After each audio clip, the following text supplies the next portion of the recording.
Good morning, everyone. Welcome to this meeting of Council of the Municipality of Jasper to have a budget presentation in a public forum. As this is a once a year opportunity, I will begin by recognizing that the Municipality of Jasper respectfully acknowledges that Jasper National Park and the Municipality of Jasper are on Treaty 6 and Treaty 8 territories, as well as Métis Region 4. This land is the traditional territory, meeting ground, gathering place, traveling route, and home for the Beaver, Cree, Ojibwe, Shuswap, Stoney Nakoda, and Métis. It is interesting. I find that November 15th, today, is also National Philanthropy Day. So as we approach the budget, I'm sure we're all feeling philanthropic. Exercising the prerogative of the chair, we have an agenda which does not indicate approval of the agenda. I think there are a couple of additions we need to make, so I'm going to insert as chair 1.1, which is approval to the agenda.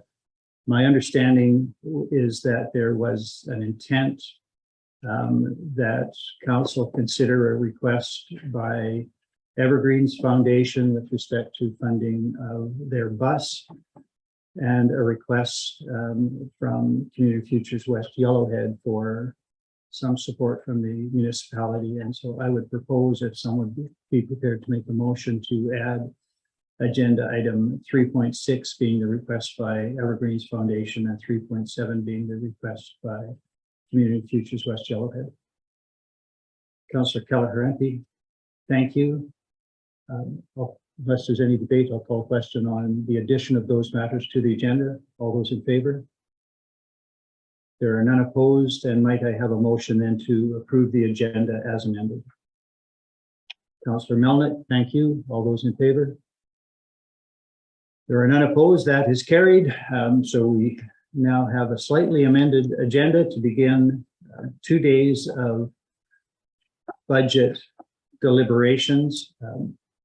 I will say before we begin and before I invite our CAO, Mr. Gibbon, to provide the process overview and the factors impacting municipal finances, that for members of the public who are watching online, if you do have questions, I invite you to send those questions or concerns or comments, including positive comments, to either of two sources. You can contact us by email at info@jasper-alberta.ca, or you can access the feedback page on our website. So if you do have questions or comments about the budget, please avail yourself of those two ways to make contact with us. Depending on the questions, we'll come back to those. We won't give live answers today, but we will see how they impact and whether there might be answers given before we conclude the budget presentation or at some later time. And for members of the public attending in person, depending on how things unfold, the chair might be prepared to recognize questions at an appropriate time. With that, I will turn it to Mr. Gibbon, our CAO, to formally present the budget to us. Thanks very much, Your Worship. The council, it's a pleasure to be here. Mr. Wilson from far away. I'm glad you could make it. Welcome to budget week, month, day, however you like to cut it. We're happy to be here, and your administrative team is happy to be able to support council with this budget presentation. And maybe Emma, if you can switch on the presentation, we're going to do the Emma is in control, as always is the case. And she's going to run a slide deck for us. And we can advance. Thank you, Emma. into the agenda for the day. So, Your Worship, as you mentioned, first up, we are going to just overview the process of the budget and talk about some of the factors that are impacting the municipal finances. And then we'll get into community group presentations where I think the majority of the morning will be. And then when we return and before departmental presentations, we'll talk a little bit about priority-based budgeting. I know that we've talked about that quite a bit since the start of the term. And then we'll get into departmental presentations, concluding with an overview and some information about our reserves and debt situation. And then council will have a full view of the budget. I'll say that this really is intended to be a bit of a guided tour through the documents that council and the public had access to last week. And so this is a high-level overview. It's more insight into what is presented there, but all of this information is public information. Council also had access to the full service profiles for all the different portions of the organization. So there's an additional layer of detail that council had access to as well. But in terms of where we are on the next slide, in true tourism-based community fashion, we have a map that says you are here. Council recognized this process chart from the strategic plan, and it really lays out an ongoing process that municipalities everywhere engage in. With the adoption of council strategic plan back in the earlier part of this year, you really set the stage for administration to move into the development of operational plans and budgets. And we're here today at that green point, which is the review and approval of the operational plans submitted by administration. So that's where we are in the cycle. But of course, it first started at the start of this year after council's election, with council establishing some priorities in the form of their strategic plan, and then administration took those priorities and did some work with them, which we'll describe further later on. In terms of the proposed budget process on the next slide, administration is proposing this. Of course, it is council's budget.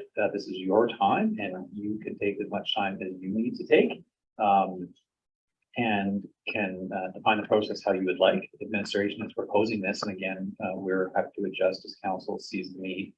But we are here today in committee of the whole, and so it's an important reminder that none of the decisions that council may make today are finalized. Council can amend the budget, can make motions to amend the budget, but those decisions are not final because we are only in committee of the whole. At the end, when committee of the whole is essentially satisfied with the amendments that they've made, then committee refers the budget to council for consideration for approval. And that consideration, again, council is in full control and can choose to amend the budget further if it saw fit, or if council is satisfied, of course, it could approve it. But so we're here today and tomorrow in committee of the whole, where council can receive this information, give direction for amendments.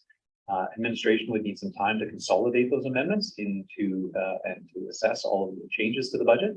We would propose that would be that November 17th to 29th period, where Natasha and her team can assemble those items. And then council would have the opportunity to consider the amended budget on December 6th. And again, that before the end of the year, this council at the start of this term was very intentional of ensuring that there was a budget approved by the end of the year, at least the capital budget.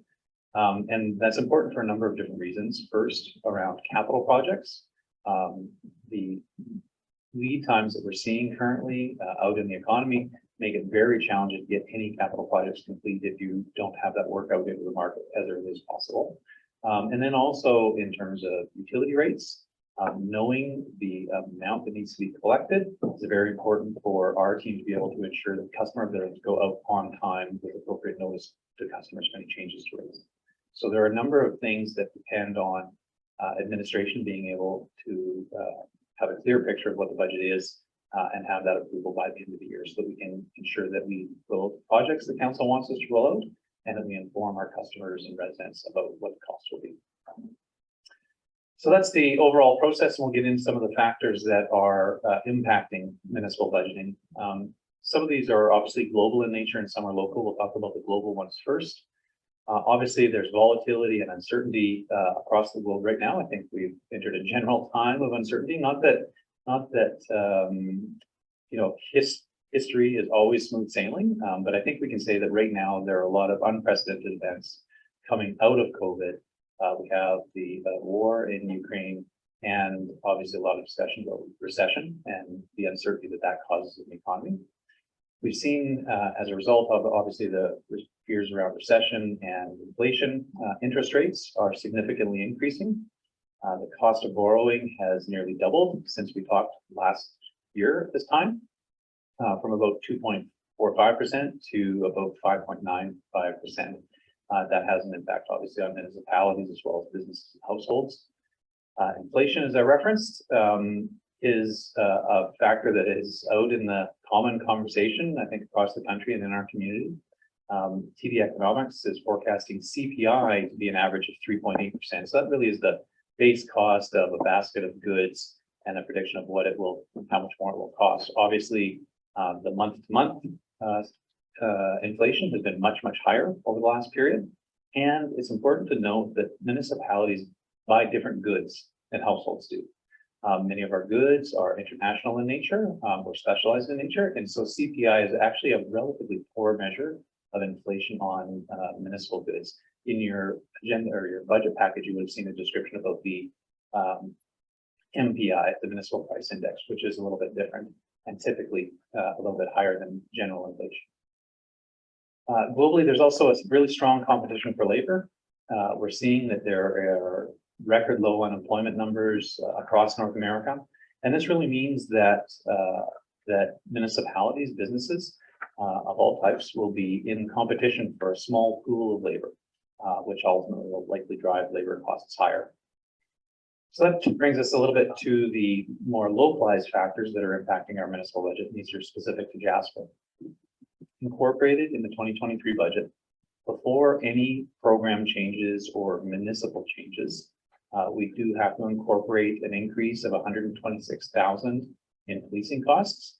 We're going to be paying $379,000 in 2023 for RCMP service.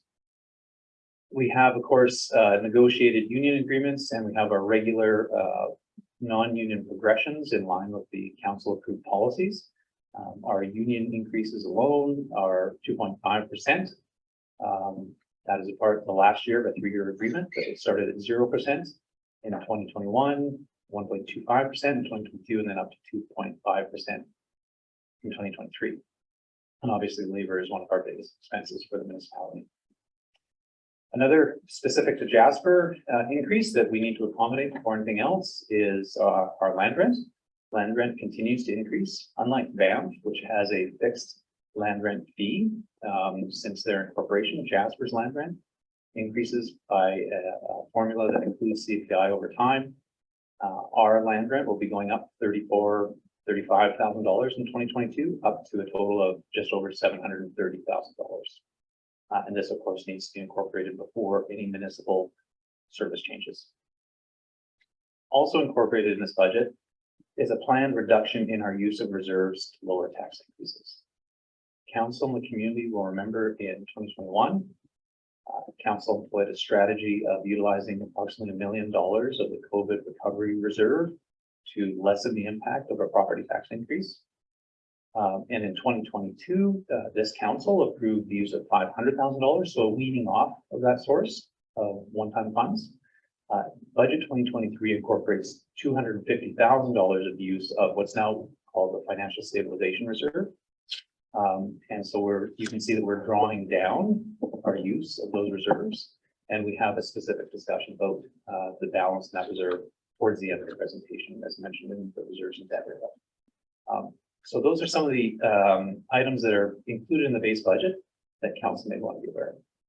So the overall picture of the base budget is as you see on the screen. It does require an increase of net tax support of just over $1 million.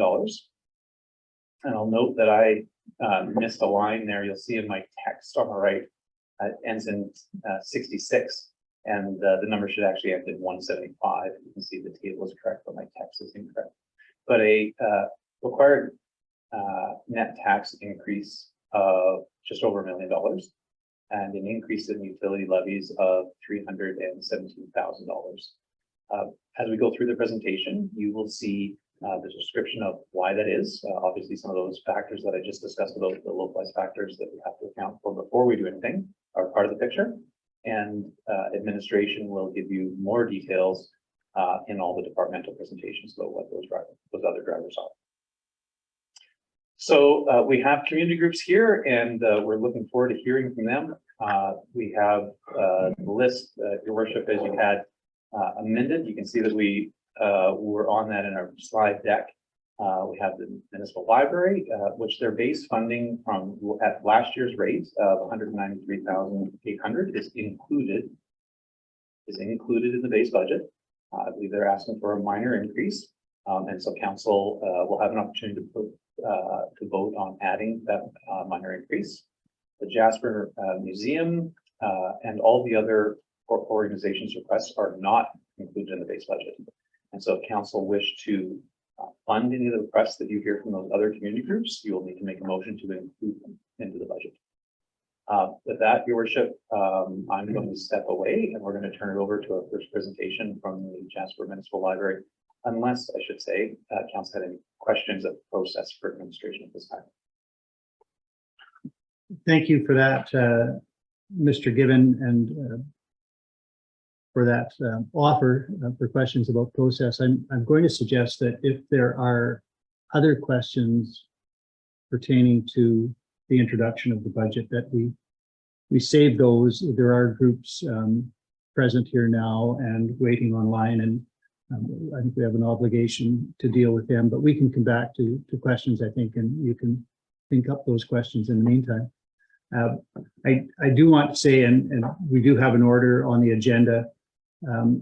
We are here now until noon, at which time we will have a break for lunch and reconvene at 1:15. I do hope to offer somewhere mid-morning a break for everybody. I'm anticipating that we would probably get through the first three presentations.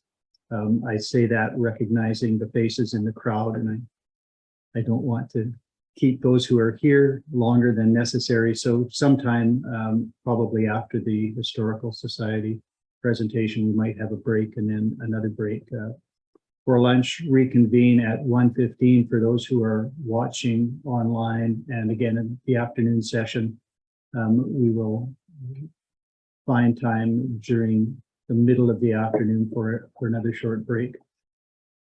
For those who are waiting to present online, the best I can do is offer a suggestion that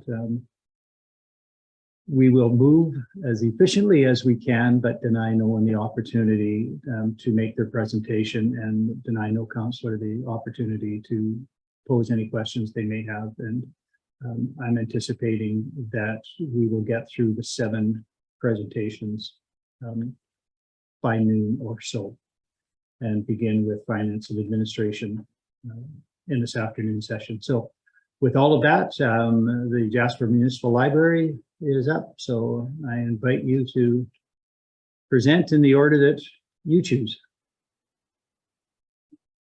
Good morning, Mayor, Arlington Council, and the public joining us in person and on Zoom. I am Joyce Melnick, Chairperson of the Municipality of Jasper Library Board, and with me is Angie Tom, the Director of Library Services. We will be presenting the library's budget for 2023 and our request to municipalities.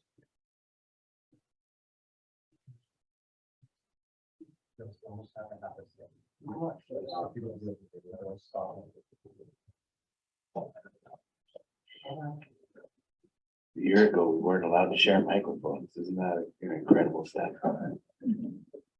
The box on the table will move. Okay.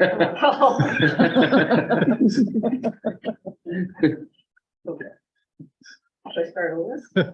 No, all right. Municipal library boards are legislated to have a plan of service with priorities and goals to guide library operations. Some of these goals may sound similar to municipalities' strategic priorities. The library board is committed to working with building partners, municipal departments, community organizations, businesses, and others to meet our plan of service goals at the highest level possible.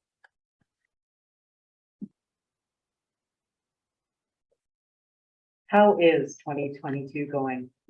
Our open hours have been stable for the first time since 2019. Staff turnover has continued to be a challenge. The pandemic period and 2022 staffing shortage added some complications. The employment opportunities that arose during this period within the community and outside highlighted the need to do more to attract and retain skilled, motivated, and creative staff. Thank you to our dedicated casuals who've been filling the part-time clerk hours this fall. Thank you also to local author Paulette Dubé for making our writer-in-residence program so successful. Headhunting was added to our vocabulary as we used every avenue possible to fill positions. Hiring a summer student also proved extremely challenging this year. The library has seen a big jump in visitor numbers from 2021. We also experienced a more traditional increase in visitation during the summer, directly related to visitor numbers to the park. Membership and circulation continue to do well. Frequent visitors to the library include daycare, out-of-school care, and school classes. The From the Stack Seniors Program has restarted, and Alpine Summit is participating. We regularly interact with settlement service staff to introduce our clients to the library and its services, as well as register for their library membership.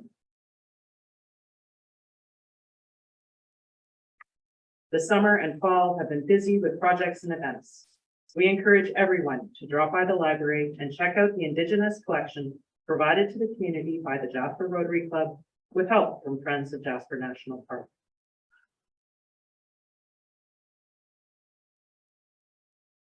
The library experienced the same challenges as the rest of the community, such as finding staff and higher visitation numbers. We are pleased to say that our emergency response plans did work, with minor communication hiccups.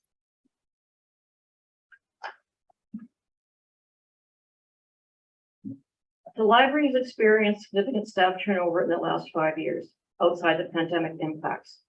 The benefit package and reorganizing staff hours to create full-time positions has improved attraction. The library board reviewed how our salaries compared provincially, regionally, and locally. It was eye-opening to see how we have not been meeting provincial standards. The recent staffing shortage increased local competition to unseen levels. Having skilled, motivated, and creative staff is essential for us to accomplish our plan of service goals and provide a high level of service to our community and visitors. Having knowledgeable staff improves our ability to develop a collection that appeals to and meets the needs of our community. This skill set makes library staff attractive to other employers as well. The increasing cost of living in Jasper is an additional motivation to provide competitive wages to retain staff, so we can build knowledge and provide the best library service. Yellowhead Regional Library inspires us as they move towards being a living wage employer.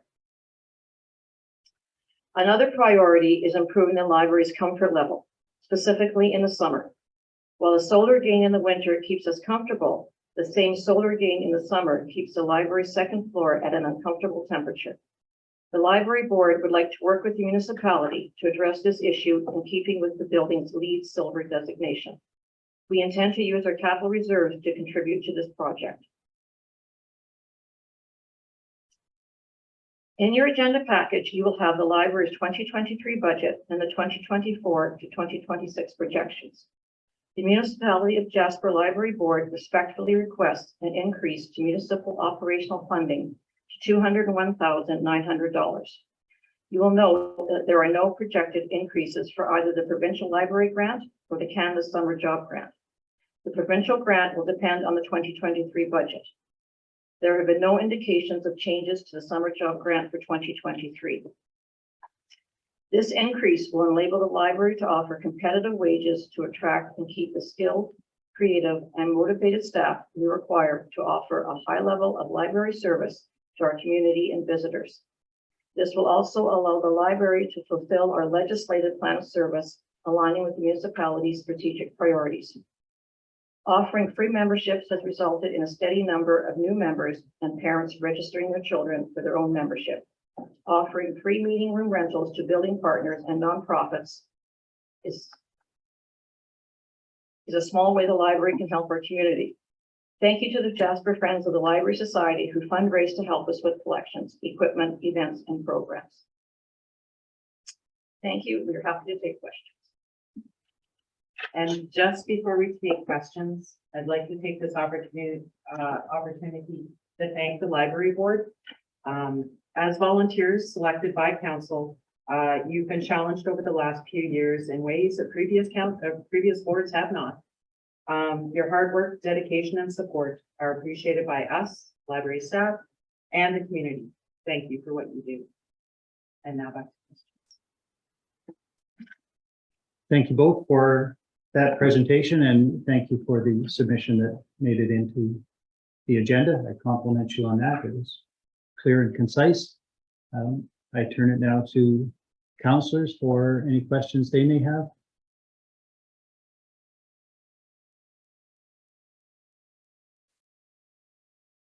Councillor Wilson. Thank you for the presentation.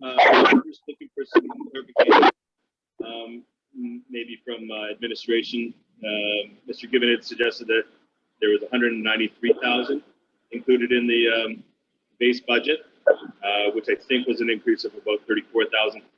But on the library presentation, it was 201,000. So I just wanted to clarify what the total ask is.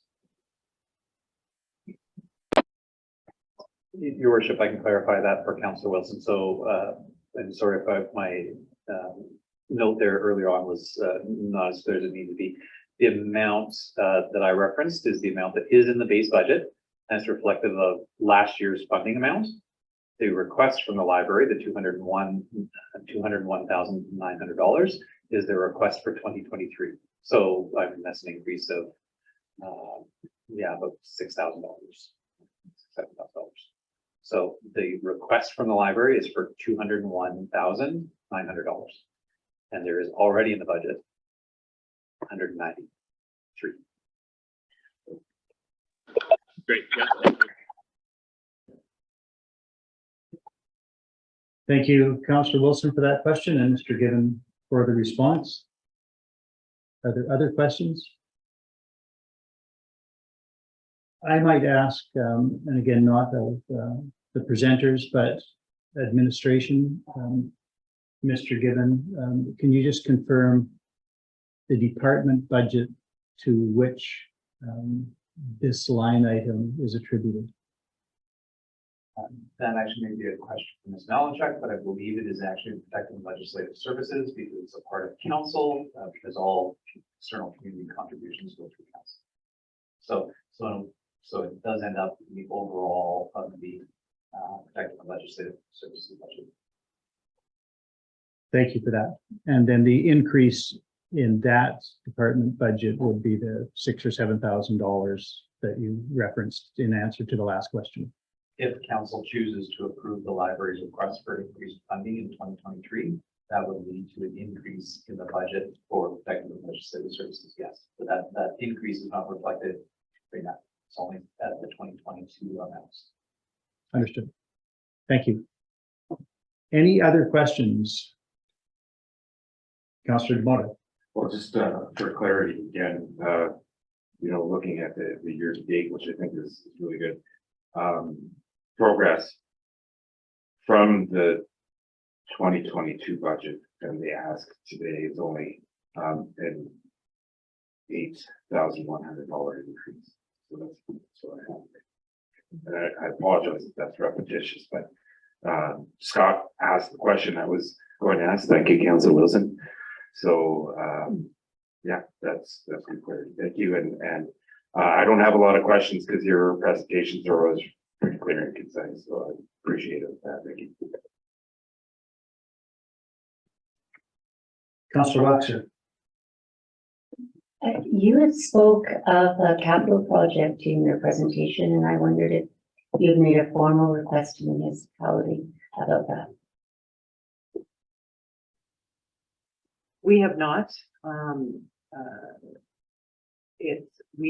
I've had an informal discussion, a couple of them, but we need to do some data collection and some investigation as to the best way to accommodate this.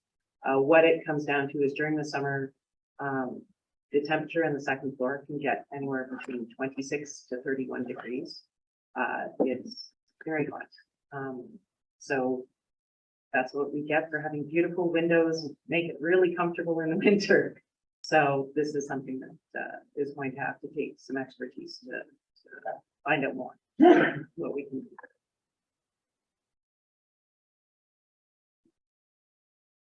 Thank you for that. Are there any further questions, Councillor Paul? Thank you, Mayor Ireland, and thank you very much for your presentation, and thank you for the last year. I sit on the library board, and I really, it's a very valuable place in our community. You do have reserves, you do have some capital reserves. How much do you have in reserves for this project? Total reserves are $213,000. Part of that is by policy set aside for operational reserves. Until we know what the actual cost of the project will be, then it will be up to the library board to decide how much they're going to put towards it.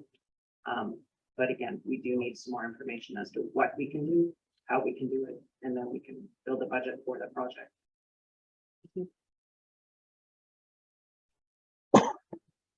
Councillor Keller-Grampi.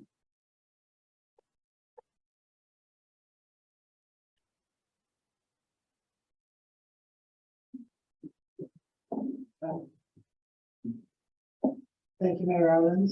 I'd just like to thank you for the presentation. It's well done. I'm just curious to talk about the settlement, working with the community outreach and all the new memberships. What type of an increase have you seen of all the new members to town?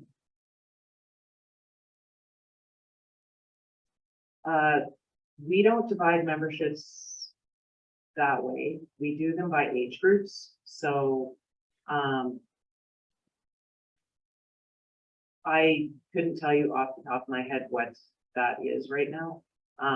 If you'd like, I can look those numbers up.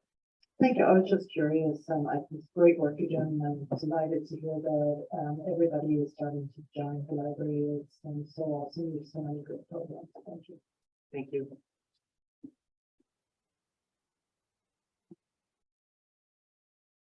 I see no further hands indicating additional questions. I might propose that while the group is here, if somebody wanted to make a motion specific to the library request, we might deal with that now so they can leave with that knowledge. Alternatively, we could wait until the end of presentations by all community groups, but I'm not sure that that necessarily advances the case, and it's well, it might keep us with an audience for longer, but that's the only benefit.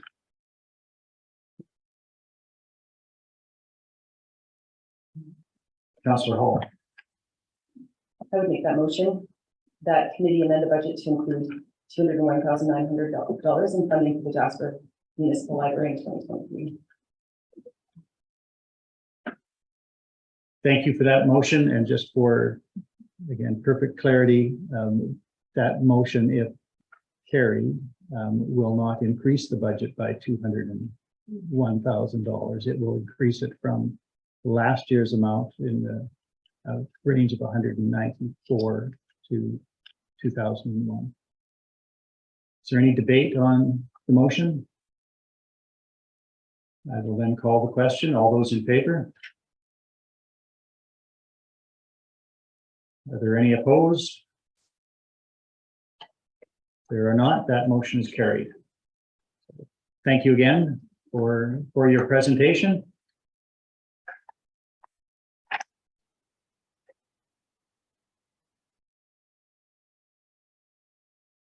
And I will invite the representative of Habitat for the Arts up, Marianne Guerra, welcome.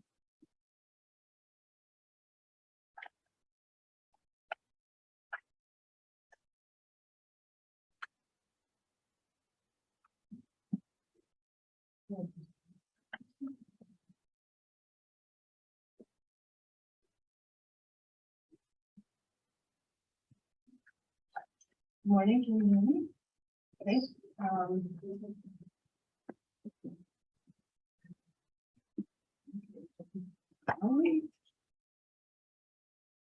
Good morning. Thank you for being here, hearing the story. I presented this morning some pretty pictures and some books that have been accumulating over the years of the programs upstairs.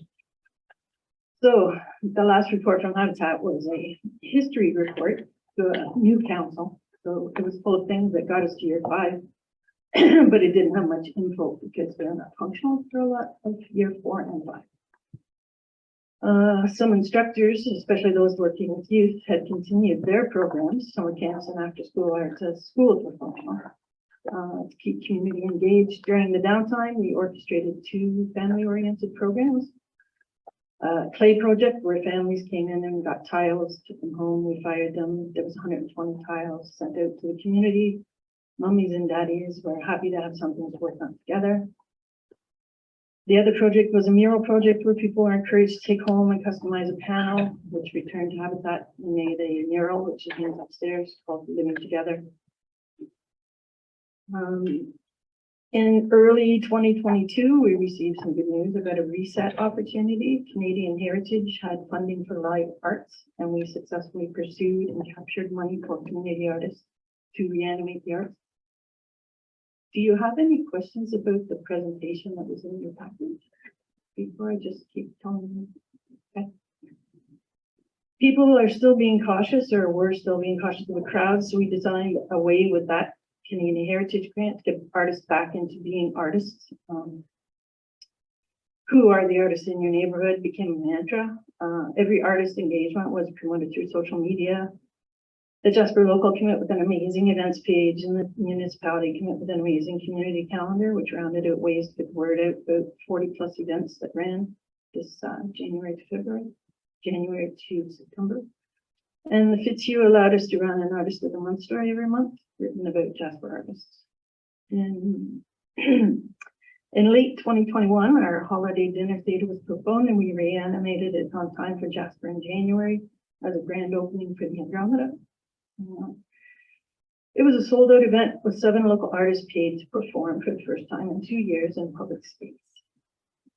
The Artist in Residence program that we ran all year had weekly artists creating, given time, space, and funds to get back to doing what they do, writing, playing music, painting. The public was engaged, invited to engage with them, ask questions, storytelling by the fire pit outside, saw beating with Patricia or playing music with the Mastriani family. Workshops returned in lino kits, pastels, after school arts, pottery, felting. Artists expressed their appreciation many times, not only for the funding, but the time and space. Some artists can't paint at home. We have a flautist whose family doesn't appreciate the rehearsal of one note over and over, so she plays upstairs. We have a university graduate who needed to work on a portfolio for a spring exhibition. The works that were done for the Artist in Residence program will be hanging upstairs this winter at the library and the Habitat. The artists ranged from 14 years of age to seniors. February, we got to see theater return. We brought a production from Hinton with partnership with Arts Jasper, and some Jasper youth actually got to engage with the backstage program. Partnerships were a big part of 2022.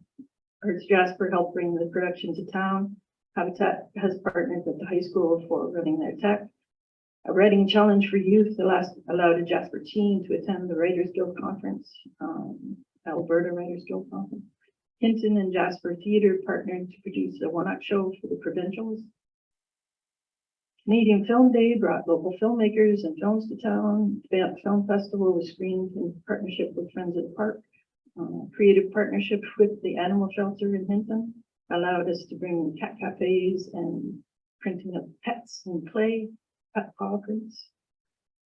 Classical music found its way to the high school this year as part of the Arts Jasper partnership. We partnered with Arts Jasper and bridged them with Uplift Festival to get $2,000 worth of support for Uplift. The Folk Festival, the live arts funding from Canadian Heritage is perfect for the Folk Festival. We saw a script salon come to life from the Writers Guild of Alberta. Our theater troupe in town has fallen from 12 to 2. We now have 2 theater people working upstairs. So we have to build that back up. A lot of people moved out of town in the last 2 years. But the new theater team of youth and theater gave us the chance to share some of our tools as they opened before their tools arrived. After 2 years of no bowls of soul, we had a nice spring day to be outside and presented 100 bowls to the community, which gave $1,100 to moms in Ukraine. Summer talent. Summer, we always see lots of energy and new talent as new people come to town. This year we saw Alyssa Hughes, who provided us with improv classes and a theater camp for youth. And she worked with the out of school program a couple of days, putting theater into Commemoration Park with those children. Jack Patrick was another summer talent who moved here, and he brought music to the summer camps, music from different countries. We partnered with Madame Vanessa's art school, the books you have.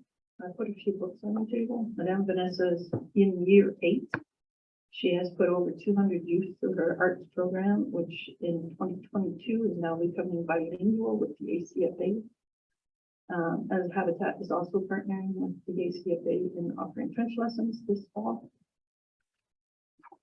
Luckily, we have lots of natural lighting in our workshops during the power outage in September. We're not affected. We just moved closer to the windows.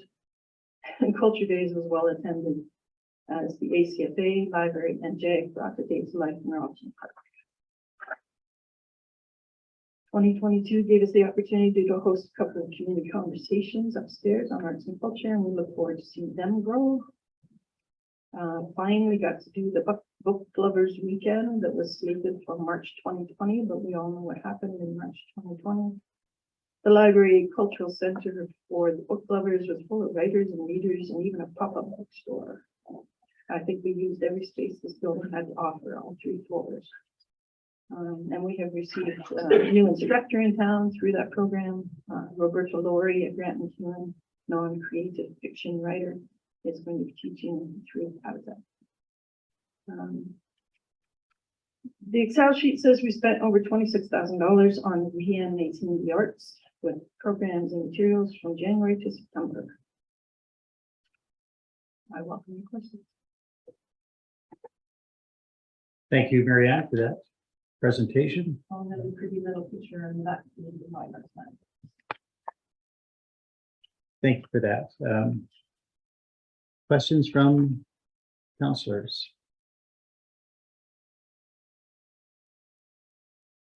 While councillors consider their questions, I have a couple of fairly general ones for you. Firstly, I appreciate the document that we received that's in our agenda, and you indicated in that the 6 objectives of Habitat. And I'm particularly interested in objectives 2 and 3, both dealing with coordination of events within the community and coordination of volunteer needs. And I wonder whether you have considered whether there are sort of non-financial synergies that might be accomplished to achieve either or both of those objectives. And I'm thinking about just teamwork with other organizations or with the municipality itself with respect to coordinating events and volunteers. We have open doors. We have open lines. We have no welcome questions.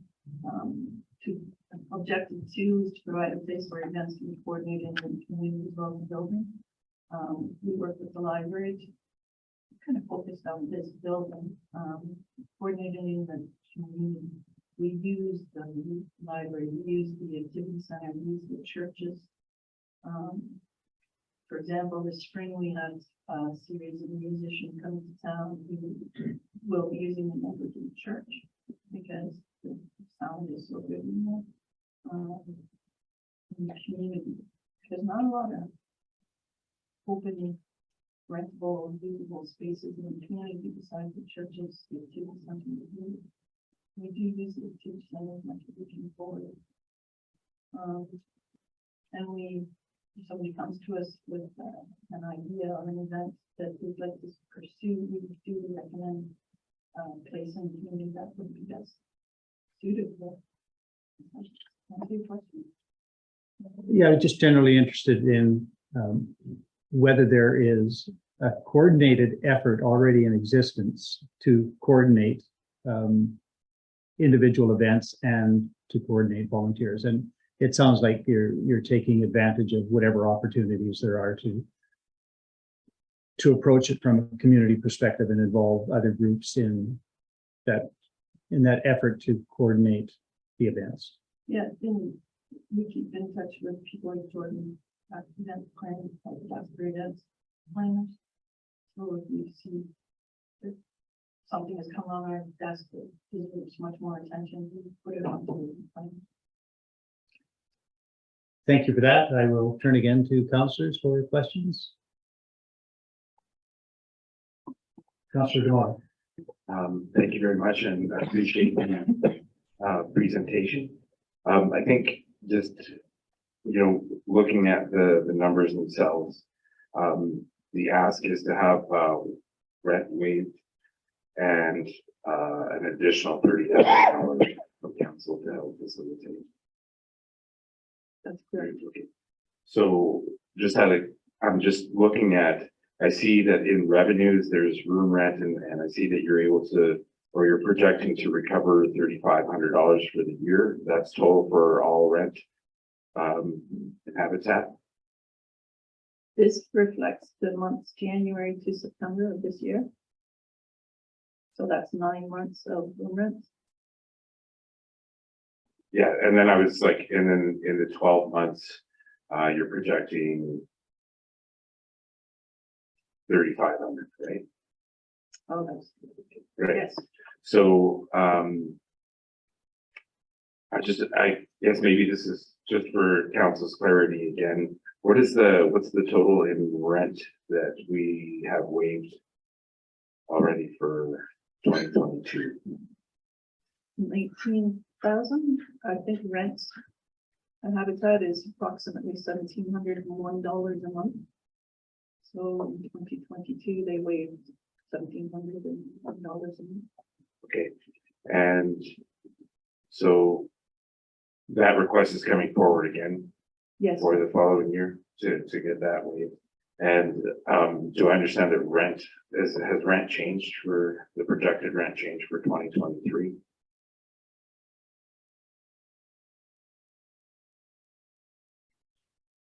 Sorry, thank you, Your Worship,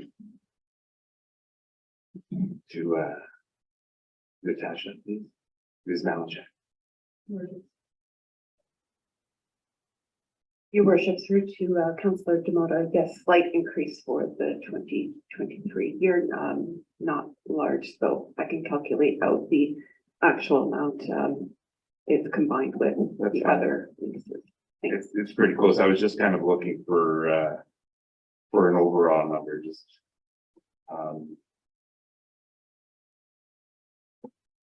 so yeah, it's around $50,000 total last for that. Thank you. Thank you, Councillor Demore. Councillor Waxer. My question is for administration. I wondered if the rent has been included in the 2023 budget, or if it was absent because it wasn't there last year. Your worship, through to Councillor Waxler, yes, it is included in the lease budget as a revenue source for the municipality. Thank you. Thank you, Councillor Waxer. Councillor Keller-Hampy. I'm just curious, within that rent, does it also include custodial, or is that extra? Do you know how much extra? $52.50. Thank you. As well as insurance. We pay $700 a year for insurance and approximately $300 a month for power. I just want to thank you. It was a great presentation, and it's awesome to see so much work is going on in the community. Really, we are certainly starting to come back. And raining right out there. When you see your next budget, you'll be happy there's a place to go and throw some money.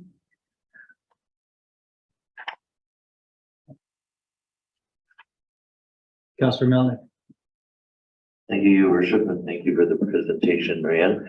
I see the Canada Heritage Grant that was received last Okay. I year. found this on the web for Canada Heritage Is Grant. there Check it out. Apparently, Councillor Waxer's computer recognizes your voice, so I don't know whether you could have been spending time together.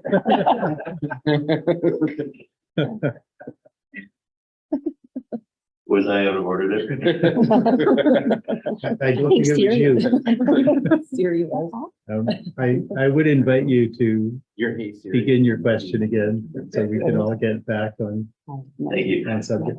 I guess the question is, what is the opportunity for that grant to be repeated and other potential either Canadian or provincial grants? We pursue every possible grant we can. The Canadian Heritage Grant was to get artists back to studios and get audiences back to artists. It was a one-off from COVID.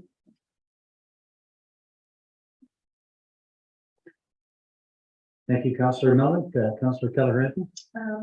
Did I hear in the presentation, Mr. that the fund this money was used for profit? Some of the money, $500 from Eli, prevention grant from Canadian Heritage went to be supported. They were giving, artists were giving workshops. So we got most one time. Right? Councillor Hall. Thank you, Mayor Ireland, and thank you very much, Marianne, for your presentation. I absolutely have noticed an increase of activity on Facebook, and that's been really wonderful to see. How many residents or artists do you think have moved through the state in the last year? How many in total? Doesn't matter what kind of art. Is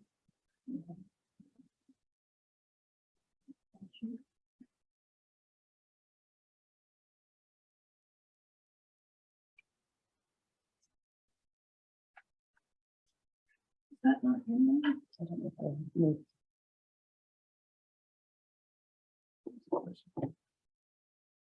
I have those numbers. For some reason, they're not in any of these three documents, and I will get them to you, Wendy, as soon as I can.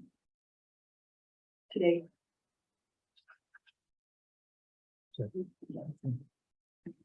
Councillor DeMotta. I apologize. I was helping Councillor Waxer here. I didn't hear your question, Councillor Hall. Yeah, no problem. I was just wondering how many artists have moved through the states in the last year. How many residents or artists have? There was a total.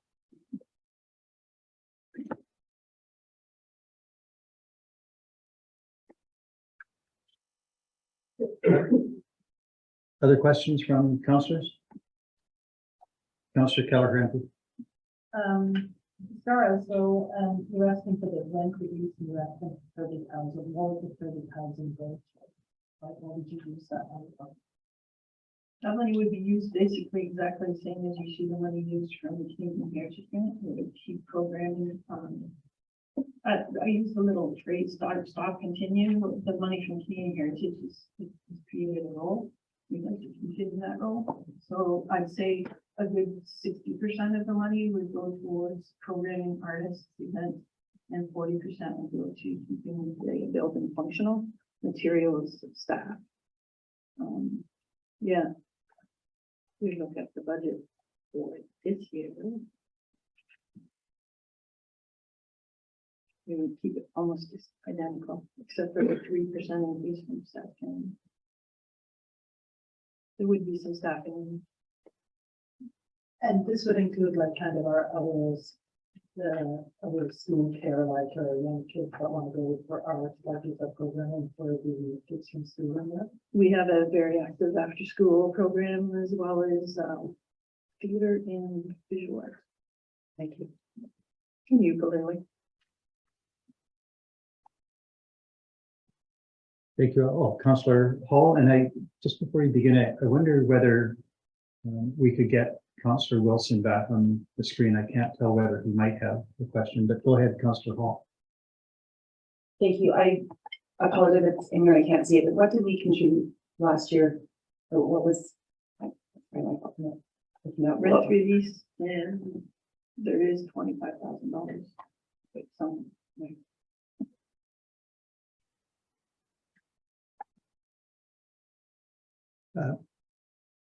In the absence of other hands, I had two questions, one for you and one for administration.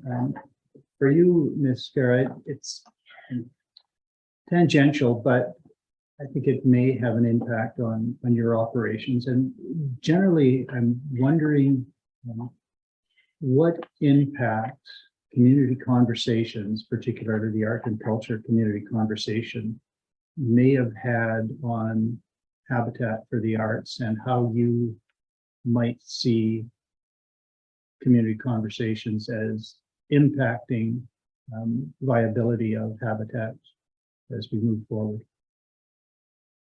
That is involved in community conversation on culture. I don't see it affecting us too much as maybe bringing more attention to us. Well, certainly that might be part of it. So if you are getting increased exposure, that could be helpful, but I'm wondering whether that in fact is the case, and whether you have seen outcomes or trends developing because of the community conversation centered on arts and culture. We've seen maybe a little more. We've only been to 5 of them. We have seen some partnerships starting to evolve from them.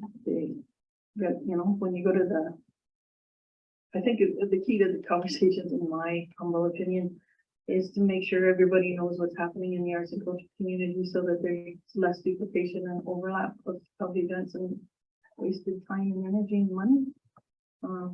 If we can make a concise and all series of things to do in the community that are culturally related, without, oh, that's the same night, and it's why, that's costing money when somebody else is.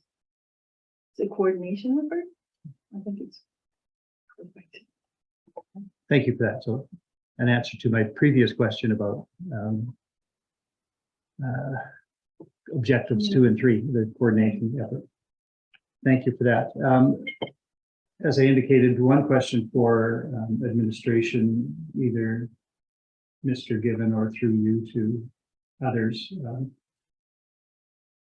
There was an indication in one response from Ms. Guerra that there had been about $25,000 in last year's budget. Is there an amount now in the base proposed budget? Not necessarily the $30,000 that's requested. I appreciate that the rent is in there as a revenue. So if we were to grant rent relief, that would be a reduction in revenue. But what about any base amount for Habitat in the base budget? Your worship, the direct answer is there's not.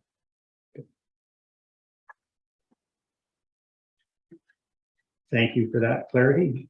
Councillor Demotte. Yeah, thank you very much, Your Worship. Just for my clarity, within the ask here, when we looked at approved 2022 and requested 2023 overall in the municipal budget, are these numbers for Habitat for the Arts located in the library and cultural center revenue and expenses? And so they're not singly itemized out, it's just grouped in with that. Let's say if we look at the revenue, there's $62,000 in there for 2023. And for the overall.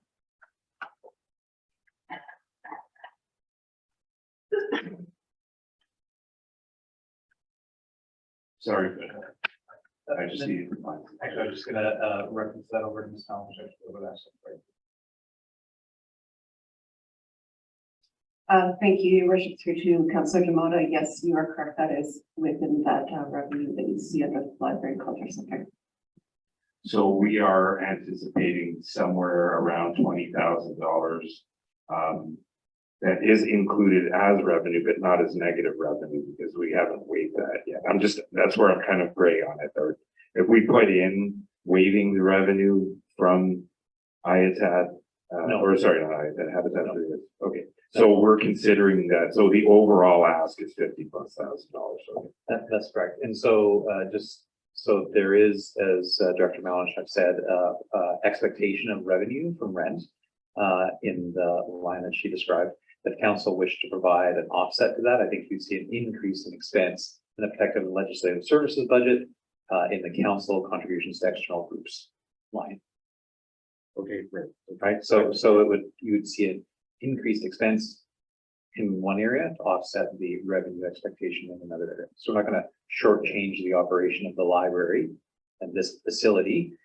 Council, if council wishes to waive that rent, then the money for those expenses of running this building still have to come from somewhere, and council's choosing to say that they'll provide that as rather than a grant to the organization, that they would choose to offset that revenue expectation through contribution. And if I may just finish, and I appreciate that clarity, that clarification, and I'm sorry if I'm asking you to repeat yourself, like, we've had to wade through a lot of information, and so sometimes when I go to sleep, there's a flurry of numbers, it's just kind of circling over my head. The sugar plums aren't here yet, folks. Councillor Keller-Hrenty and then Councillor Mount.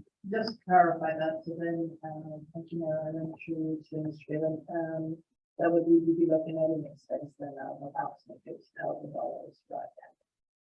That's correct. Councillor Mount. Thank you, Mayor Ireland. Just wanted to clarify for myself. I've had the opportunity to walk through the habitat and make some purchases. I don't see a lot in your expenses for wages.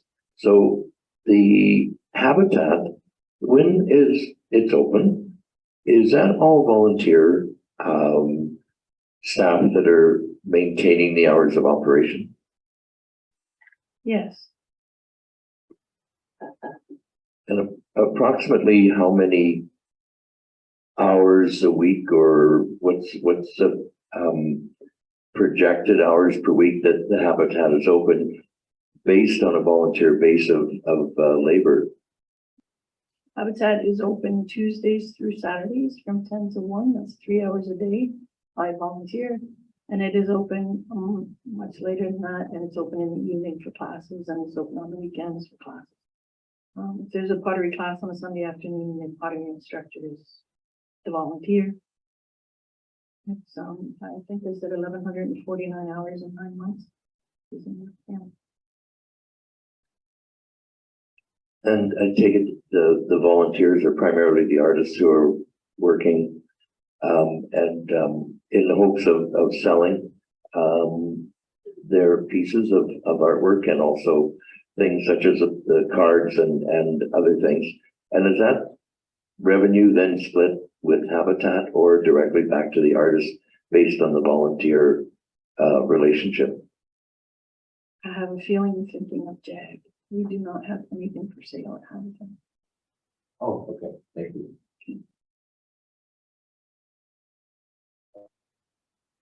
If an instructor gives a pottery class and the pottery class is $50, the instructor gets 20, Habitat gets 30 for materials and electrical bills.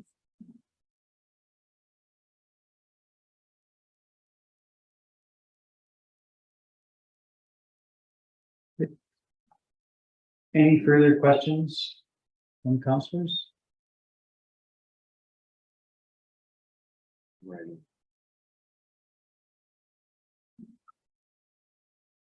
Councillor Demotta is, I think, writing a motion.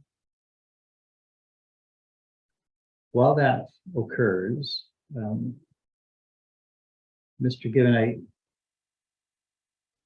have a hypothetical. Would it be possible to grant partial rent relief and reconsider the issue, say 6 months down the road, depending on other contingencies such as other grant funding or increased rentals. Understanding that it is an unfolding situation and that use of the facility might increase over time as we get more distance from the disruption of the last couple of years. Your worship, hypothetically, council wish to go that type of direction. My suggestion would be that you separate the motions so there were two rather than one total amount. Dealing first with Habitat's request for a grant to the organization. I understand that request to be for $30,000, so council should deal with that independently. And council make whatever kind of motion that they'd like to make with respect to that. Then with respect to rent, I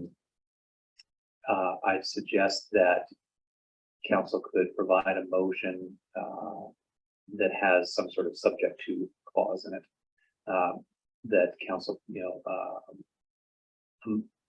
committee moved to amend the budget to reflect the waiver of rent for Habitat for the Arts for 2023, subject to, and then you could add what sort of subject to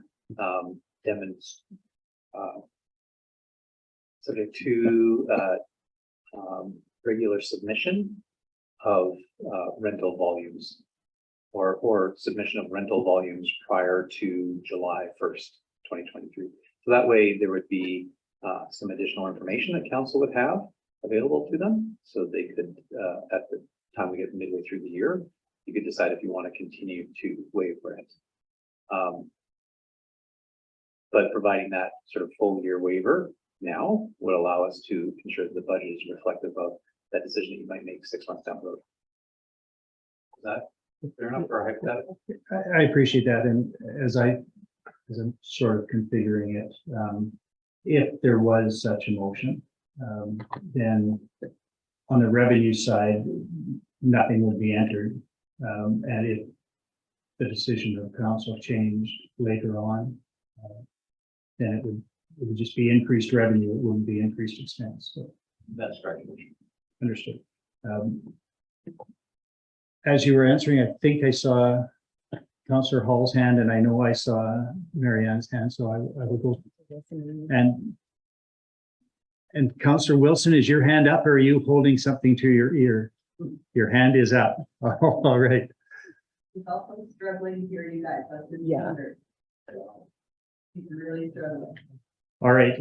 I am going to go in this order: Councillor Hall, Ms. Guerra, and Councillor Wilson. So go ahead, Councillor Hall.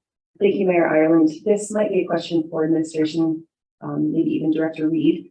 If when council makes its motion and decide what we decide, will there be the external group relation? What kind of, can you walk me through what kind of an agreement what it might look like?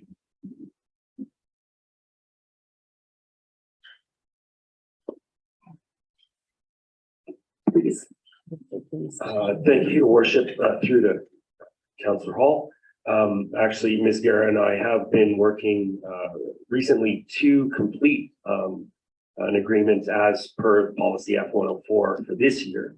And so next year would have a new agreement with the new terms as council would determine. Many of the questions that council has asked today, the agreement that Ms. Guerra and I have been working on would provide regular reporting to clarify that for council. So 2023 would see that come forward in a more robust way than really ever before. That F104 really dictates that we provide that to council. So I think I've answered your question. Yes, thank you very much.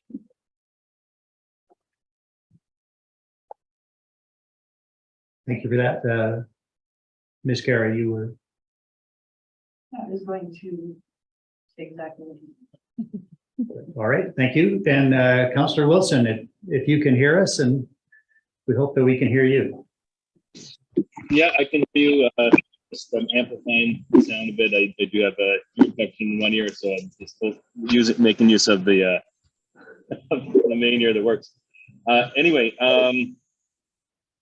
I just wanted to say, like, I know a motion may be coming, and it might include waiving rent, and I just find I'm very challenged to waive rent on a building, a new building, a great space, multi-use space. And I know, I'm very challenged to waive rent when the building's open, or the space is only used or available 3 hours a day. And I know that's based on volunteer, and it's no fault to Habitat or anybody, but there has to be a way to maximize the use of this space, and waiving rent and operating at a reduced hours I don't think is the way. I feel that the arts do warrant some attention from the community, from municipality, and it may be us bringing Habitat into the fold, or bringing the arts into the fold of the municipality, but waiving rent and operating as they have over the last few years with very limited hours, I don't think is the answer here. And I feel very bad for Mrs. Guerra, because she's here requesting money, but also and asking to waive rent, but it's this challenge, and I think we municipality has to assist, and it's not by waiving rent. I don't feel. Thank you for that, Councillor Demota. Well, because we are, and thank you very much, Your Worship, and thank you very much, Ms. Guerra, again. Because we're going into this priority-based budget, I'm very grateful to have this wheel, because we look at some of our priorities, and I think the request here today touches on two of council's priorities, and that's community health and relationships. And I think that a lot of the things that Habitat for the Arts offers to our community really helps in those areas. So then I'm faced with, my three filters. Is this a good thing for the entire community as a whole? What are the costs, both social and fiscal? And then, is it the right thing to do? So because I don't have all the exact information, and I'm just going to throw this out there as a potential motion. This isn't a motion on the floor, just for council to consider. The committee received the budget request from Habitat for the Arts for 2020, or for Habitat for the Arts, and recommended to council for consideration in the 2023 budget. I will have a clearer one eventually. And then also, that committee direct administration to come back to council with a more precise financial request. Does that make sense? Because we have a $30,000 request. We have a change in rent for next year, but we don't have an exact number. And then there's a couple of hidden costs from what I understood in the conversation today. So there's a hard ask of 30,000, but there's kind of this kind of soft number that we don't know. So in order to kind of expedite things today, I was going to recommend this come back to council and receive this today as information. Does that make sense? This is just in order to gain some consensus here. Councillor Keller-Happy. We could look at it another way. We could put the request up to $50,000 and they pay the rent. Arts is very important, and I know what Councillor Wilson made a very good point, but it is the only hub in town for art right now. And I think, over the last year, they're really demonstrating how it has blossomed. And I think, the mandate going forward is, we don't help, it's going to be less hours. We want to encourage the arts. We have community conversations, that partnerships are forming. I think it's important that the municipality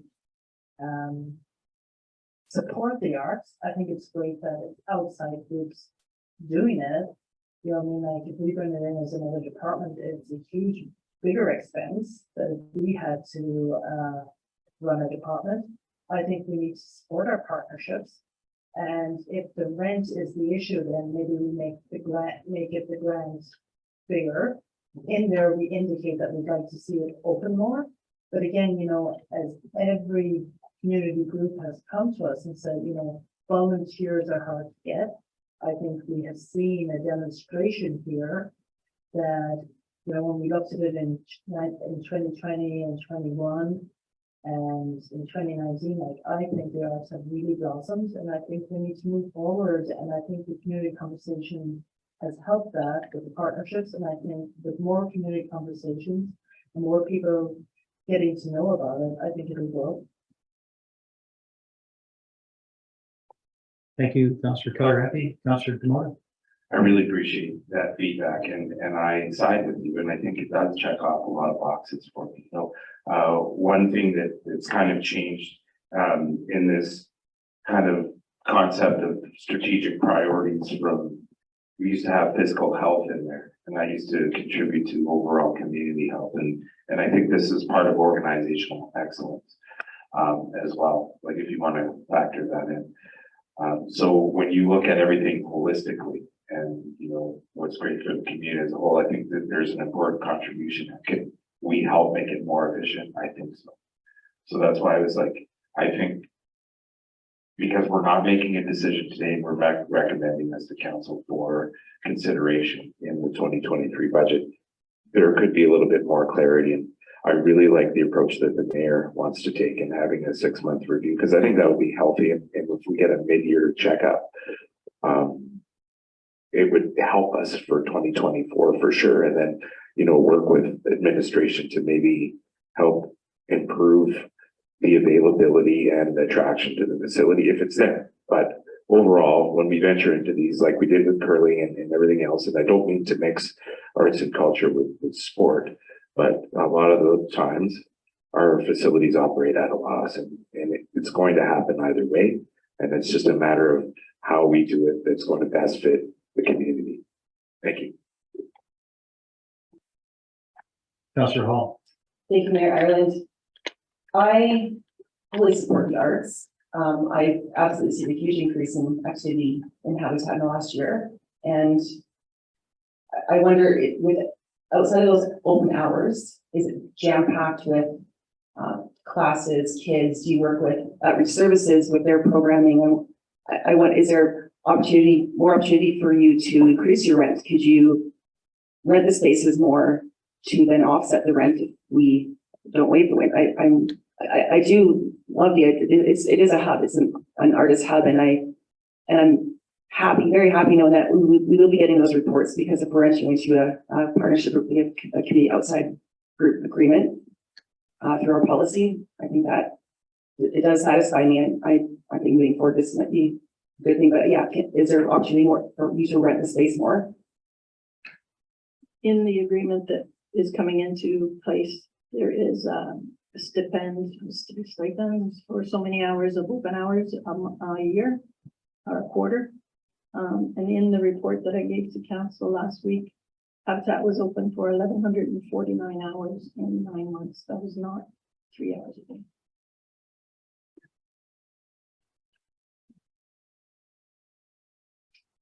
Your worship, if I may.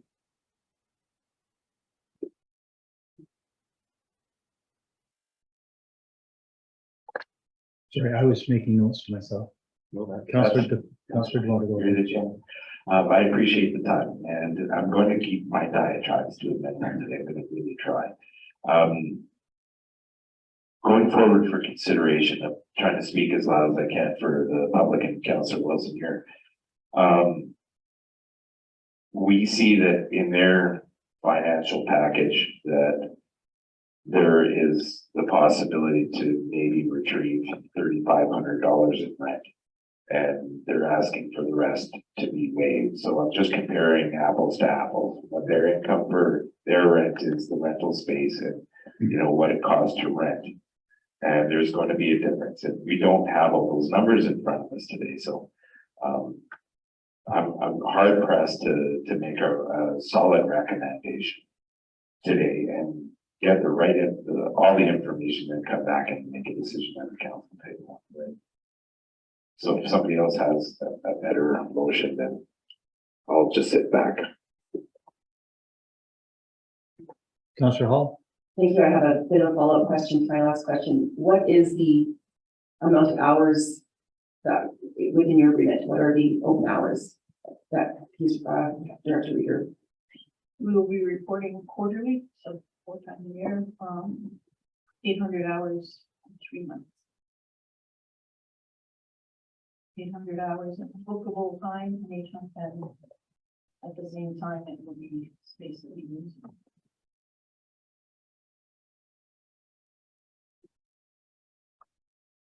Just my very quick math said that that's double what you have done. 4.25 was 1,149 hours in 9 months, going up to full days, 3 hours a day. We're already.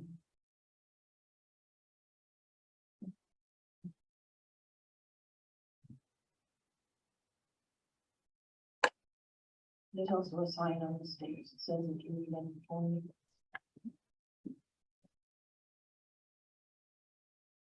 Right, I would invite a motion as Councillor Kelleher MP intrigued me. I see an opportunity to combine a couple of thoughts. I did appreciate your comments about embedding the rent simply into the grant, but because there is an ongoing unfolding situation, it would be possible, I think, to make a motion to amend the budget to include $50,000 in funding to Habitat, subject to the following conditions, and those would be 2 conditions. One, an initial unconditional payment of $30,000. Oh, all right. Sorry, Councillor Wilson. I will attempt to do better. I'm suggesting a 2-part motion, which I am inviting perhaps Councillor Kelleher MP to make, which would be amend the budget to include $50,000 in funding for Habitat for the Arts, subject to 2 conditions. First, an initial unconditional payment of $30,000 and an additional payment of $20,000, subject to review and approval by council 6 months from now, roughly, so that for budgeting purposes, the budget could be prepared as a $50,000 line item, but $20,000 of that, which is equivalent to the rent, might be reconsidered 6 months out. So it could combine both of the elements that have been discussed this morning, and recognizing, as Councillor Demota has said, that there are some uncertainties. We would have ample time, not just a week, but 6 months to get that sorted out. But I'd leave it entirely to you, Councillor. I will make that motion there.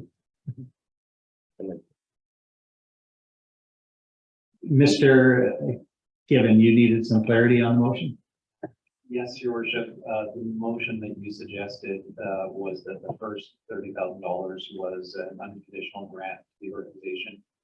Policy F-104 does have some conditions in terms of entering into a signed agreement that's documented. So I wonder if maybe we could just say a grant of $30,000 because council policy does sort of set some conditions that the administration found to follow. Understood. I appreciate that nuance. That is important. I simply meant that they get that. We're not going to claw at that. So an initial, it would just be 2 conditions: an initial payment of $30,000 and $20,000 subject to review and subsequent approval by council 6 months after the budget is passed. Is that recorded clearly enough? Nope. I don't think so. Yeah, he gave it a thumbs up, yeah. Any debate on the motion? Councillor DeBono? No, sir, I like it. I will call the question then. All those in favor? There are none opposed. That is carried. Thank you, Ms. Guerra, for your presentation. Took an inordinate amount of time, it seemed to me, but successful in the end. So thank you.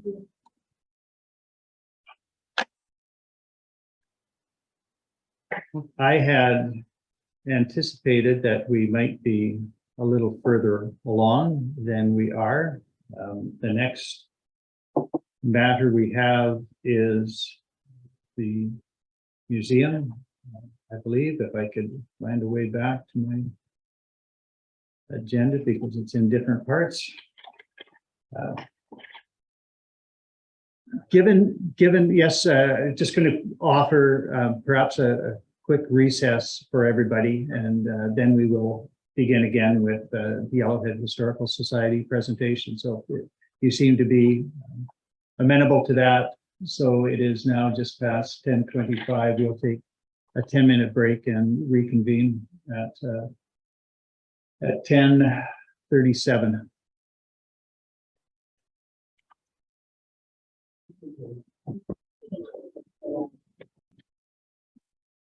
Right, I will call us back to session. It is 10:37 and we welcome the representatives of the Jasper Yellowhead Historical Society to the table. Gentlemen, in whatever order you choose, go ahead, please. Good morning, Mayor Ireland, councillors, administrative staff, councillors serving abroad, holding a conch shell up to their head, trying to listen to this meeting. We appreciate your effort. And of course, my bunnykins.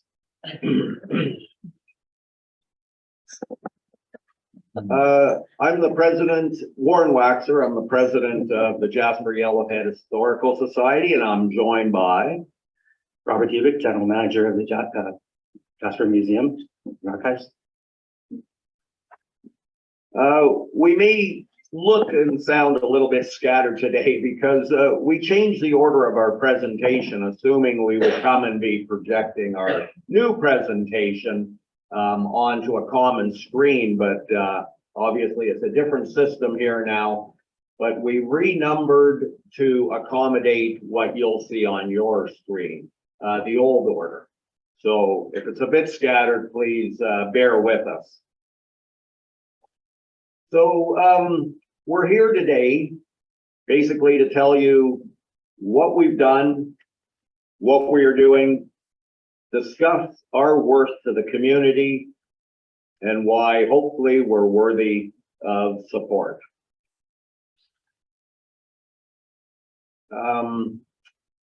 By supporting us, you'll be helping us tell our collective stories, support a very valuable and respected community asset, and help to continue to develop our museum and archives. And in the long run, putting us on a path to better sustainability. You see in front of you the town vision, should be your fourth slide there. If you flip over to the fifth slide, you've seen this before if you've been on council for more than a couple of years.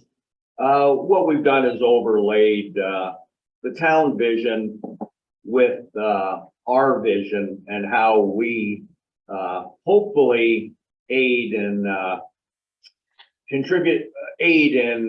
furthering the goals of the town.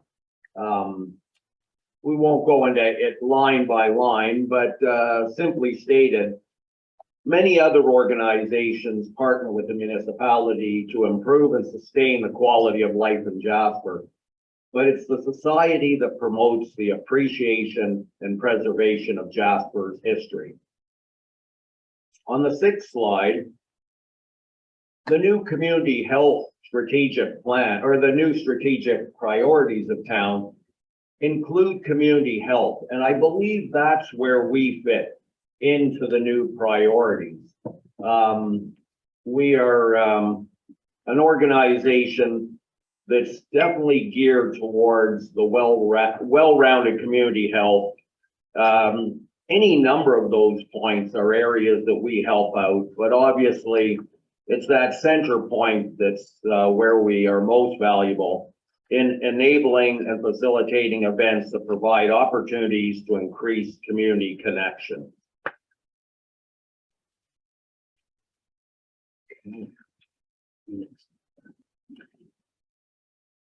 So our programming contributions to our community health in 2022 consisted of coffee hours at the museum and Alpine Summit, at least once a month, all year round, which is a kind of a hidden gem of Jasper. It is presented by our museum and archive staff and society members. These sessions are a small glimpse into one aspect of our history.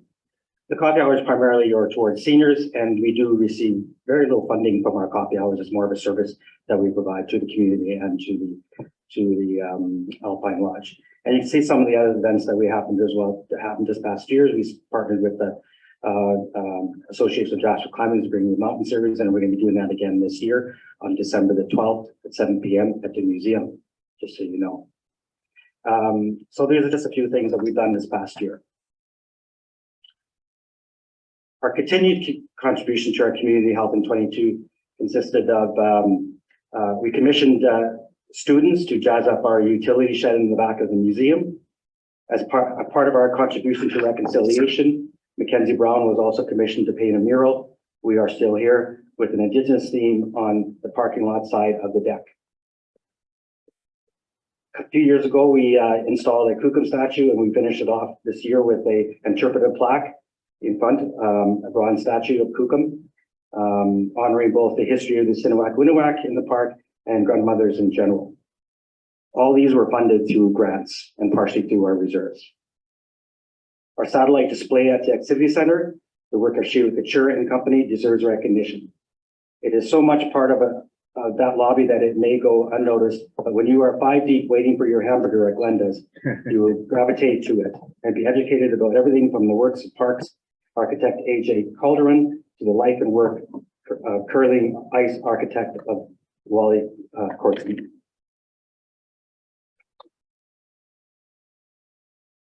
Our fundraising contribution to our community health is extensive. While the importance of the fundraising to support our partners' activities is obvious, but what is less obvious is the social side of fundraising. It's not just the great social bonding that occurs while elbow deep sorting for a bottle drive. It's also the fact that some of these activities would be poor or non-existent if not for volunteers. There was a comment made earlier that most organizations have a hard time finding volunteers. We don't. We have an extensive group of volunteers who step up time and time again for us. And we're always looking for fundraising opportunities that we can increase our revenues. We're going to be doing next weekend, not this weekend, the following weekend, a new run called Pints and Pinot. And we tried to call out for volunteers, and we're already filled all the positions. The duck race is done for 30 years. It's something that the community looks for every year in the year round. So we're always looking for fundraising opportunities to increase our revenue, as I mentioned. Next one.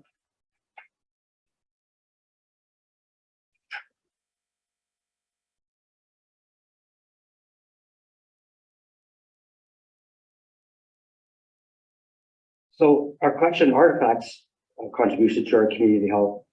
As more and more people downsize in Jasper, we're getting a lot of items donated to the museum.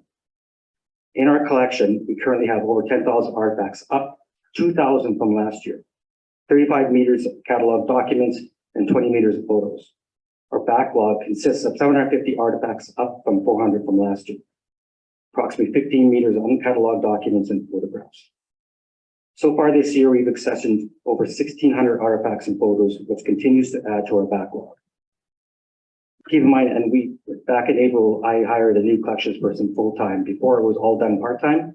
We actually, because we have such a backlog and we're getting so much donated to us, it was important that we hired somebody full-time to manage us. And this is not something a volunteer can do. You have to be a special education to be able to do this, this particular job. But what it does say is it shows that the community values what we have. They find that we're at the museum, it's, they trust us in their heritage and trust us in the fact that the items that are going to be stored with us will be shown, told stories on, and kept safe. Just in the month of September alone, I'm just going to pick out, I'm not going to read everything here, but just a couple of items. Rocky Mountain Rail files. The intrigue of the possible stolen business idea may be in the files. The president acknowledged this. Should I talk about that? So Harry Home had come up with an idea about, what would you call it? There was a way of showcasing the mountains through rail. And the idea was that Rocky Mountaineer took his idea. And that's how how Rocky Mountaineer was established. So it'll be interesting to see some of that information that come out of those files. And like I said, the president of the Rocky Mountaineer actually acknowledged that at one time. We received more items from the Chava. Often the archives are only lucky enough to accession items, glean and information many years after the fact, with many gaps and questions as to the story. In the case of our movie theater, it is current and the owner keen to have its history documented. And we also had an outing there, but that last in June, we had a chance to participate in that. As mentioned, you can see some of the artifacts that we got from the Chava. You can go to the next one.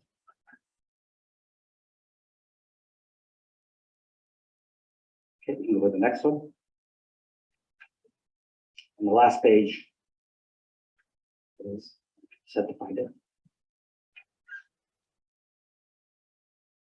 On here, we received a diary of Hector Perrier, who was a local photographer who did a lot of work with CN. We were lucky to be able to get that.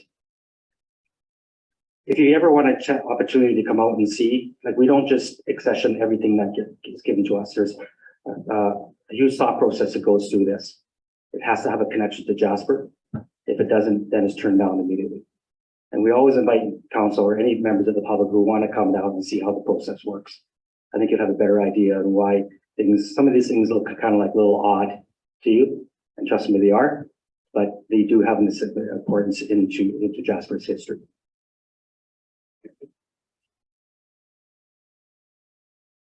As we all know, COVID hit this community quite hard.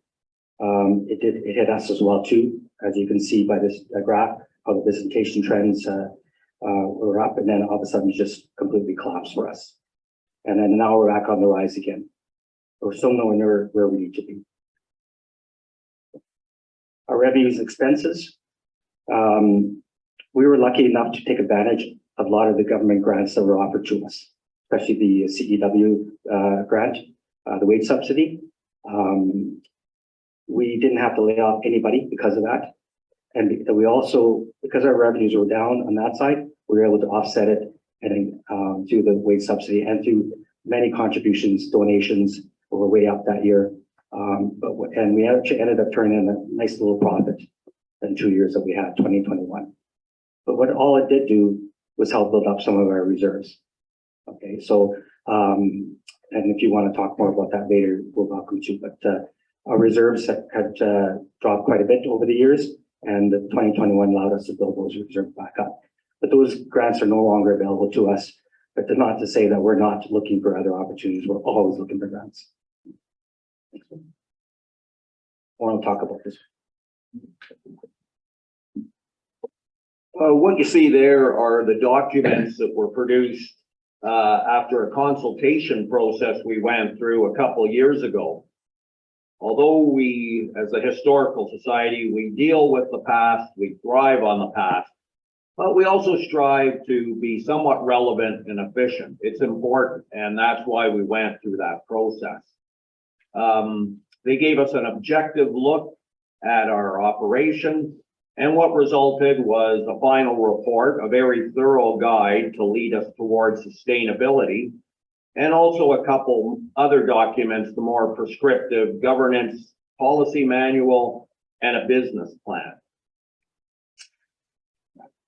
And also came out a couple surveys from that study, something that we probably couldn't have done ourselves, not objectively.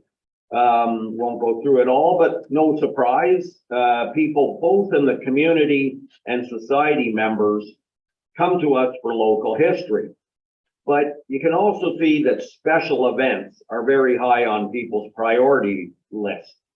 And I think it's something we do very well. Now that COVID, well, who knows where COVID is, but as much as we can, we're going to return to normal programming and present those special events that draw people.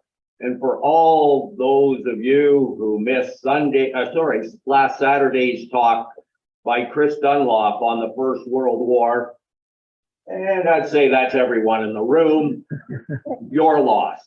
It was incredible. And you'll also see that Indigenous topics rate very high. It's something that we really need to work at because people are interested in it and it is part of our history. Yeah, next slide. So 19. Oh, there. Oh, yes, yes. Okay. Sorry. Yeah, so this is our 3-year strategic priorities. This is one of the things that came out of the study. In a nutshell, 3 priorities: financial stability, community connection, and the use of the vacant lot. And of course, you'll see there, as consultants always do, they required us to examine our values, vision, and mission statements. And that was good. I'm not mocking it. It's important. It was just a really good look at our strengths and weaknesses.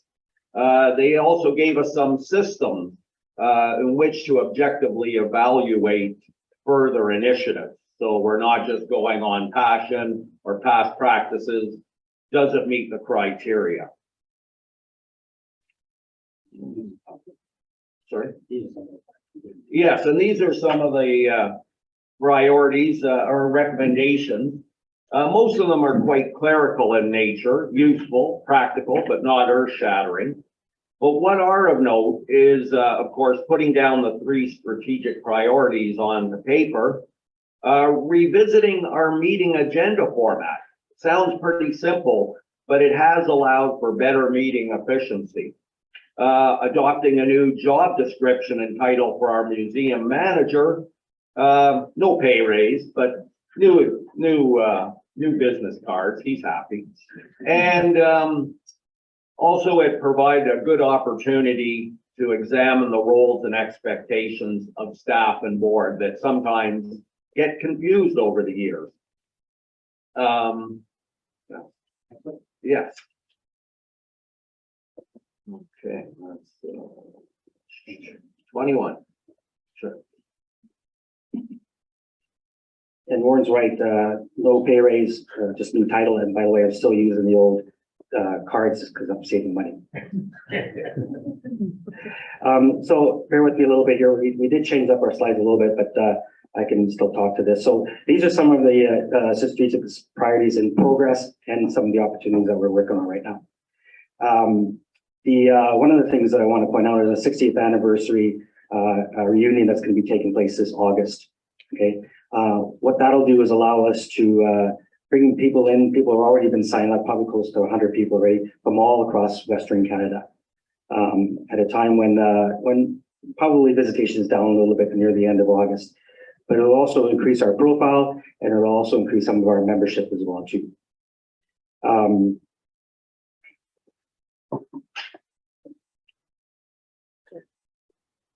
Some of the other things we're working on is well, you can just read there, audio visual enhancements to our gallery. We just replaced some of the lighting there, which has been great. If you want to go to the next slide.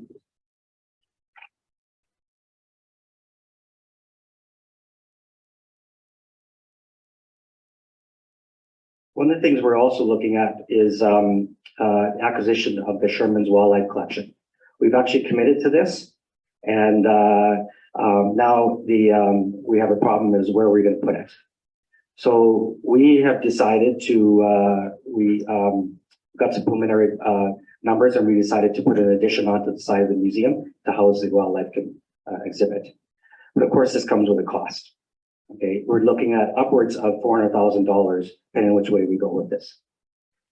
Now, this will be mostly handled through grants, but we may have to obviously fundraise and tap into our reserves to be able to do this.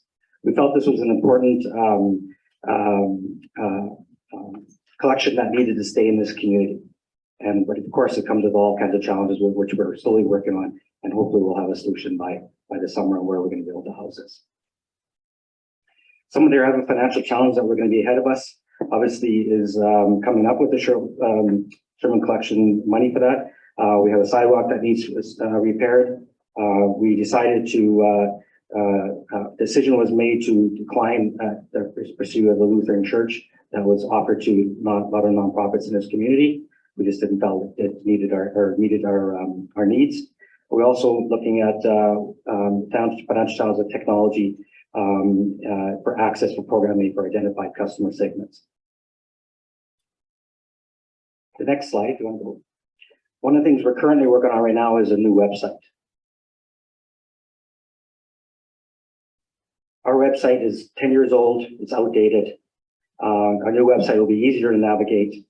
It'll be compatible with smartphones, and will also be a venue for e-commerce to gift shop, ticket sales, memberships, and donations. And we're hoping to have this live by the end of the month, if not by the end of the year. This is just a quick snapshot of what it's going to look like. We also went through a new branding exercise, and you can kind of see the colors that we're sort of leaning towards. We're pretty excited about this because there's huge opportunities here. Drive more visitations to the museum and allow us to put our gift shop online and hopefully increase sales that way as well too. Next slide.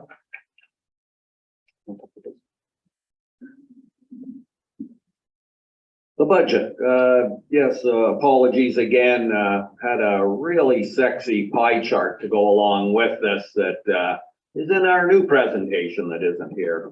At this rate, we're going to be down to the flip chart next year. But listen, I know it's hard looking at lines, but what the way I look at this, just vaguely dividing this into sectors, if you combine admissions and membership, that's what I consider the users of our facilities, around $64,000.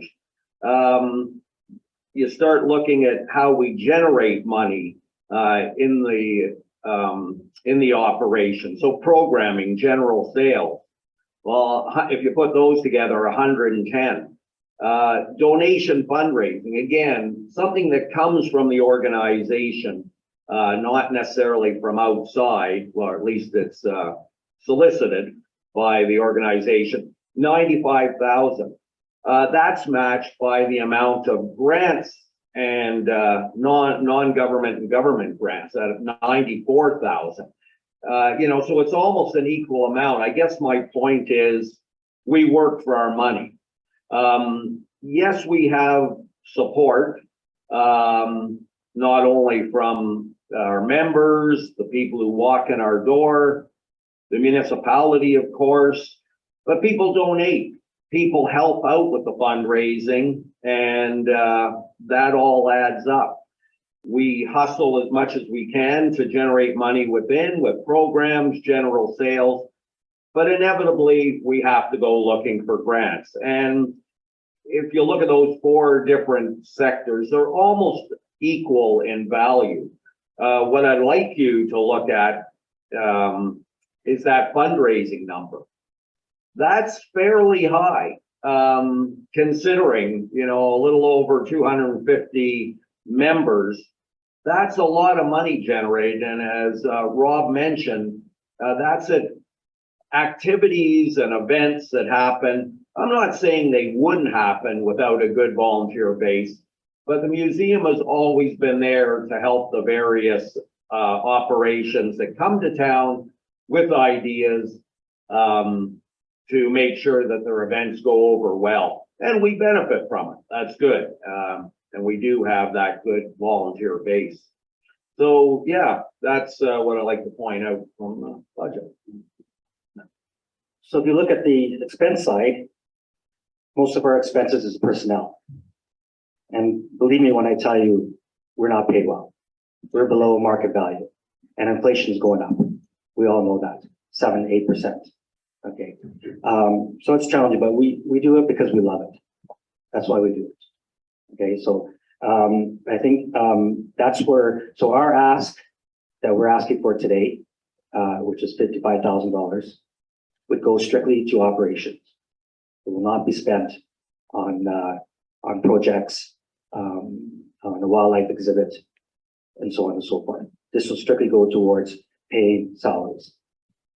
If for some reason, as you can see, we're already, even with this budget, we're already 16,000 in the hole with your contribution.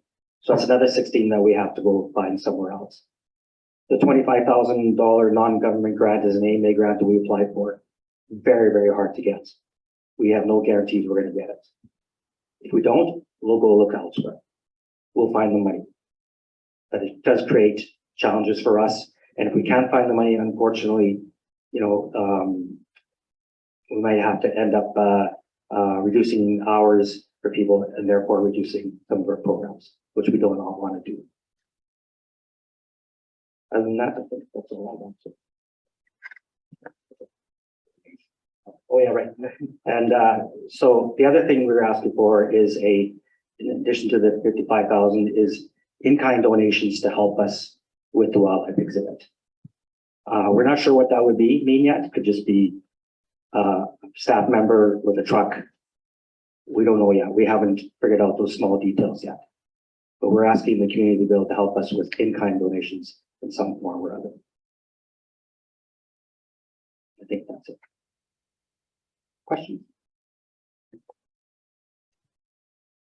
On behalf of all of us, Bunnikins in particular, thank you for that presentation. Appreciate all of it. I will turn it first to councillors for questions. Councillor Calaharampi. Thank you for the presentation. It was excellent. I have one question.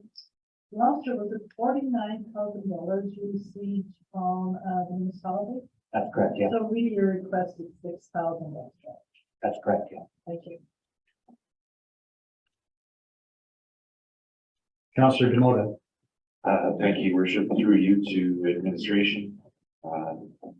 Just a question on the budget itself. Again, so I appreciate Councillor Keller's question. I assume that because it was stated that these requests are not included in the budget. So if we look back at expenses from last year, I'm going to assume or understand that this comes out of the council external group contribution budget in the operating area of protective and legislative services. So last year, okay, so I'm getting nods. I don't, yeah, okay. So, For the benefit of Councillor Wilson, yes, that's correct. That's the line that it comes out of. all right, yeah, thank you. So last year we had an approved budget of $382,637, and this year it's somewhat less than that, about $125,000 about. So this would, on top of our other considerations today already, would come out of this, other than the library, I guess. Okay, That's correct, Councillor Ball. so just keep that in consideration as we move forward. Thank you.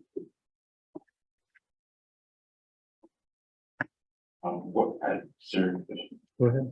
I wanted to say thank you for the presentation today and the time that you put behind this. And I wonder what the reciprocal to Bunnikins is, but maybe we can find that out another time. I'm not sure how to address the order today.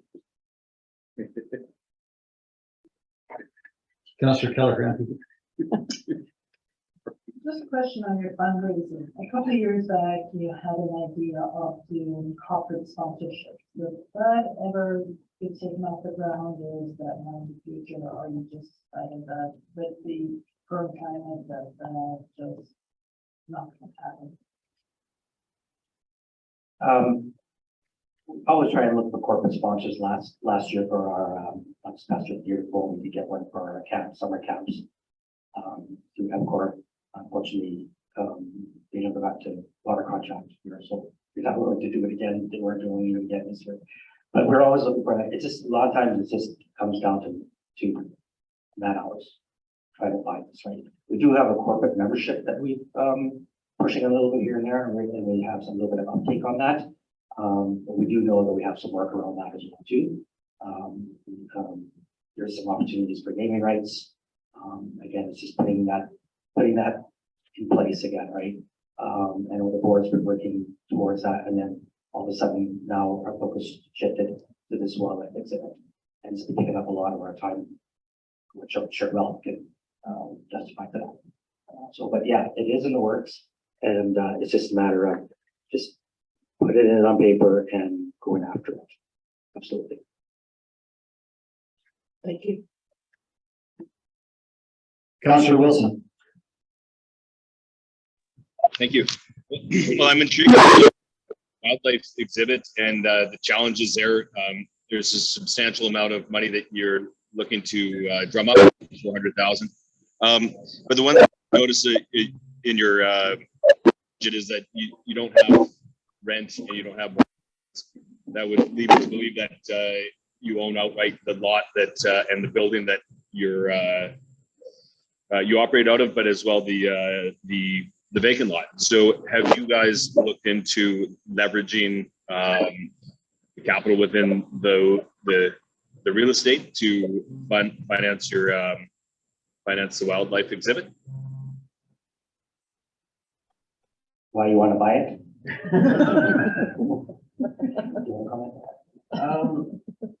Are you saying leverage the lot as it stands now for some short-term use or the long-term development ultimately?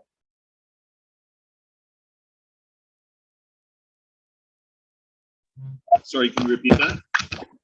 Are you talking about making money off the lot from short-term use, or are you talking about the long-term development of the lot? I guess neither. What I was more thinking is, are you able to borrow money on the lot that is not in use? So sure, you might have a long-term idea and goal of what you're going to do with that, with the, say, the underused, or say the vacant lot, yet maybe in the short term, you're able to leverage it to borrow money to do the wildlife exhibit, because I know that's probably a bit more near term. We find out this, you need to find a solution for wildlife exhibit in the near term, yet, you know, and so maybe a possibility would be to borrow money off the assets that you have, but we just brainstorm, I guess. Yeah. I think I know what you're asking. Yes, that's it is an asset, and that's one of the advantages we have with that. And we have talked about that as a way of paying for the wildlife exhibit. But you still got to come up with the money in the end, long term. So we are looking at different ways of funding that through grants. There are matching grants out there available to us that we're going to pursue. And then if we have to fund the rest through reserves and through funding through a loan, then that's what we'll probably end up doing. But again, this is all still kind of preliminary discussions that we're having around the board. We're still doing some research. We're doing a what's that survey that we're doing? What's it called? A land survey of the lot to the building and what's going to be required to put an addition onto that side there. So that's our first step, and then we'll kind of go from there. But time is ticking because we have to have that wildlife exhibit out of there by April, May. We might be able to squeeze till June. So what do? We don't have a facility for it. We talked about putting in a showcase gallery as one of the options as well, temporarily. So we are looking at different ways to be able to house it in the meantime, either storage, which we approached council before on that, with temporary storage of a trailer for us until we can get this addition added onto it. So in regards to, yeah, we don't pay rent, but we pay power, we pay heat, we pay maintenance. We don't have anybody shoveling our snow for us. Okay. The utilities went up 30%, at least 30% this past year. We're not talking $100 to $130. We're talking $700 to $1,000 a month. There's a huge cost to that associated to be able to maintain our building.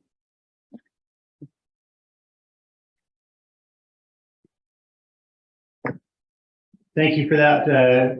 Councillor Wilson, are you good? Yes, ma'am. Thank you. Thank you. Might I ask, gentlemen, just to confirm, I know that Councillor Kelleher MP mentioned numbers, but I'm struggling to find them in the presentation. So can you confirm exactly the amount of the requested funds and how that compares to the allocation from council last year? So last year, we received 49,000 from the municipality. We're asking a $6,000 increase to 55,000. And some in-kind contributions to be determined as needed. I know that's an open question, I don't have an answer, but we're not sure what's needed, but we at least consider it. Think about it. How can the municipality help us, especially around the wildlife exhibit? Getting that in place. In the budget overview document, not the missing sexy pie chart, but the one we actually have. Government grants total $69,600. Is that inclusive of the requested 55,000 from council? Yes. And what accounts for the additional 14,500? Money we received from Parks Canada. And what are the terms of that $14,500 that you received from Parks Canada? It's in two kind of grants, we call it. One is that we house Parks Canada's artifacts, and they pay for us to do that. They basically pay for space. The other is they provide us funding to put on programming. They help pay for part of the mural on the side of the building. So they're looking at us doing things that meet sort of their I don't know what you call it, but what the things that they're doing, Indigenous programming, things around that thing. Exhibits, bringing in certain types of exhibits. The Vanishing Glacier that we brought in this past summer, because it was about environment, met their kind of the terms of that particular grant. All right, thank you. I mean, it's just semantics perhaps, but it seems to me they're paying for a service, which is different than a grant. In a nutshell, yes. Okay. Thank you.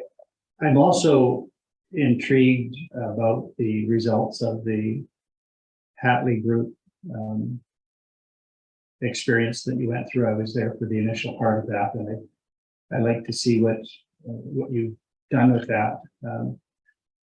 But I'm wondering how generally that report may contribute to greater financial stability and perhaps even sustainability of the museum. So for example, in one of your graphs, and again, you've got your page numbers all mixed up, but for me, it's page 26 of 66 on my agenda, but it's one that deals with how our support will assist you telling your collected stories and so forth.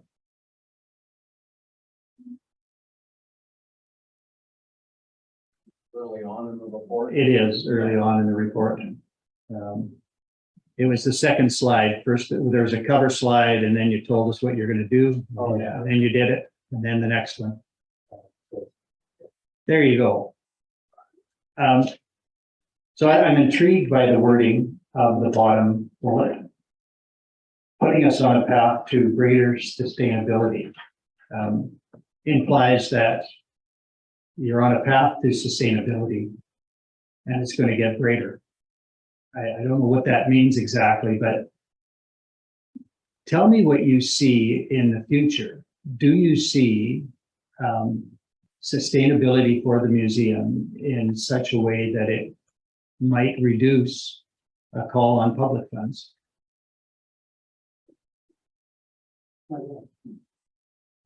We hope so. It used to be the quote on our title page of our presentation was sustainability is an orientation, not a destination. That sounds a little fatalistic, like you're never going to get there. And that's possible, but I believe we will. We're getting that way. And the one thing that the Hatley process ingrained in us is that we have to start looking for diverse streams of revenue. Hence our effort with the wildlife collection. Short term, it's going to be a real pain, not a moneymaker, but we believe long term, this is a really important step to make. So we're thinking that way. And getting more people in the door. Admissions are still a relatively small part of our operation, even though the museum is the main focus of our the historical society. But as Rob pointed out with our collections, that's always going to be the anchor that's dragging us down, but it's also the anchor that anchors us. We're not a historical society unless we have collections and archives. No one else is going to do that. And it's always going to be a thankless job. Well, no, we get a lot of thanks from those who are interested, and it's essential, it's important, but it's never going to be a money maker. And a lot of our wages go to that. So that is always going to be, that's where there's always going to be a need for public support, unless we get some really good corporate sponsorship. And Helen's right, we've talked about it, we haven't acted upon it, partly because although we have a great volunteer base to come out and do bottle drives and flip hamburgers, organizers and board members are scarce. And they're the ones that are going to have to drive that campaign. Now we're a bit distracted with the wildlife exhibit. We feel it's worth being distracted, but unfortunately that portion of the fundraising is going to have to sit on hold for a bit. But like I say, unfortunately, archives and collections is something we have to pay for, and we make very little money off it. And Rob mentioned during the pandemic, more and more people cleaned out their house, rationalized their lives, and we were the beneficiary of that.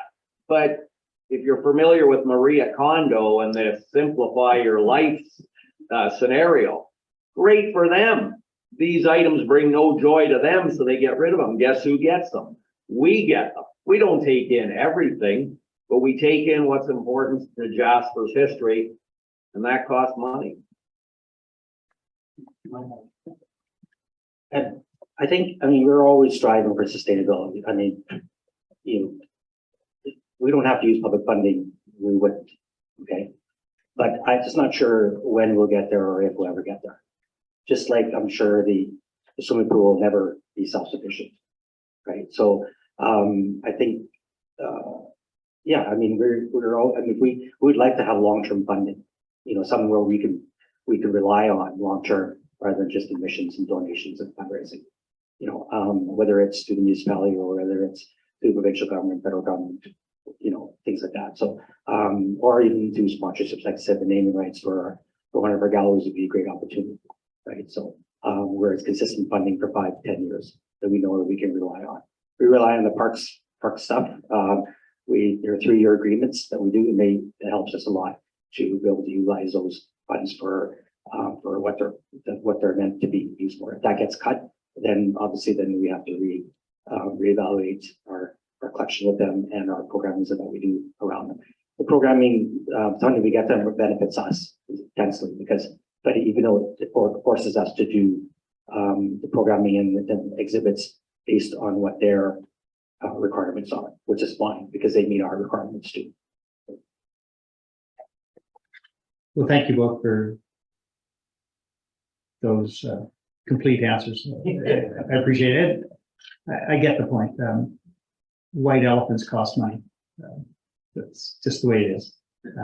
But fair enough. I do think that it's important, your indication that funding now will help achieve or may help achieve greater sustainability, probably not in the absence of continued public support. On the other side, I really do commend you for the way that you have been able to engage volunteers in your organization, perhaps to a level that is above the town average. It certainly indicates to me that there is widespread support and interest in the museum. And yes, you may not get people on the board, but at least you get them coming out, flipping hamburgers and helping with the pints and Pinot run and the rest of it. So congratulations to that. Other questions, Councillor Demota? Well, thank you. I'm just going to throw out a concept there, Your Worship, and you use the term white elephant costing money, but goose lay eggs, and sometimes if you get a good one, it can lay golden eggs. And I was just thinking back to how many times I've been here and over the time, and I'm sure that ask now has exceeded $500,000, and if we continue this, it's going to, another 10 years.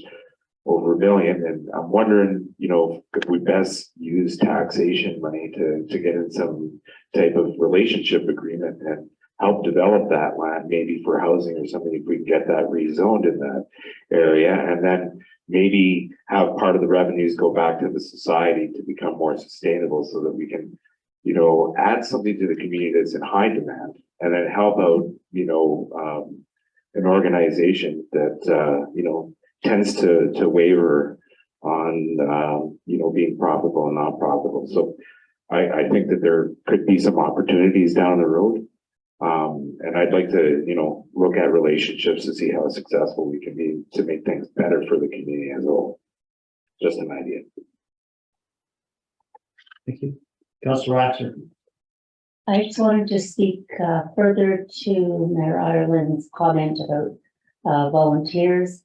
And how impressive it is, the number of people who are invested in the museum and historical society, and who are actively involved in fundraising. And I would particularly like to highlight Sheila Couture. When my youngest child graduated from high school, I heaved a sigh of relief, knowing that I may never have to do a bottle drive again.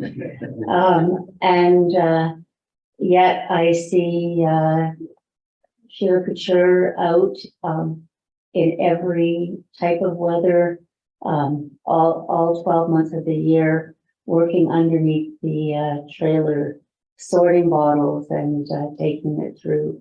I think that's an incredibly impressive contribution, and I just want to take the opportunity to publicly acknowledge that. Thank you. Thank you, Councillor Waxer. Mr. Waxer? Sorry, because we gave you the abbreviated budget, her efforts bring in somewhere in the neighborhood of $17,000 a year. The drop-off bottle system, not bottle drives that we do sporadically. Just to give you an idea, that's significant.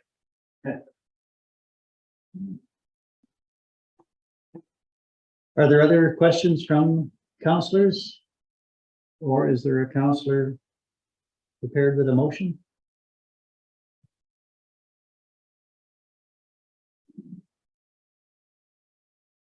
Councillor Melvin. Thank you, Your Worship. Having sat on the museum board now and going into my second year, it is It is amazing to see the amount of volunteers that show up to do the various fundraisers, and it never ceases to amaze me. Every time there's another newsletter coming out from the museum, there's another fundraiser. So when you think you've given your time, you actually are just being set up for another one where funds are continuing to be raised. Given the fact that the museum has taken on the acquisition of the Sherman collection, again, I think a very valuable part of our history in this community. This would be the time for us to continue to support the museum and its endeavors, and to work with the museum, maybe much along the lines of Councillor Demota's suggestion down the road, how sustainability might be more in the site than where we currently see it. But to that point, I would like to recommend that committee amend the budget to include the $55,000 in funding for the Jasper Yellowhead Historical Society, I believe is the correct way that should be worded, as opposed to the museum for 2023.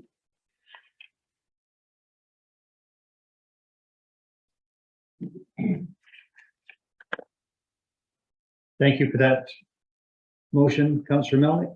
Councillor Demota? Well, I'm glad that motion's on the floor now, and I'm going to speak in favor of it. One thing that I do want to just address council and discuss and just kind of review the concept of what we're doing. You know, we're going into a priority-based budget.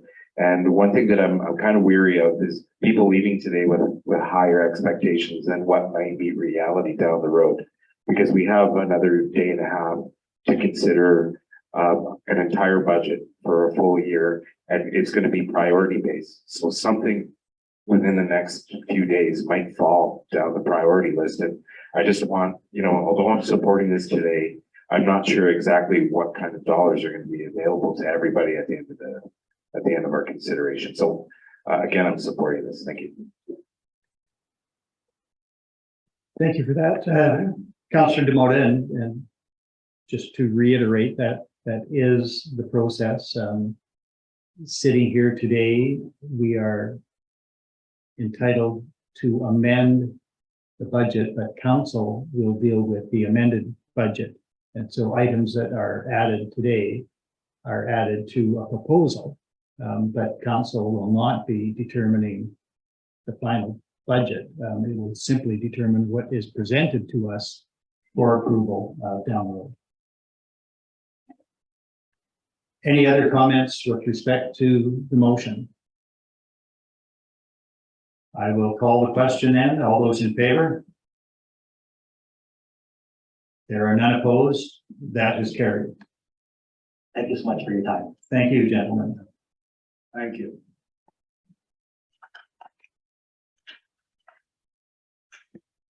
The next item on the agenda is the Jasper Crisis Team. Agenda item 3.4. I understand that, we do have a presenter here in person. I thought that might be by video link.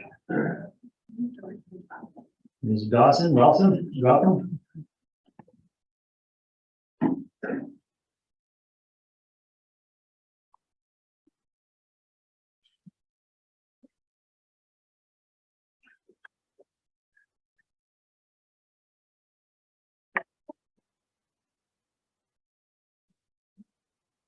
Good morning, everyone. I will start by apologizing. This is my first time presenting to council, and I am incredibly nervous, even though I think I know most of you. I just want to say good morning, Mayor, Council, Administration, and Jasper community members. My name is Kelly Dawson, for anyone that doesn't know me. I work full-time for the fire department. I was a previous board member with Jasper Victim Services. And I currently sit on the board with Jasper Community Team Society as a secretary. I'm here today to talk to you about Jasper Crisis Team. I care a lot about this fund as it's something I've seen help directly to people in the worst day of their lives. So what I'm here to ask today is for funding, request for funding to help support victims of trauma in times of crisis. So the Crisis Team Fund was originally created with Jasper Victim Services Unit. However, as most of you know, there was a change in structure and it led the crisis team to being taken over by Jasper Community Team Society. Hindenburg Victim Services has taken over operations in Jasper for that victim services portion where there is police involvement. So that portion is still being taken care of. Jasper Victim Services set up this crisis team in response to a very strong mandate that they're no longer allowed to assist with victims of trauma. So we wanted to make sure that these victims of trauma were still able to receive that same support that they were receiving before. So there is a large gap in the previous service that Jasper Victim Services used to provide. We had a very unique program which catered to our very unique tourist town. Since beginning, I moved over to the crisis team board after this change in structure. So since that, the crisis team has kind of become my baby. It's something I'm really passionate about, like I mentioned. And we have contracted Lisa Dara, who's a trained social worker, and she's going to be our coordinator. She's been working really closely with community outreach in order to ensure that victims receive adequate assistance in their time of need. The reason that the crisis team is so important in Jasper is because of its flexible mandate to support these victims. These are usually very time-sensitive situations, and that crisis team is able to respond immediately. Currently, most of the expenses coming in are for accommodation, food, or transportation for these victims of trauma. Currently, our main funding contributor is the golf tournament, which, as most of you probably know, was affected greatly due to the Chettaman wildfire. So it was postponed into October, and luckily we still had really great weather, and we had quite a few people sign up for it. Unfortunately, it did bring in less than we anticipated. So what I'm coming to council today to request is the amount of $12,500 for the 2023 budget. And I'm also requesting release of the $12,500, which was approved in the 2022 budget for crisis response. Victim Services did receive that check, and we did, with the change in structure, we did give it back to the municipality. What these funds would be used for immediately would be the actual crisis response. So those things we spoke about earlier, such as accommodation, food, and transportation. In the future, we do want to begin as soon as possible getting crisis training, bringing volunteers on board, and training with our partners as well, partner agencies such as community outreach workers, first responders, and anyone else that would be interested in volunteering. We plan to rebuild on the immediate response to trauma, and we want to work on a preventative approach to mitigate the potential for more trauma and community disruption by addressing challenges before police involvement even happens. We want to be able to respond to all types of situations that we have no idea as to what, when, or how they're going to happen. Working with different agencies throughout Jasper will provide more depth to this service. And that's actually it for me. So I just want to say a genuine thank you for taking the time to listen to me today. As you can tell, I'm sure my voice is nice and shaky, but it is a fund that I'm incredibly passionate about. And any questions, I'd be happy to answer to the best of my abilities or find the answer out as soon as possible. Well, thank you for that excellent presentation, Ms. Dawson. No nerves were apparent at all. I will open it to questions from councillors. Councillor Demota. I don't have any questions. I support this, and I think it's a great initiative for the community. I had the opportunity of sitting on the Jasper Community Team Society. I get to see, I don't get to see firsthand like Ms. Dawson does, but I understand the contribution that it and the importance in the community. And I'm ready to make a motion. Thank you, Councillor Demota. Councillor Wilson. Thank you for the great presentation. We don't have your again, I guess, a budget. I know because this is a big transition. The one thing I did miss the number of is the funds that municipality holds services that is transferred. But also, I guess my question is, so that's one of the questions. The second question is, what kind of budget do you foresee? You know, this is a pretty small budget to provide all these services that you suggested. So you're requesting 12,500 plus the check from that it holds with the municipality. But I'm sure there's fundraisers out there, or sorry, funders out there, and there is fundraising to do. What kind of number do you kind of foresee working with this year and coming year? So Councillor Wilson, that was a little difficult to hear. I think it was better when you held the conch shell up near you. But as I understood it, you're asking about the absence of budget presented to council and where other funding might be coming from exclusive of the request for municipal funding. So I'll look at the budget and potentially the impact of 2023 funding from the municipality and the release of the 2022 budgeted amount. Is that a very short synopsis of the question that you asked?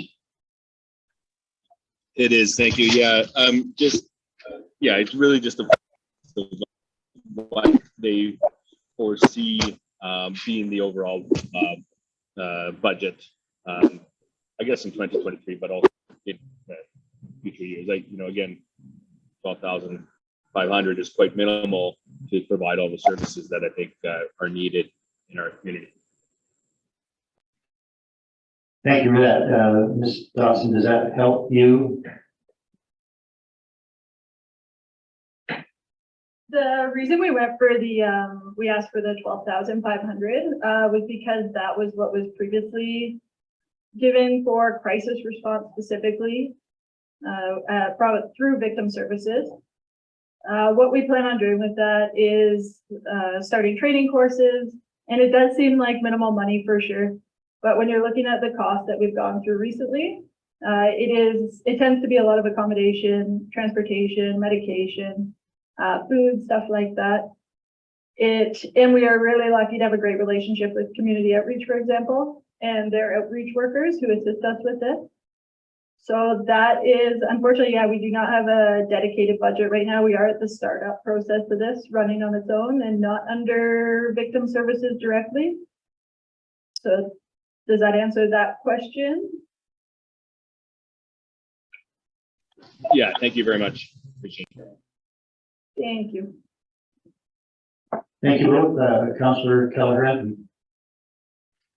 So where do you find funding to pay for your social worker? So the social worker, she is on a contract. And what we have from the beginning of the crisis team, there was money transferred over directly from victim services to Jasper Community Team Society for the crisis team. So that's where she's being paid out of right now. And it's very minimal hours. It's only a couple hours here and there. Thank you. Councillor Waxer. I just wanted to express appreciation for your dedication and enthusiasm for this very important service. I think, particularly in our tourism economy, I think, as you expressed, for people having the worst day of their lives, it will always be remembered as being well supported in a community like this. They weren't left for the day to go worse. I also wanted to recognize that I would anticipate that there would be considerable work in setting up new systems in a newly invented crisis team, and that there's time will be required to recruit the volunteers and to set up a training schedule and to So I appreciate that there are significant costs, particularly at the outset now. But very grateful for the passion of you and the other board members for ensuring that this important service continues. Thank you for that. In previous years, I believe our support for victim services was matched in the same amount by Parks Canada. And visitors that need these services are visitors to our community, but they're equally visitors to Jasper National Park. Are you making a similar request of Parks Canada for funding in the same amount? It's not something we've discussed quite yet. We're still at the very beginning stages of basically asking for funding, but it is something that I'm aware of that's on the table as well that we need to discuss with Parks Canada as well as ID12 just to make a donation to victims of trauma as well. So those will both be reached out to shortly. Thank you. I appreciate that. And this might be far beyond scope, but there are other communities that are perhaps not as anchored in tourism as Jasper, but still have highway traffic.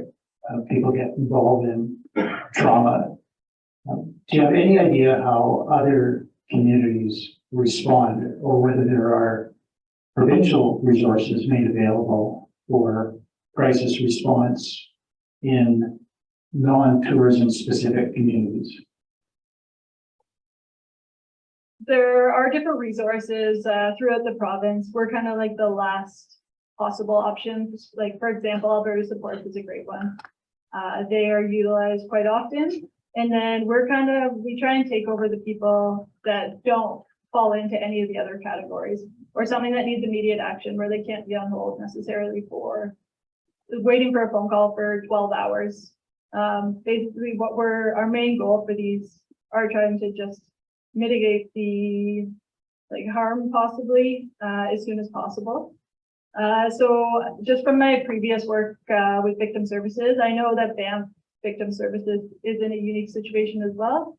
The one thing about them is they are closer to Calgary and major city centers. A huge part of the issue in Jasper is that unfortunately we are far from Edmonton, where most of the supports are. So that's all I can answer on that right now, but I can definitely look more into it as well. Okay, well, I appreciate that. And I will not hesitate to support a motion, assuming that it will come to grant the funding. But one of our priorities is advocacy with other levels of government, and particularly as crisis response now engages mental health issues often, and that's a provincial responsibility. The more we know about funding opportunities, the more we can lobby other orders of government to live up to their obligations to support where they can. So not that it will diminish my support for what you do. It's excellent work for the community and for, of course, those who need it. But I think there is lots of opportunity for others to contribute as well. Are there other questions of councillors? Councillor Melnick. Thank you, Your Worship. For clarity, the ask relates to the 2023 budget, which would probably be one motion. And then the request for release of pre-approved funds would probably be a second motion. Would that be the right way to interpret how this should proceed? I believe that would be in order, yes. So, if I may, I would recommend that committee amend the budget to include 12,500 in funding for the crisis team for 2023. And if I may attach the direct administration, that council, the committee direct administration to release the approved 2022 funds to the Jasper Crisis Team Society as well. Is by attaching that, will that make that a little bit cumbersome? Well, we can deal with them separately and even have separate questions, but I think that you would be right, a direction to administration to release the funding approved in the 2022 budget to Jasper Victim Services to the Jasper Crisis Team would solve that issue. And I think I saw a nod from Mr. Gibbon. Councillor Demoda and then Councillor Waxer. Yeah, I apologize, and I should have said I'm ready to vote, and I didn't want to hog the floor and say that I want to make the motion. So that if you want to put that forward, I'm totally cool with that. I'm not here for attention. Councillor Waxer. I believe that the legal entity is the Jasper Community Team Society for the operation of the Jasper Crisis Team. So I guess I would be a friendly amendment to the motion, which I accept. All right. If there is no further discussion, I'm going to propose that we do it in reverse order. So the first motion from Councillor Melnick, as I interpret it to be, is that committee direct administration to release funds approved in the 2022 budget for Jasper Victim Services to the Jasper Community Team Society in support of the crisis team. If there's no debate, I will call the question. All those in favor? There are none opposed. That is carried. And the second motion is that committee amend the 2023 budget to include the sum of $12,500 in funding for the Jasper Community Team Society in support of the Jasper Crisis Team. I will call that question. All those in favor? There are none opposed. That is carried. Your first presentation, and you got all you asked for. Thank you very much.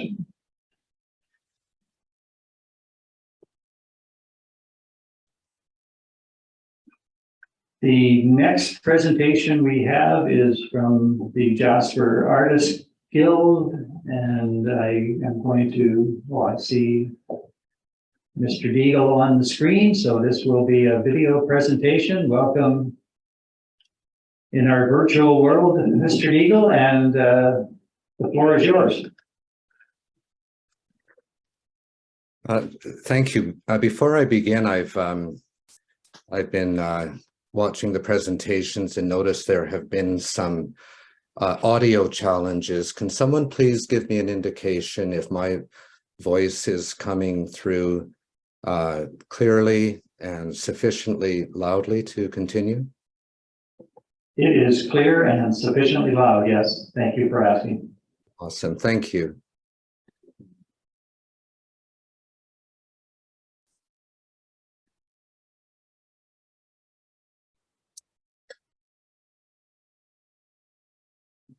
Okay, good morning, Mayor Ireland, councillors and members of the public.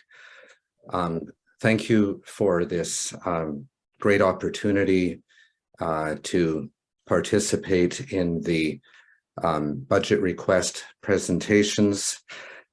Thanks also to the other presenters who have gone before me. I've been watching their presentations with interest and am honored to be presenting alongside such an impressive panel of community-minded groups and individuals. And if I may, I'd like to begin with the land acknowledgement. The Jasper Art Gallery is situated on the traditional territories of Treaties 6 and 8 and is deeply respectful of the Indigenous stewards whose ancestral land it occupies. We honor their rich cultures as fundamental to artistic life in Jasper and the work of the gallery.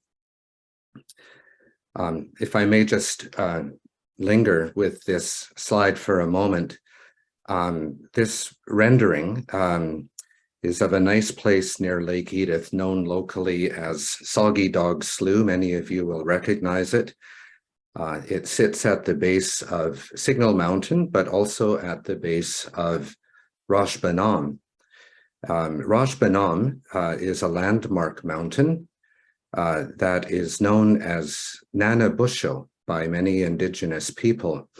Roughly, that stands for all things to all people. I don't want to get too deep this early in the presentation, but when our land acknowledgement refers to the work of the gallery, as a group, we're aware that the majority of paintings, photographs, and carvings that we depict present the Jasper area. Guests come here to see the natural beauty of the Rockies, and of course, they're thrilled at the sight of our wildlife and flora. While here, of course, they enjoy the hospitality while dining out, and most visit retail outlets. And many of these visitors come to the Jasper Art Gallery to purchase a work of art to take home. This artwork then becomes a constant reminder of their trip to Jasper. And of course, they have guests over who see the artwork, and it becomes an opportunity to share stories of their trip to our community.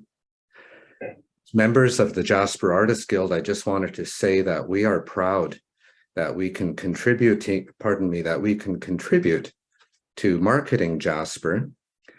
And with your support, we hope to continue to grow and thrive in this direction. So to cut to the chase, our request this year is comparatively modest. We're asking for $6,650 from the municipality in the form of funding support for physical improvements to the gallery and some marketing and promotion support.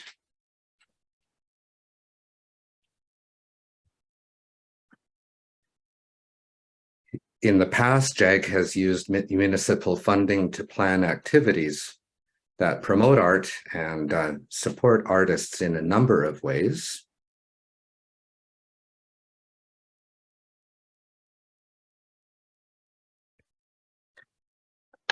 Include planning and hosting special events and exhibitions, both within the art gallery and at outlying venues, including the Performing Arts Theatre of Hinton in 2020, the Jasper Legion, and then we have had external seasonal venues like Jasper Waflato and Elk Village Restaurant as part of our external venues program.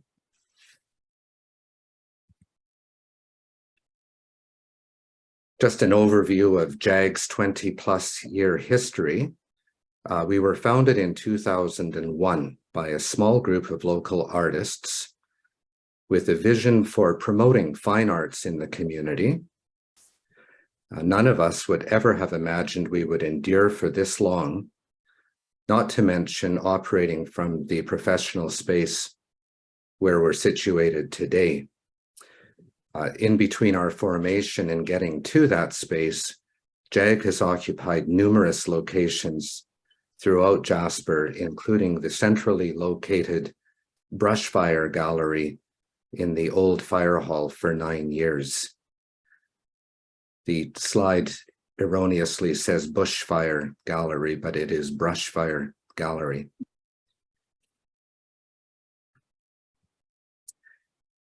Our present gallery at the Jasper Library and Cultural Center was established in 2016 after a very long and memorable wait.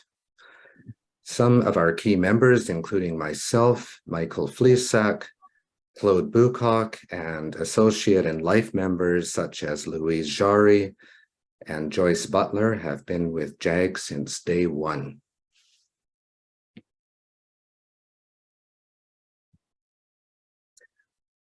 Our mandate has served us well over the years with little to no change. The artistic community that we are seeking to develop has grown larger over the years, as members who used to reside in Jasper have since moved on but continue to show with us.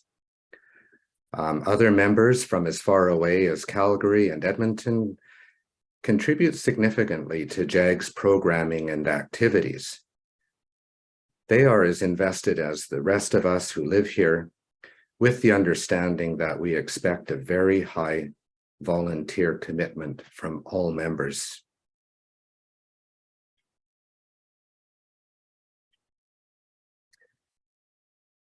Our bylaws state that we elect a chair, a vice chair, a secretary, a treasurer, and a minimum of 3 directors. One of our directors recently informed us they were no longer able to uphold their volunteer commitment, so we are currently down 1 director. If you look at this roster of executive team and board of directors members, and taking into account everyone's start dates, JAG's executive team collectively represents 73 years of experience and expertise in the arts. So we definitely have a competent team at the helm.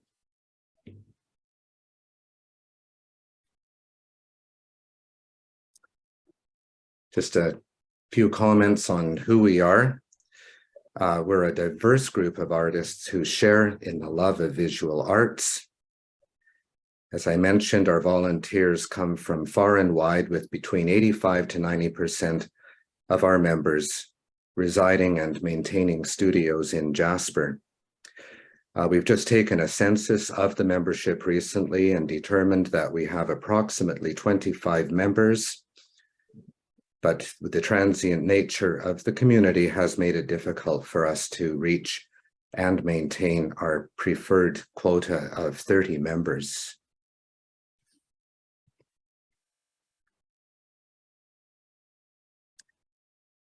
We have a very robust screening criteria for new members and an active adjudication committee who are kept busy reviewing new applications between October and April, which we refer to as our adjudication season.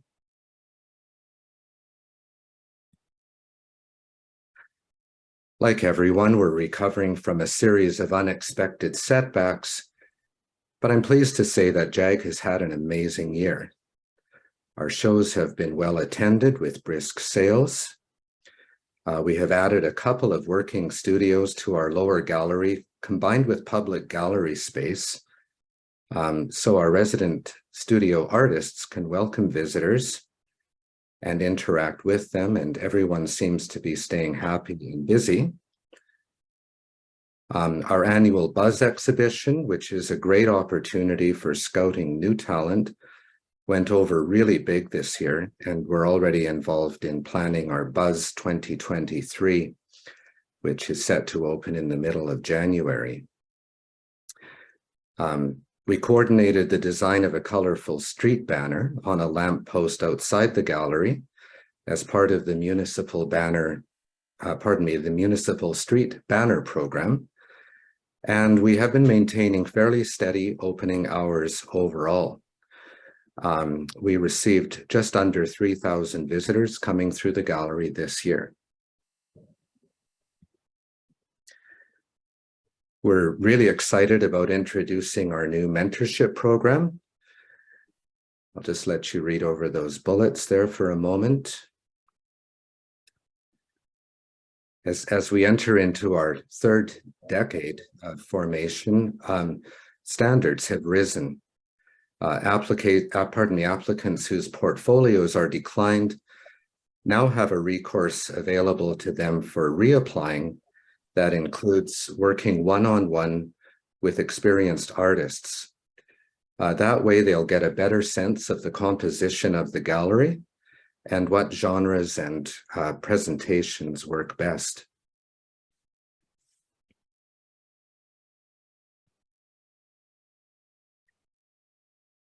The most recent iteration of JAG's bylaws was filed in August of 2014. So starting this year and leading up to the 2023 AGM, we've been having discussions about revising the bylaws to give us a contemporary understanding of who we are and where we need to be going as a cultural organization.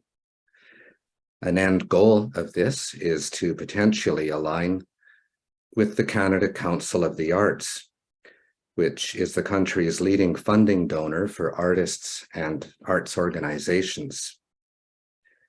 We're also reviewing our membership structure, seeing as we're continuing to work with a model that was put into effect not long after we were established.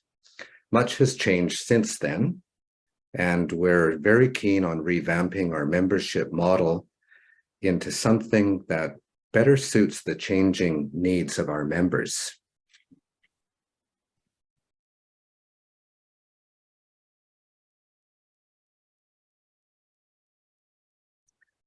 Sorry, I've really digressed, but returning to finance, our revenues right now come from gallery and special event art sales, grants, donations, including cash donations, and donations in kind. An example would be our state-of-the-art lighting system that is on par with the Art Gallery of Alberta's lighting system. And this was donated by Morin Brothers Construction of Edmonton. Revenue also comes in the form of rent from our studio artists. And over time, JAG members have contributed the equivalent of almost $13,000 through in-kind donations of volunteer time in 2022 alone.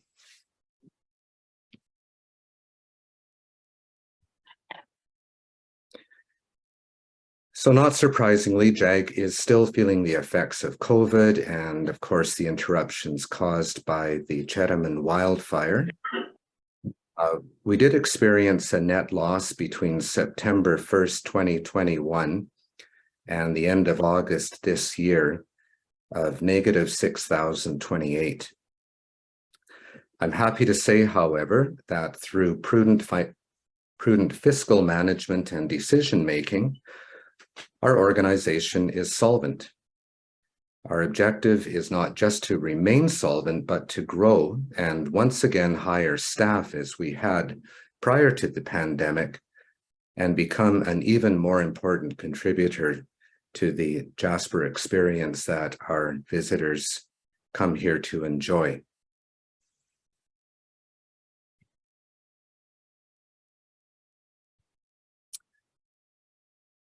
Circling back to where it all started, JAG is requesting $6,650 worth of funding to support gallery operations and to further our quest to promote and serve not only artists in the region, but add to overall visitor enjoyment through our art forms and passions. Specifically, we are requesting funds for marketing and promotion efforts in the amount of $1,500. These marketing efforts would include everything from posters and graphic design accessories to promote our shows and enhance JAG's image as a conscientious community art gallery, to chamber fees, and inclusion in marketing efforts in the local newspapers and so on. Where gallery equipment and displays are concerned, we're requesting $3,500 for improving our present storage systems for framed art and our three-dimensional inventory. Our present storage room is an improvement over what we've had in the past at our previous galleries.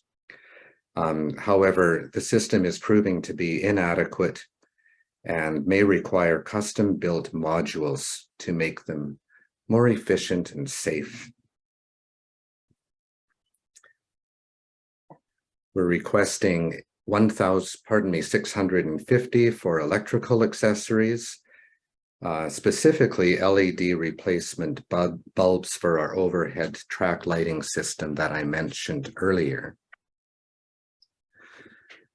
And lastly, our current inventory of custom table easels has become decrepit and is in need of full replacement. We have found that store-bought easels are flimsy and cannot sustain the weight of some of our heavier pieces. So we are looking to have easels built that are in keeping with the overall professional appearance of the gallery.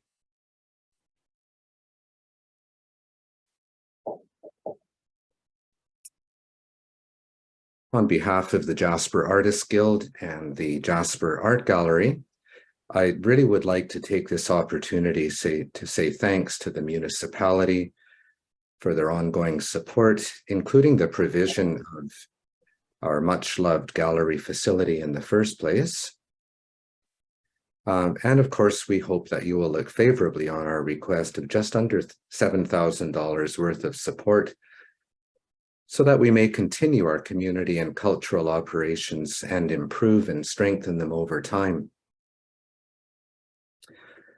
And once again, despite some major unexpected setbacks that we've all had to move through, our financial health does continue to move upward. And with your support, we would love to see that trend continue. And that is all. Yes, if there are questions, I'd be happy to try and answer them. Thank you very much for that presentation, Mr. Deagle, and I will turn to councillors to see whether there are in fact questions.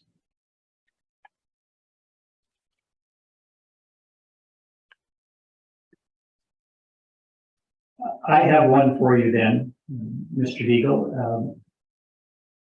And it's not particularly important to my decision on this matter, but I am intrigued by the 2 or 3 year campaign to attain recognition from the Canada Council for the Arts. Sounds like a wonderful endeavor, and I wish you success in that campaign. I wonder whether anything has been costed in respect to that campaign. What sort of outlay of funds might be required in connection with whatever lobby efforts are required? At this early stage in our campaign to attain recognition from the Canada Council for the Arts, we don't yet have a firm or a clear idea of what costs are associated with that alignment. My colleague Russ, who is leading the initiative, would have a better idea. And I have recorded that question and will transmit it to Russ, and he will be able to provide a very clear picture of what the associated costs would be. Our aspiration in terms of that alignment is, of course, to be eligible for project grants as a starting point, and later those project grants may accede to core operating grants, which would be a tremendous form of public support for JAG. But in terms of an initial startup cost, I don't have an accurate figure to share this morning. All right, well, that's fair, and I appreciate that. And in the end result, it probably doesn't matter, but from my own perspective and speaking personally only, I would be supportive of public funds going to support that campaign, because it could lead to, as you indicated, operational assistance down the road. And that's what public money ought to be spent on is improving your picture overall rather than say on light bulbs and shelving.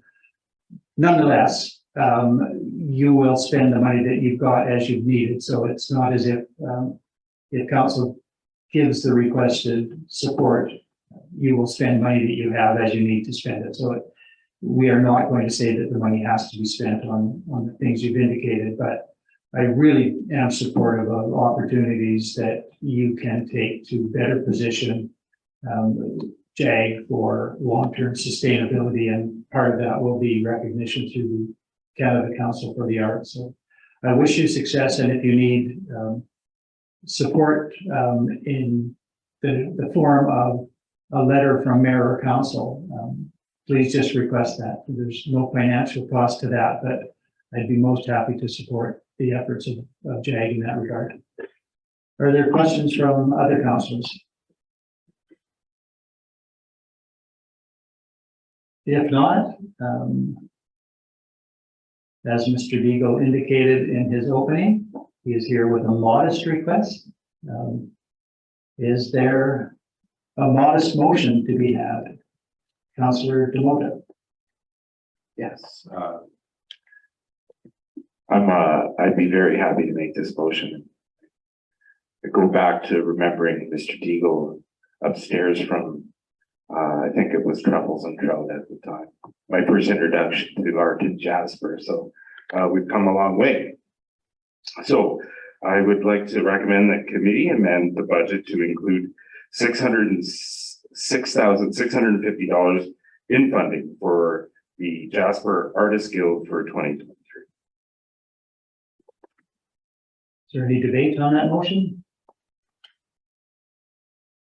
I will then call the question. All those in favor? There are none opposed. That is carried. So thank you, Mr. Deagle, for your presentation. I appreciate that you did experience some audio challenges. So just to repeat, this is a recommendation well, it's not a recommendation, it is a direction to administration to amend the amount of the budget that will be later presented for approval. So not yet a final approval, but this amount will be included in the final budget that comes to council for approval. So thank you for your presentation today. Thank you. We are now into the lunch hour. We have two additional matters, Evergreens request and a request from Community Futures West Yellowhead. Are individuals waiting in queue?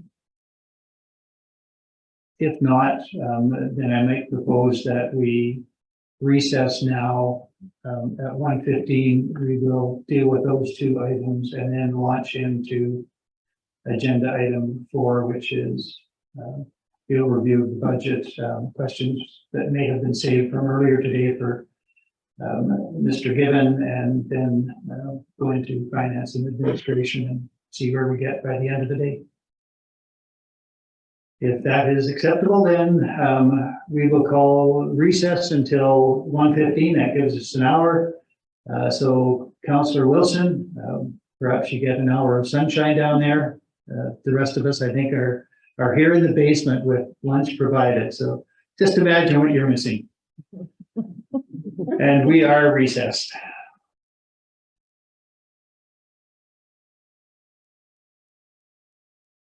It is 1:15. I will call this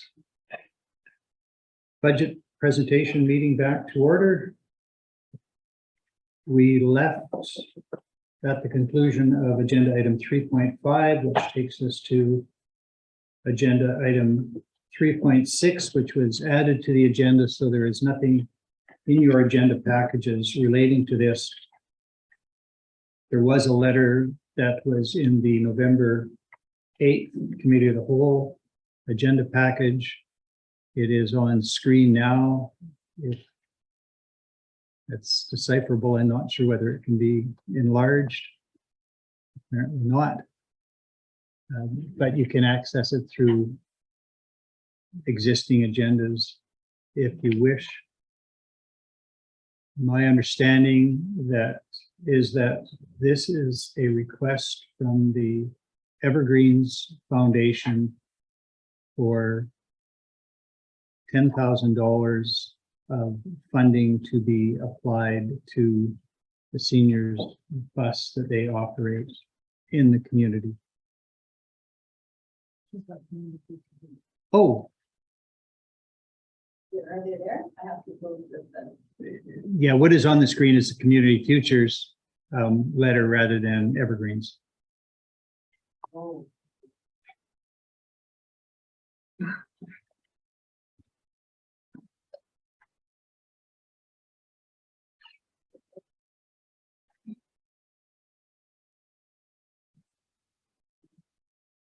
Right, and the presenter, the proponent, has indicated that they don't wish to present orally, so we just have this letter, which again was at least on the agenda a week or more ago, 2 weeks ago, I guess, no, 1 week ago.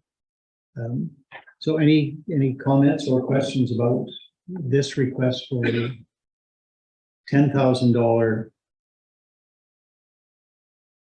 item added to the agenda for Evergreens?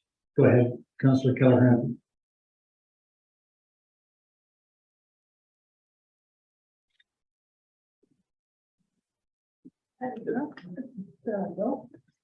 Sorry about that.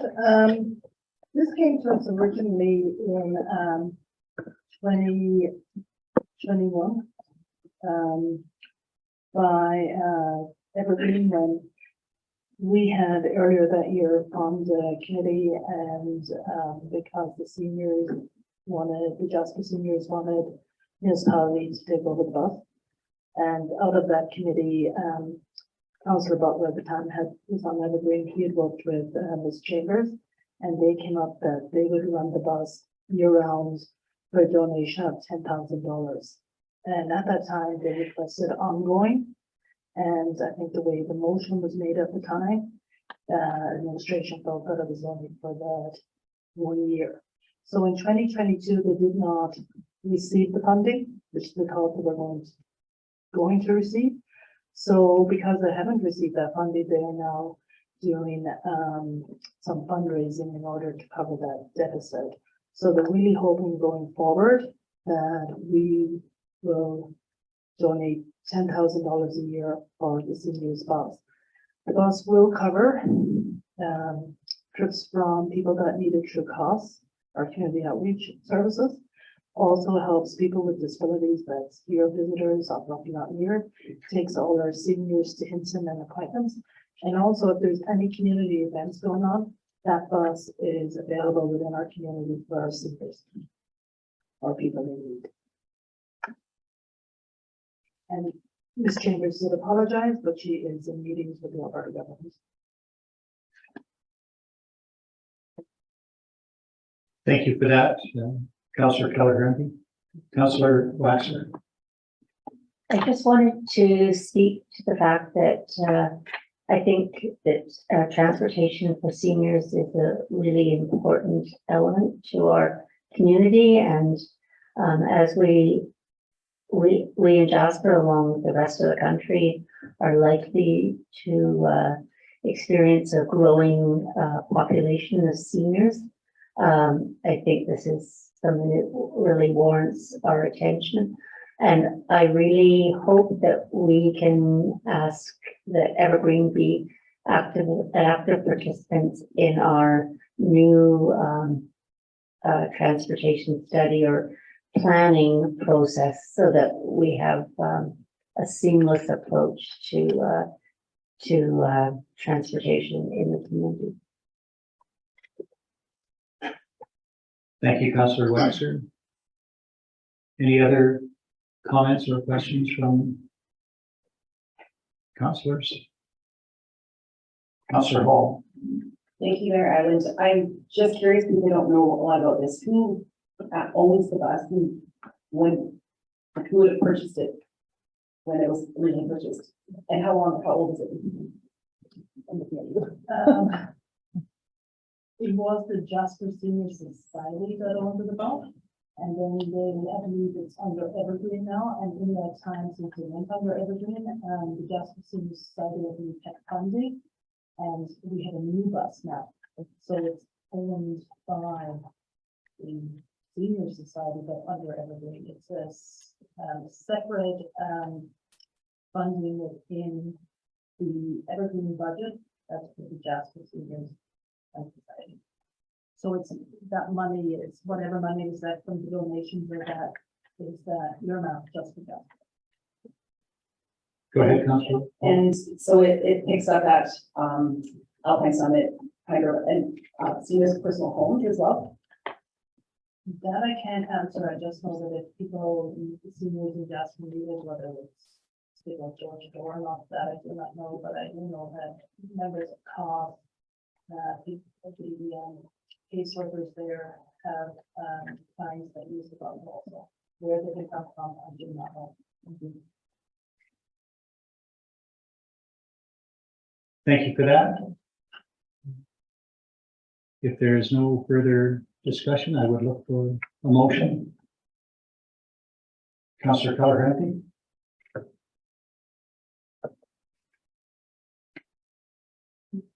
That committee amended budget to include 10,000 a year in funding for the Evergreen Foundation on an ongoing basis.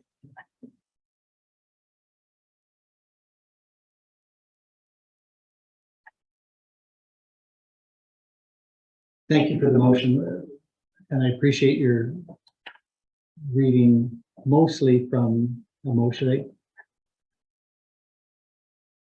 We are at this stage still just amending a base budget that will be presented to council for approval, but we still only approve budgets 1 year at a time. So I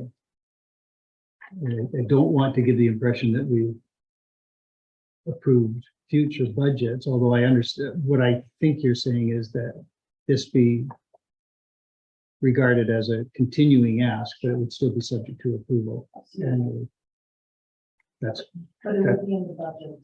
That It would be in- Come back in 2026, with the new council here. And that if it's based on, when it's outside, it wants in the base budget. That's what worries me, that if we put it in the budget from 2022 to 2025 period, in 2026, we will come back and it's not part of the budget that's presented, and then it's not. understood. Mr. Gibbon, do you have comments about? I suppose the only caution, Your Worship, might be that the council can determine how much within its term. Once you get outside of your term, you go outside of your by definition, outside of your operating authority.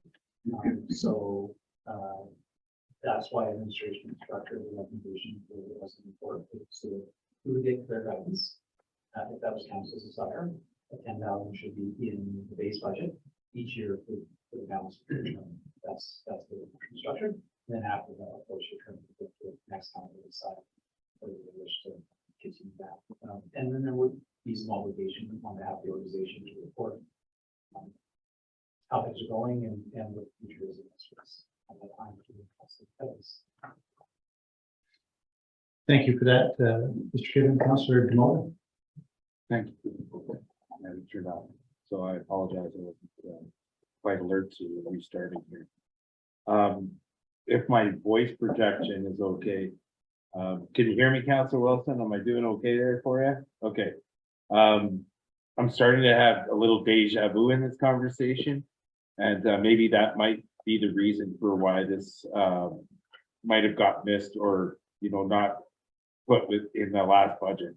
However, I wonder where policy is concerned, if we're going to be operating, in an equitable fairness to other external asks that are required to come here every year. So just to contemplate, treating everybody the same. So I'm not sure if I'm willing to do that for the term, $10,000, because I understand the ask, but could someone else ask, okay, like the museum as historical society, for an example, just say, can we just have 50 grand every year and just keep that going? And they only need to present one. So, no, it's a question of fairness maybe to the process. Thank you, Councillor Demota. Councillor Calvin. I think that's a little different, because with the Jasper Senior Society that handled forward to the municipality. And as a municipality at the time, we didn't really want to take over the senior stuff. We approached Evergreen to help us with this initiative. I agree with Mr. Gibbon, I can go to 2022 to 2025. But I would hate for this like to happen to Evergreen like it did last year, where they have no funding for 2022, and they have to fundraise for us, and they also keep up the service. So I would hate that in 2026 if it got missed. Thank you. Understood. Councillor Dominic. Thank you, Your Worship. With our new policy regarding agreements, that we have relationships with organizations, we'll probably be signing a relationship agreement, which would then become an annual agreement. I would think that then this would come up on an annual basis, and we could just date it so that it always comes up in September prior to budget time to ensure that it's included for next council's consideration. And that way we have it continually coming up because we have this agreement for this funding. That might be a way of solving it being missed from one council to the next. Thank you for that, Councillor Muller.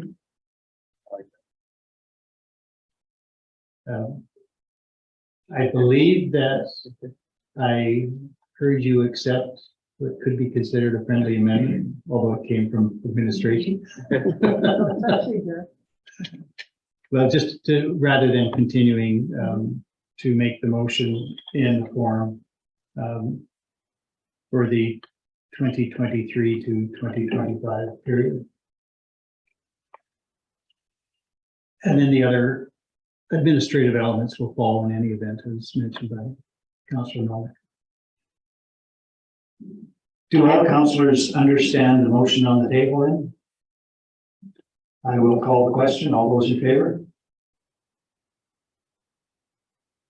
There are none opposed. That is carried. And that takes us to agenda item 3.7, which is the letter we previously had on the screen from Community Futures West Yellowhead. And this is for funding for some specific events, I believe. Your Worship, it may be difficult for council to read on screen there, but I can just report what they had in correspondence to committee. There was a number of different initiatives, including their Lemonade Day sponsorship, the Youth Entrepreneur in Training Initiative, Small Business Continuity and Disaster Recovery Project, and the follow-up on the West Yellowhead Triage Business and Retention Program. Council previously supported the triage program in this calendar year. And I think the intent here is from West Yellowhead, rather than having a number of requests throughout the year, just to pre-secure this funding along with the budget cycle, so we don't end up in a situation where council's ability to support these initiatives might be compromised because we may have already allocated new funding for the year.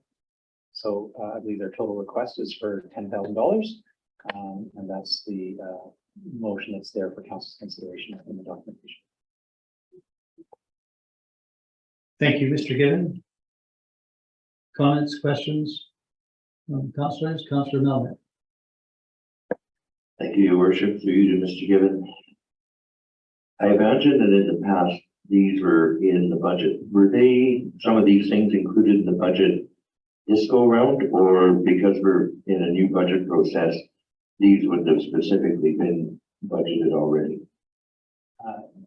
Through his worship to Councilor Malik. No, I don't believe any of these were regularly reflected in the budget as standing items. They tended to be more ad hoc requests. Some of them are new, some of them are ones that have happened regularly, particularly the 11-day sponsorship was something that has happened regularly, but was never in the budget. The other programs, the 3 programs, I believe are all more of a new nature. It's certainly the first time that they've been requested of the municipality since my arrival here. So no, they weren't previously in the budget as standing items. Any other questions regarding this request from Community Futures West Yellowhead?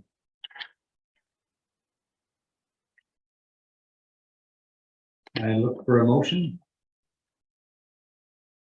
Councilor Demora. Well, thank you. I just wanted to thank Mr. Given because I did have the request letter from last week. And I was going to recite the last paragraph, which Mr. Given did quite concisely way faster. So I would like to recommend the committee amend the budget to include $10,000 in funding for community futures for the funding request allocation request. For 2023. For 2023, for their 2023-24 operating year. So. Thank you, Councilor Demota, for that motion. Is there any debate on the motion? I will call the question. All those in favor? There are none opposed. That is carried. That takes us through external group presentations. My rough tally is that there is about $150,000 added to the base budget, which will be presented subject to potentially further amendments for council approval at some point. Just a question for administration, I presume through you, Mr. Given, to Mrs. Malinchuk. I take it that it won't be an extensive matter to change the budget just for the amounts that we've dealt with thus far, or are we looking at significant time to do that? Thank you, Your Worship, for the question. No, that is quick work. I can turn that around. It's really quite. Thank you for that. Your Worship. Councilor Demota. I have a request for some clarification regarding all these 150,000 that you just talked about. Okay, I apologize, Your Worship, through you to administration. Just for a little bit of a request for clarification, because we had, I think I had some of the questions on this amongst councillors. In the operating budget that we have, there's $257,000 allocated to council external group contributions.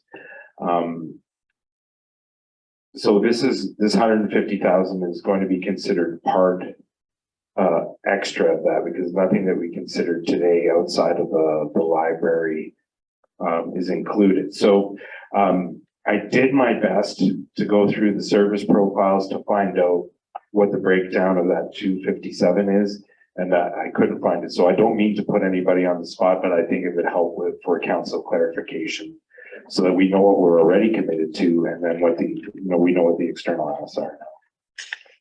Your Worship, for Councilor Demota.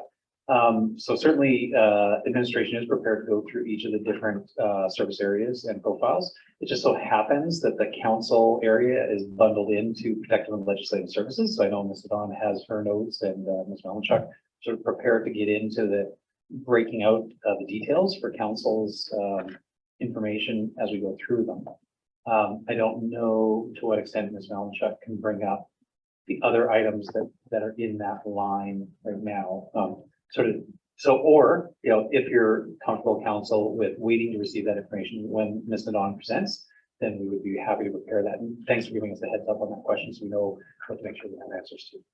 And that's exactly where I was going. So I appreciate that. I just didn't want it to be a surprise later.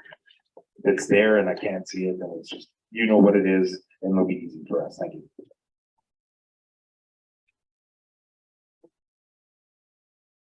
All right, then I think that we can turn to agenda item 4, the budget presentations. We started earlier today with process overview provided by Mr. Gibbon. I invited questions to await later in the agenda so we could deal with external groups, which we have done. So are there any questions now of Mr. Gibbon relating generally to the process overview and the general form of the budget presented?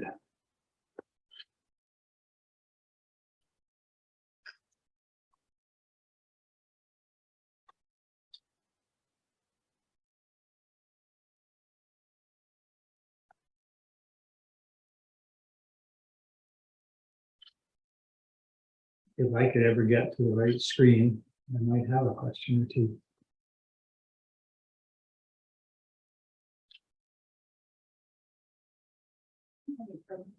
Very generally, Mr. Gibbon, and it's not something that you referenced in the introduction, but it is referenced in the material that is online for public availability.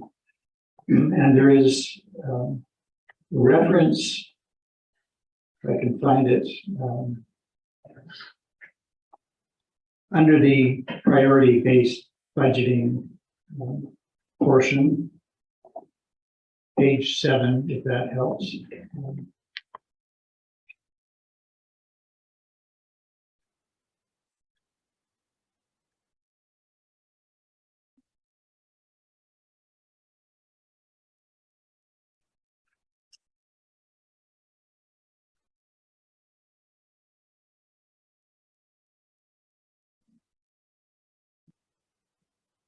So just a small matter there, but you indicate that this is a budget based on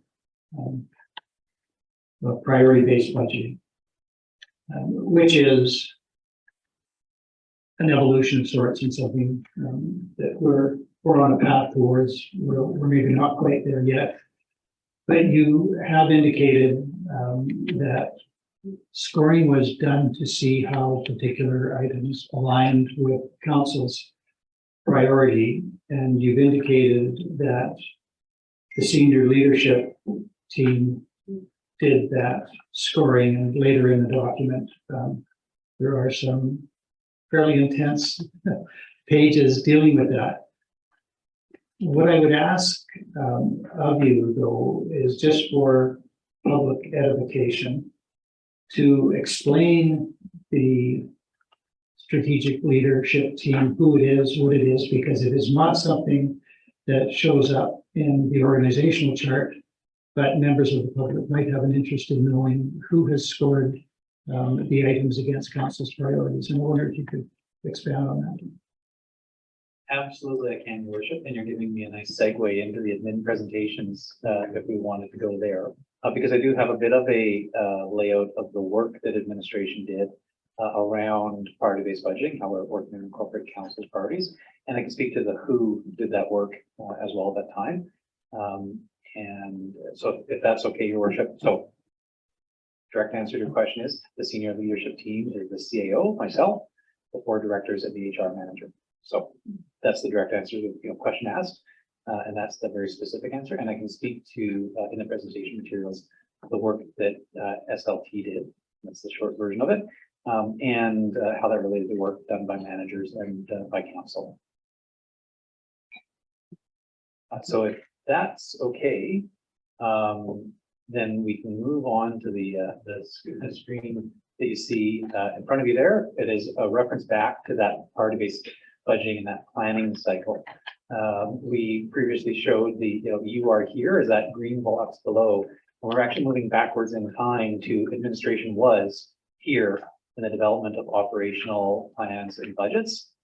And so over the intervening time between when council approved its strategic plan and here today. Managers received guidance from Ms. Malinchuk about the types of documents that they were going to have to do, and they worked to describe their service areas using developing service profiles, which I'll talk about in a little bit more detail. They use those service profiles to identify the current services that they're providing, and then they also made requests for new positions, and senior administration, SLT, evaluated all those requests and came up with the budget you see here today. I'm going to speak to that in a little bit more detail in the next couple of slides. I did mention the service profiles, so you'll see a little bit of a document there. This was something that was provided to council. Administration looked at our services and created service profiles that specifically describe 82 different municipal services. Council, you would have had a chance to lead through those. I know that they're probably lovely bedtime reading for all of you, or reading that kept you awake at night. But in each of those service profiles, administration took a standardized approach to attempting to describe what it is the municipality does. We looked at whether a service was mandatory or discretionary. There are some things that we're required to do, whether we want to do them or not. Who the clients of that service were, whether there were direct clients that received services directly from the program or service area, or whether there were also indirect clients, and we attempted to describe those. We described what the service was and any sub-services that might fall within that service.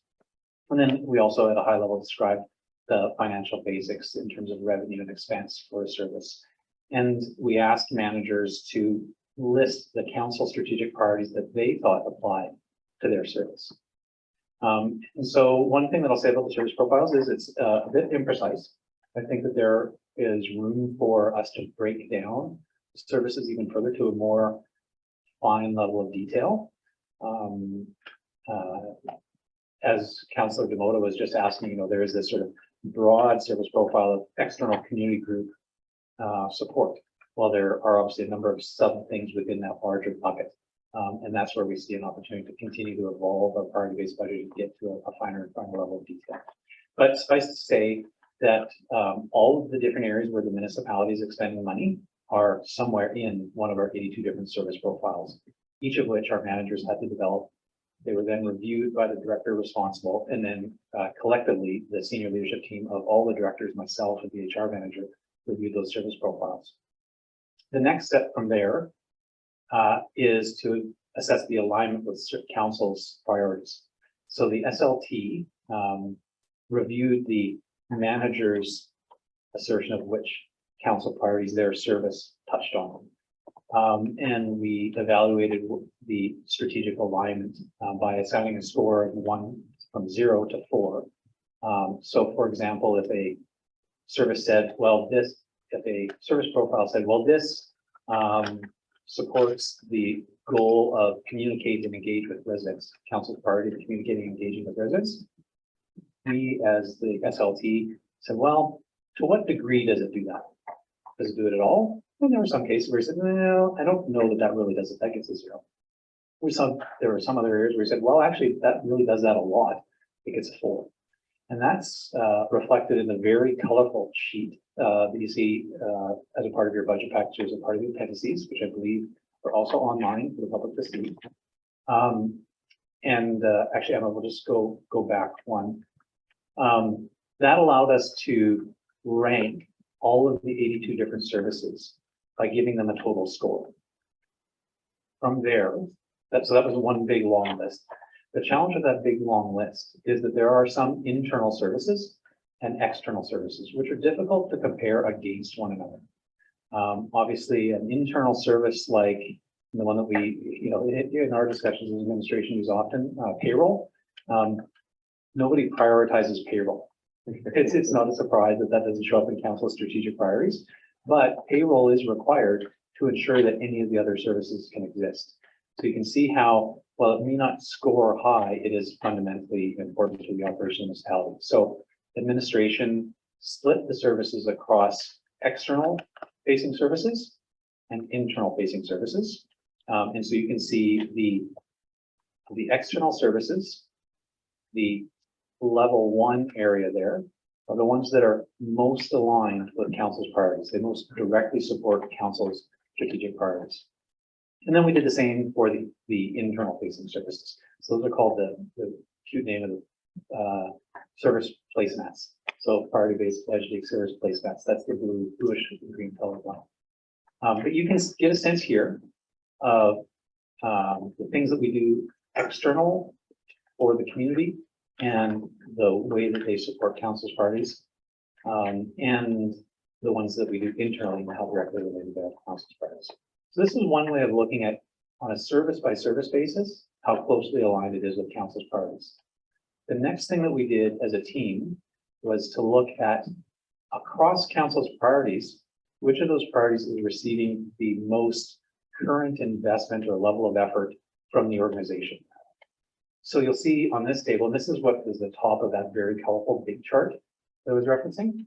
This top portion of it actually shows you the total in the columns underneath the council priority, the number of points that were awarded to the services that are aligned with that priority. So, for example, the lowest scoring. So invest in under housing. You can see the housing section. There's a bunch of red there. And that's an indication that there are not a lot of current efforts in the 2022 budget that are really focused on housing. Specifically, invest in developing community-focused housing units. I think council recognizes that there is not a lot of currently not a lot of direct investment in developing community-focused housing units. And that is shown by the fact that out of all the 82 services, we could only find 9 total points aligned with that council priority. That contrasts with the very first row under community health. Take proactive steps to reduce the risk of people becoming vulnerable and respond when they are vulnerable. That one received 109 points, and because there were 109 points awarded to different services that we assess as being aligned with supporting that goal of council. So the long table allows council to see into exactly what points we awarded under what priority. It also allows council to see across all of your priorities, where is there currently the most effort being expended? And again, on our 2022 budget. And you can see that there are some very distinct gaps. The overall housing category is fairly distinct. And again, this is based on 2022. There's a bit of a gap in relationships. Another small specific gap in environment. And another one in advocacy. So you can see that those stand out as areas where we as administration couldn't identify specific programs or a number of programs that supported that area. And this allowed us to bring forward some recommendations for how we can enhance our services in 2023 to fill some of these gaps. So again, that alignment between council's priorities, where we saw a weakness in our current efforts, and you will see opportunities to fill those, to address those weaknesses as some of the optional recommendations that are going to be presented by administration. I'm just going to pause there because I know that's a number of different areas, and ask if anybody has questions about our approach to priority-based budgeting at this stage. Councillor Calgary. And the optional recommendations, they are not part of the budget, they'd be extra. That's correct, Councillor Kelly. So the optional recommendations that we saw in the documents are ones where administration says we see a gap, as represented by those red colors in there. A way that you could address this gap, if you feel it is priority for the community, would be to add this service or program application.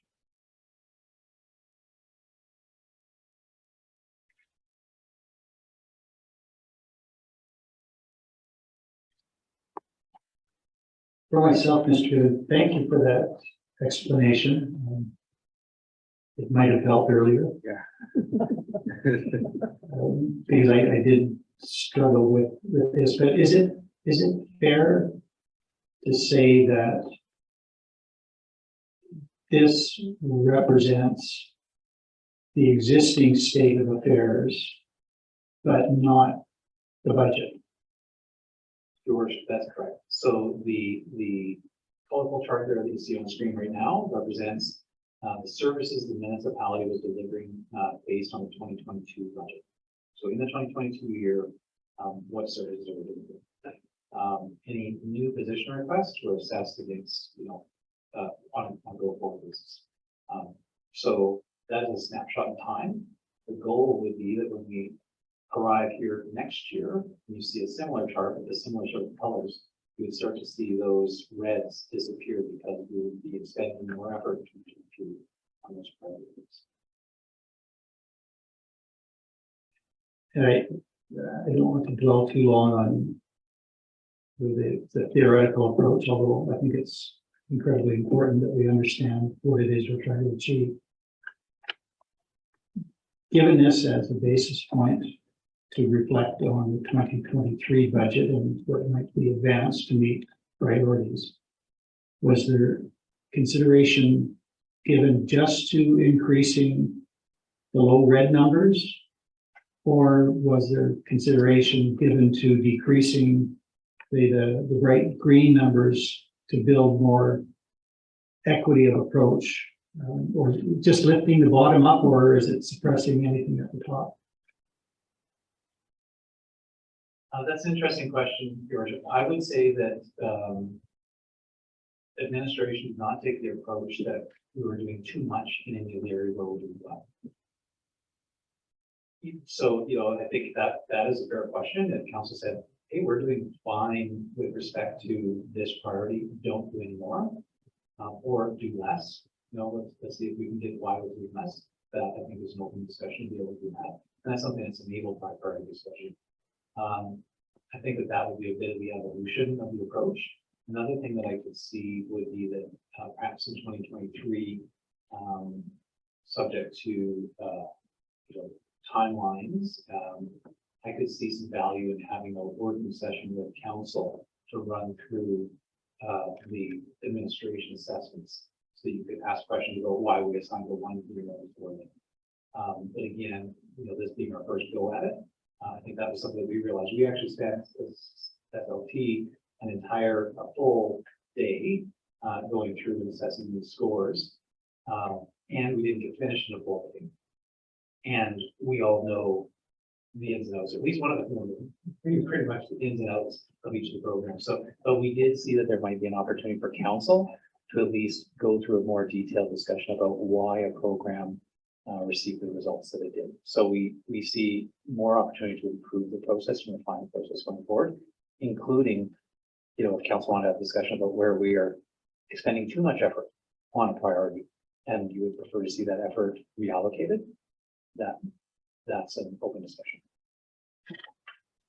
Thank you for that, Councillor Doyle. As always, I have to make it a little bit more painstaking than it should be. I know we don't want to dwell on this too long, but just for me to walk away from here and sleep better and understanding this, could we just go through an example on this one more time and use council as an example? Because it's the first one up there. So we've got the service of political leadership and community representation. So council gets a clean slate of 3s right across the board on the first line, right?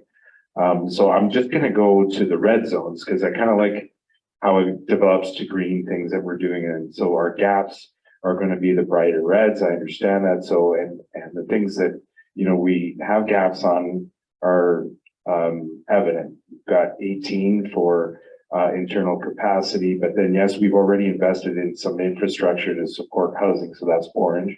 That's got a score of 29 on the types of scoring that it has. Out of 109 possible, that one only requires 29, and it's thing throughout all the services.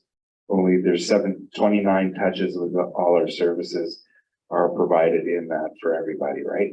And so this is saying that council's only scoring 3 out of 29 on that, or it's. Yeah, no, Yeah, this is good discussion, and I appreciate the question, Councilor Miller. So the maximum possible points that any particular council priority could receive would be 328. there are 82 different services, and if every one of those services was directly contributing to that goal, we would receive a 4. So service that directly contributes to the outcome described by council or the priority described by council, then it gets a 4. And so that's 29 out of 328 possible is pretty low. But then again, the highest thing that across there, the highest priority, the priority that we have the most alignment with across services is ensuring residents receive quality service that provides strong value for dollar. They received 163. So that in two parts, Councilor. So the most, if everything that we did now, if we could say that payroll directly supports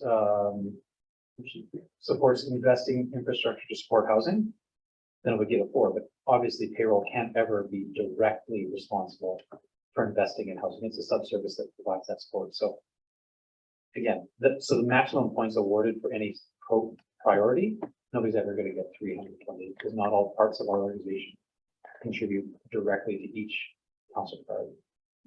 Is that one part there? And then I do just want to speak about council, but so we're talking in columns right now, right?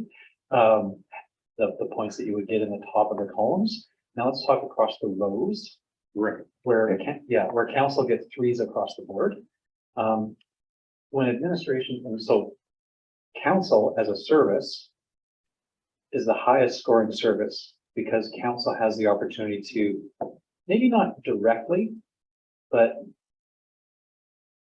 very, very closely advance the priorities. I mean, after all, they are council's priorities. So who is in the most charge of ensuring that those priorities come to fruition? I mean, ultimately it's council.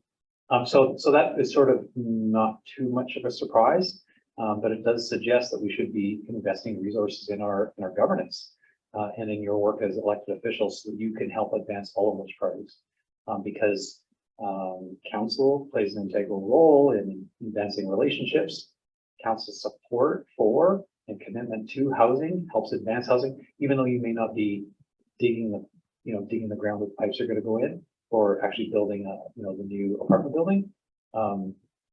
If you started doing that, then you'd start to get forced. if that makes sense.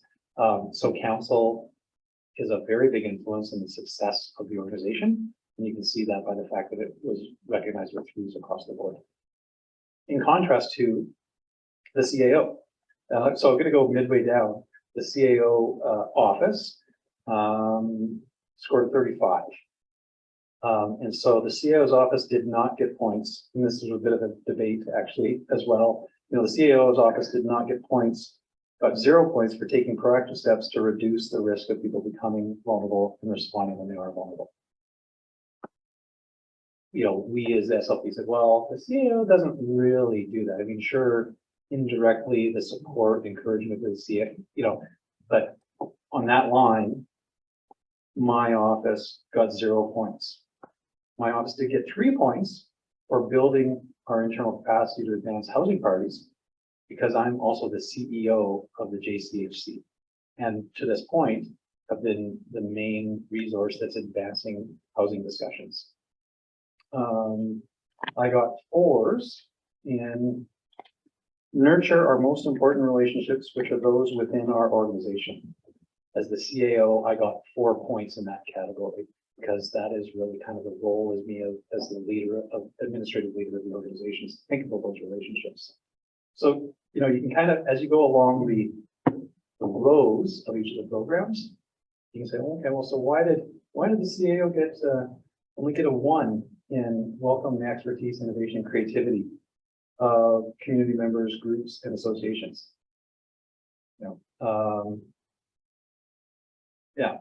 So hopefully that gives you a little bit more insight into how these work. And you can see that it's a bit of a art rather than a science. There's some subjectivity here and some negotiation. We went through and there were some areas where when the alignment came to administrate to SLT, we said, no, 4, really? We think that actually maybe in the broader scheme of things, that's probably more of a 3 or a 2. We each of the 6 of us independently scored each service. So where a service asserted that they supported a council priority, I scored it out of 4. Director Reed scored it, Chuck, and so on through the entire team. So it was a pretty labor intensive. And then there's a bit of negotiation with them. Well, geez, Natasha, why are you being so stingy with your marks? Or Bill, why are you such a easy mark? So again, it is a bit of a subjective process. But we as leaders in the organization felt that we have a pretty good pulse about how to best support council's priorities, or to what degree a program supports council priorities. Councilor Demota, that was a long jump off point. Sorry, that was a jump off point from your question that gave me a long chance to talk about probably this budget as a whole. I hope I did answer your question. No, and it's good, and I'm glad, I asked for that because maybe other councillors wanted to, and I'm not scared to ask for it to be simplified for me. And, I was just, when I first got this, and I borrowed my wife's glasses because I'm still in denial, but even with her magnification, I was thinking back to Maz Kanata from Star Wars there. She had I think that being identified as she had big glasses on. And when I went and looked at the digital copy, maybe it would have been nice to have a document. If we get a spreadsheet where we could slide it up and down. I'm sure that works on yours. But yeah, it's a little bit difficult to use with the slide rule. Anyway, trying to make sense over on the weekend was a little difficult, but now it's way more clear, I should say. So I appreciate that exercise and just took us through. A little harder to do on the second side, but it's there. Thanks.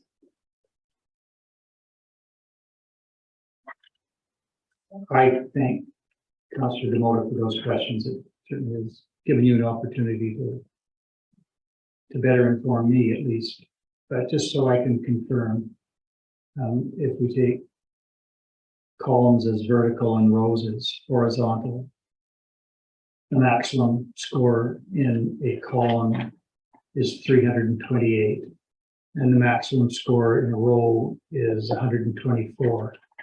And the rows are ordered by ability of that service to impact outcomes that are priority based. Correct? That's correct, Your Worship. I don't know what went into making this format. It's fairly intense.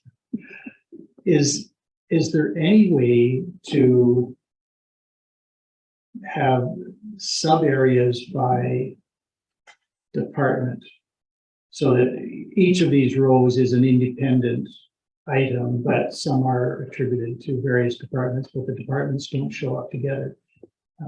Is there a button to push that could give us results by department? It just might be interesting to see how departments connect to priorities.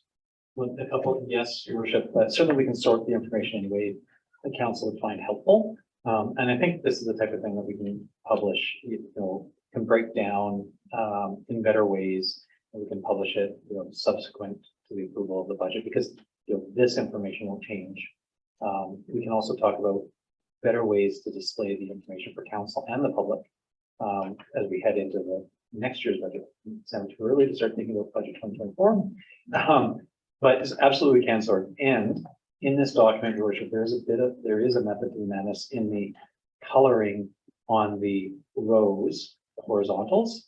The light colored, I'll call it red, but it's called pink, is all protected and legislative services department. Community development is a lavender. Utilities, utility fund, levy funded items are the darker blue. Finance and administration is the green, and operations is gray. And so you'll see on the first page, and again, based on sort of current results, utilities are high because again, the operation of our community, as we saw during the Cheltenham wildfire, our operation of our community really relies on utilities. So if we remove those, you would see that there's a lot from the community development department, a lot of that lavender in the upper half of the chart. Protective and legislative services, kind of through the middle. And then you don't see the first, only a couple of operations on the front page. And then as you flip over the back page, you see more operations and more finance administration. Again, that's an indication of the difference between internal and external services and the challenge of evaluating them against one another.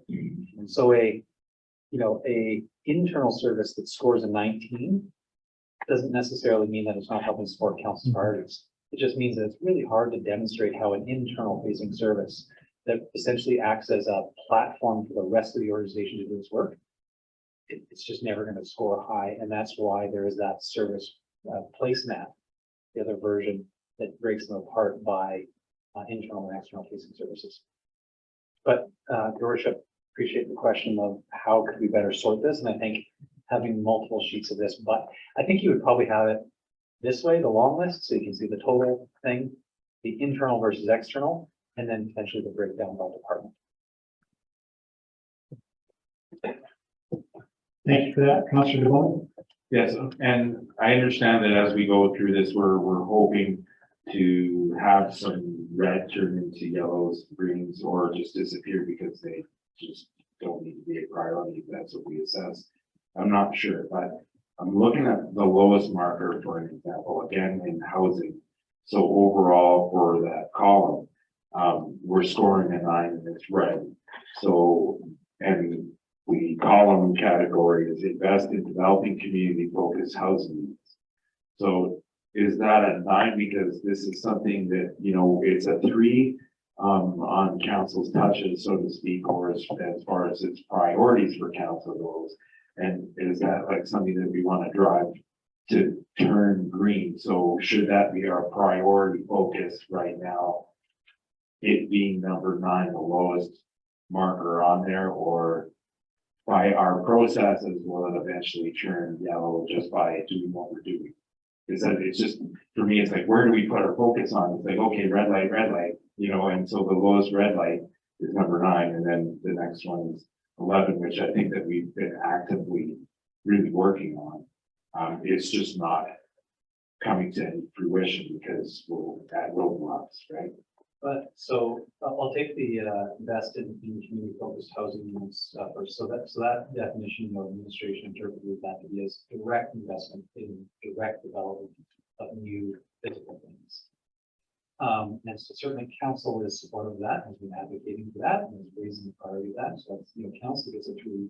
The other 6 are generally spread across different areas. And taxation, I think, got a 1 point under that because we need to collect the money to do it. Although taxation isn't belong to the building units, but it's a service that's needed.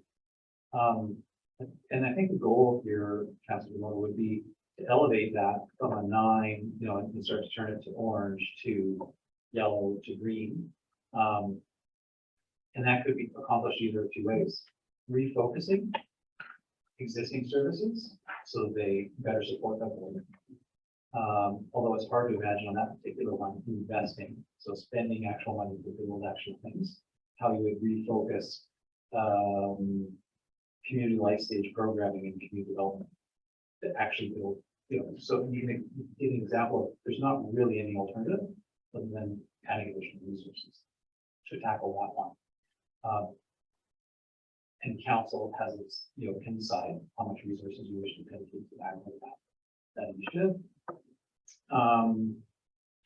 The other one was the 11 under advocacy, which is really about land use planning and resorting to process.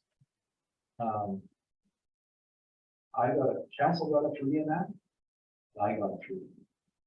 And across the organization, there were a couple of other smaller parts, like I think generally in the council area, community support and recognition, in fact, we support these out in the community.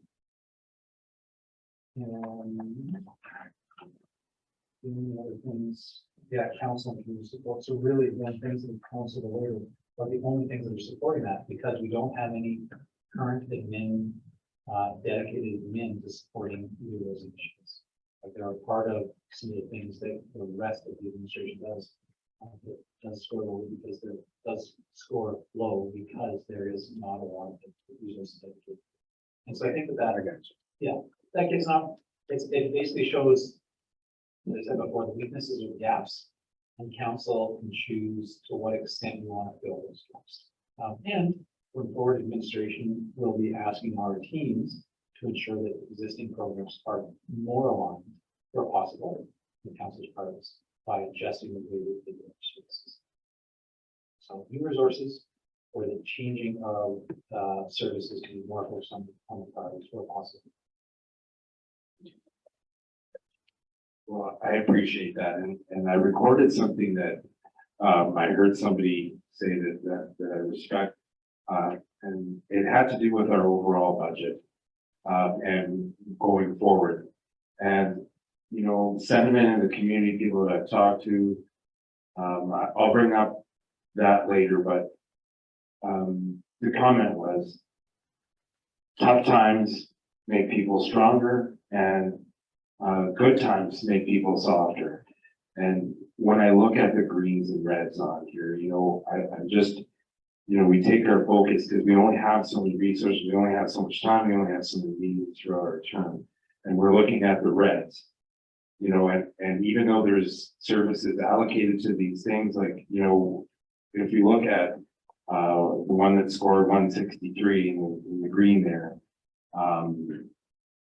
you know, when we start focusing on other things and our priorities change, we get soft in those areas, because, you know, it's one thing that, where do you keep the foot on the gas when you're doing things well? Because other things are going to distract you from going. And I know this isn't really an indicator of what we're doing now, but where we need to put our priority focus is on the gaps.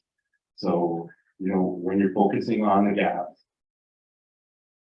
it might be, you know, it's a tough thing, and it can be overwhelming when you look at all the things that makes things go 3 or things that makes go 4, and there's a lot of consideration there. So that is just a thought for consideration. It's just me trying to keep my diatribe straight.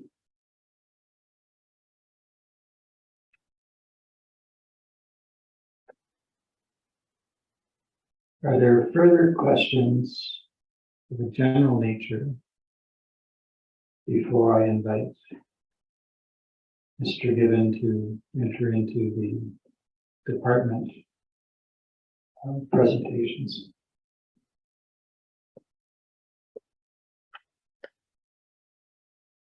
If there are not, I will hopefully conclude with one final question, and again, probably through you, Mr. Given, to Mrs. Malinchuk. On page 9 of the document that we have, and it's page 20 of 81 in the agenda.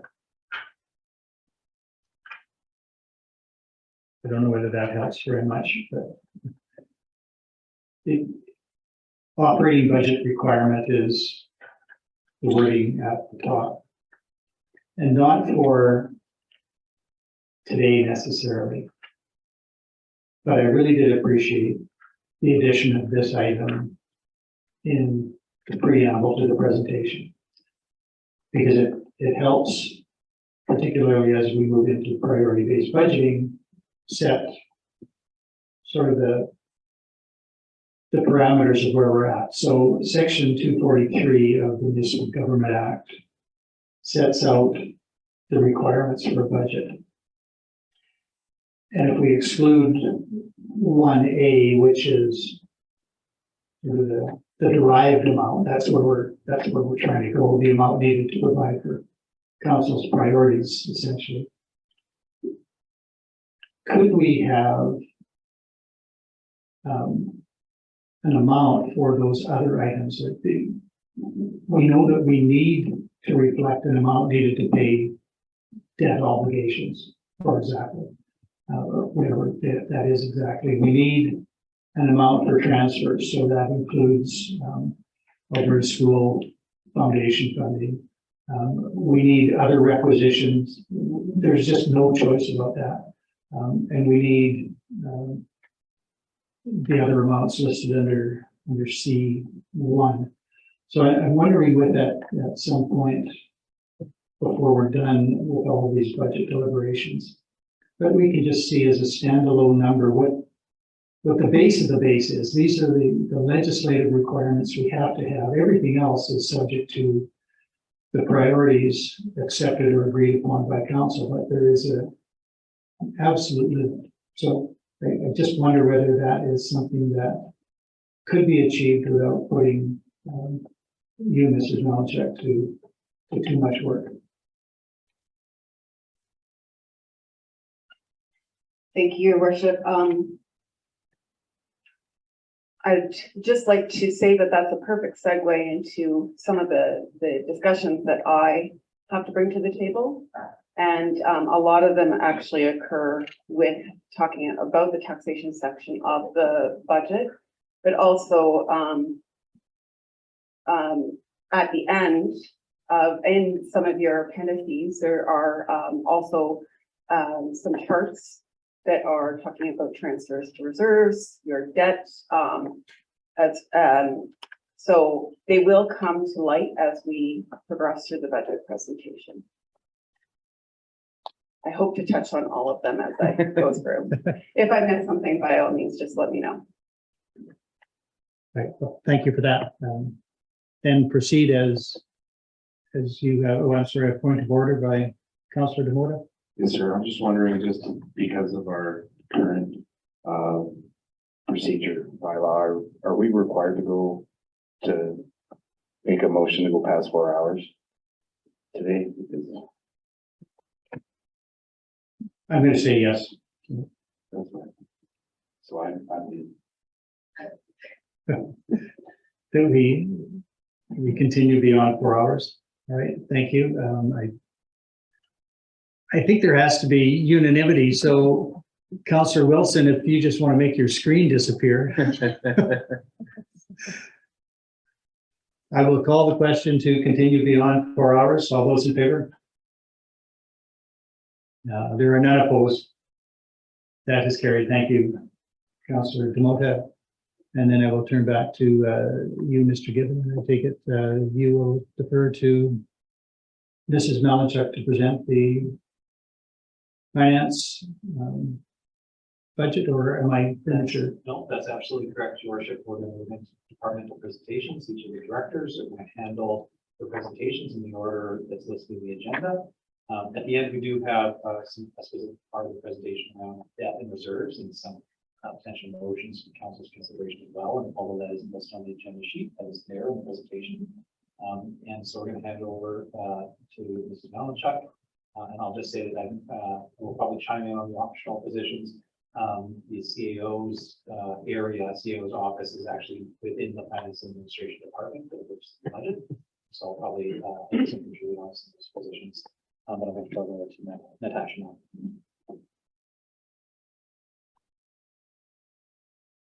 Thank you, Mr. Gibbon. Good afternoon to all. Just going to highlight the first slide that you see here. Currently in Finance and Administration, there is, we'll talk about the positions that exist. So there's the Director of Finance and Administration, which is myself. You can also see in the other blue-gray color that there is a part-time management position for IT. However, it doesn't fully correlate with Finance and Administration, does in a sense, but it's more of a reporting body. That management position does report to me. And then there are 4 full-time equivalent positions within the department.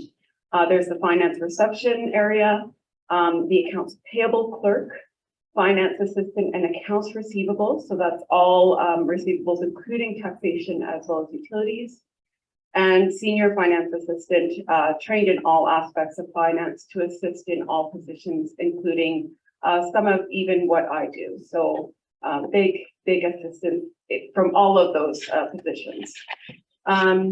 Now, before we get to the other slide, I'm just going to comment a little bit on it, but they tie into each other. So You'll see that built within the budget, there is a request for a finance manager.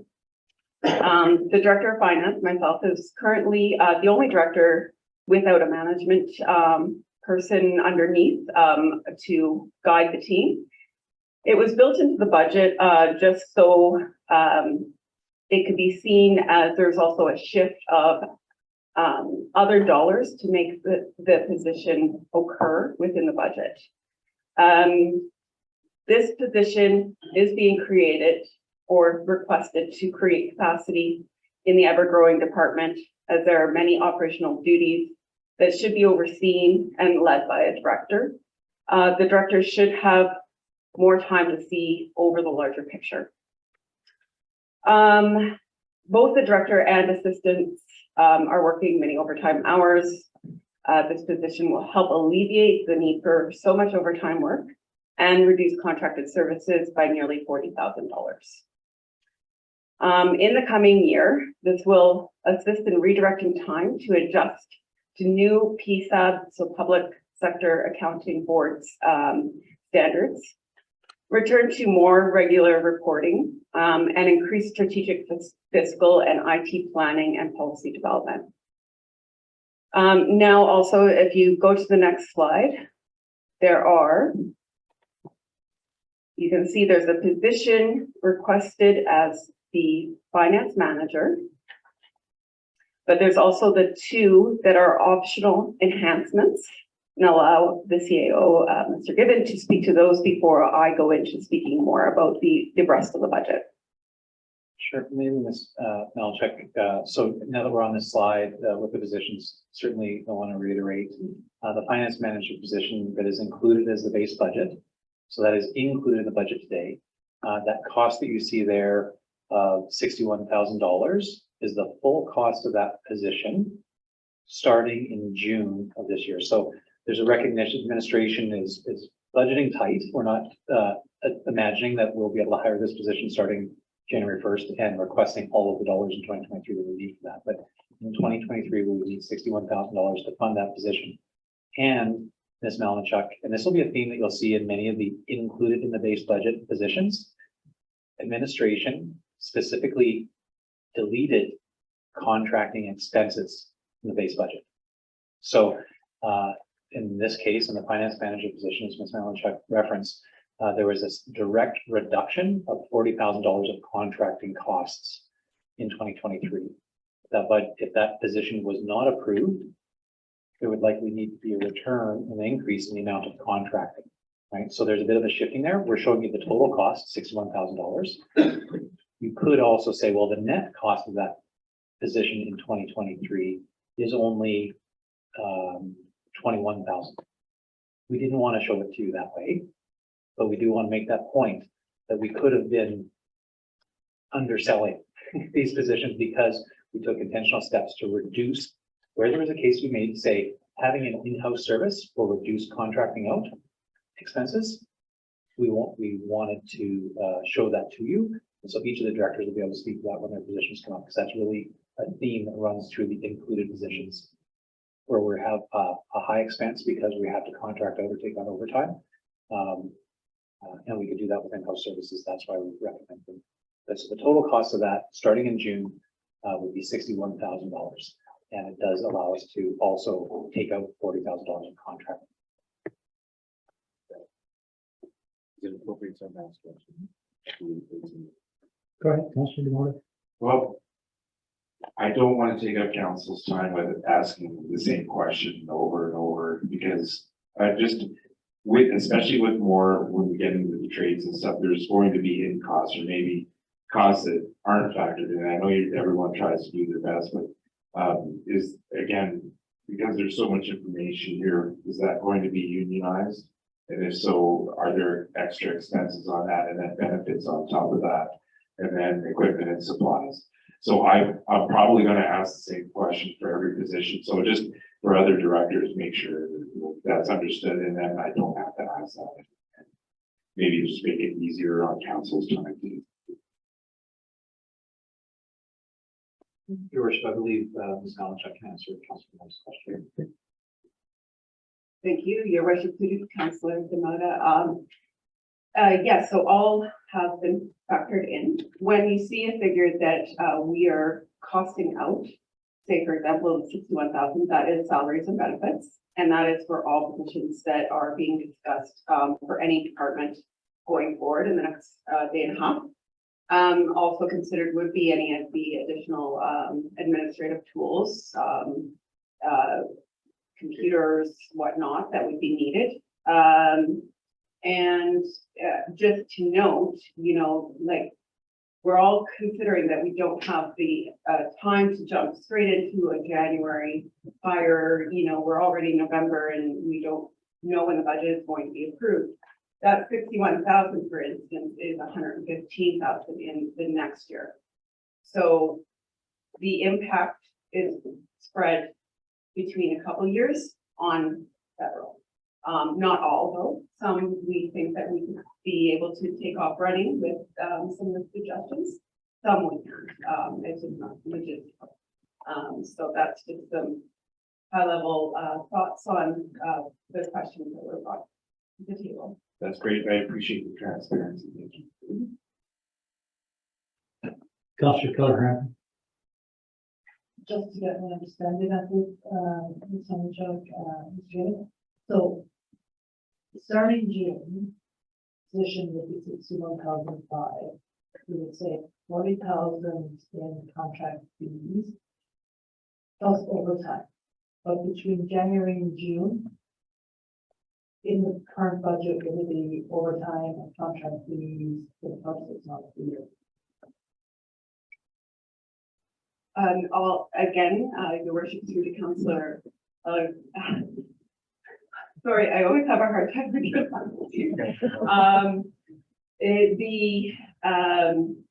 it is all built in, it's all considered, and yes, we would need some contracted initially. Hopefully there's not overtime, but it is bound to happen. But yes, this position will eliminate or drastically reduce the amount of overtime that is being performed right now. Thank you. Might I inquire, and I can't tell if that's the same numbers on the screen as I have in front of me, because I don't have the material on the left edge. But in the numbers on the budget, maybe I'm on the wrong page, but I'm on numbered page 14, which is 25 of 81 on the electronic agenda. Where is the $61,000 that we're talking about? Your worship, this is just one portion of the budget. It would be part and parcel built into the general admin and others. So there's, you can see there's an increase of $5,000 in revenue. That is just investment increase. And then you would look at the expenditures under the general admin and other, and you can see part and parcel. Sorry, this it's really hard to, oh no, let me look this. I'll look at the paper version. There is a change in expense in 20,000 or 29,000. So that is.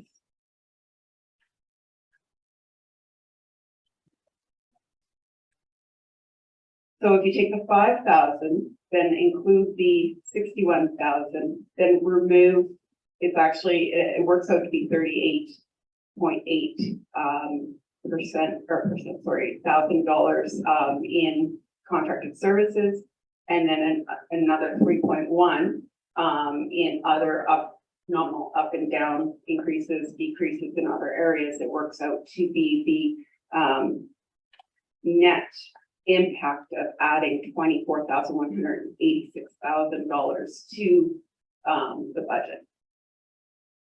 All right, so the additional cost of the proposed position is part of that $29,000 increase in general admin and other. It's offset by other savings, but that's where I would find a reflection of that 61,000. Right. Okay, good, thank you.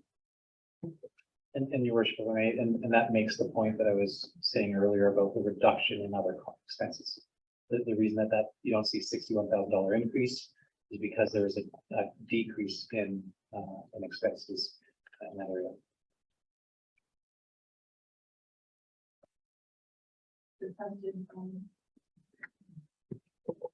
Thank you, Councillor Wilson.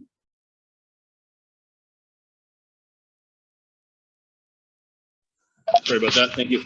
Just a quick question regarding overtime hours and reduction in. These are salaried positions. I'm assuming the director is and the manage or positions would be salaried. In my experience, overtime is not paid to positions such as this, and I guess if they are, who oversees those overtime hours?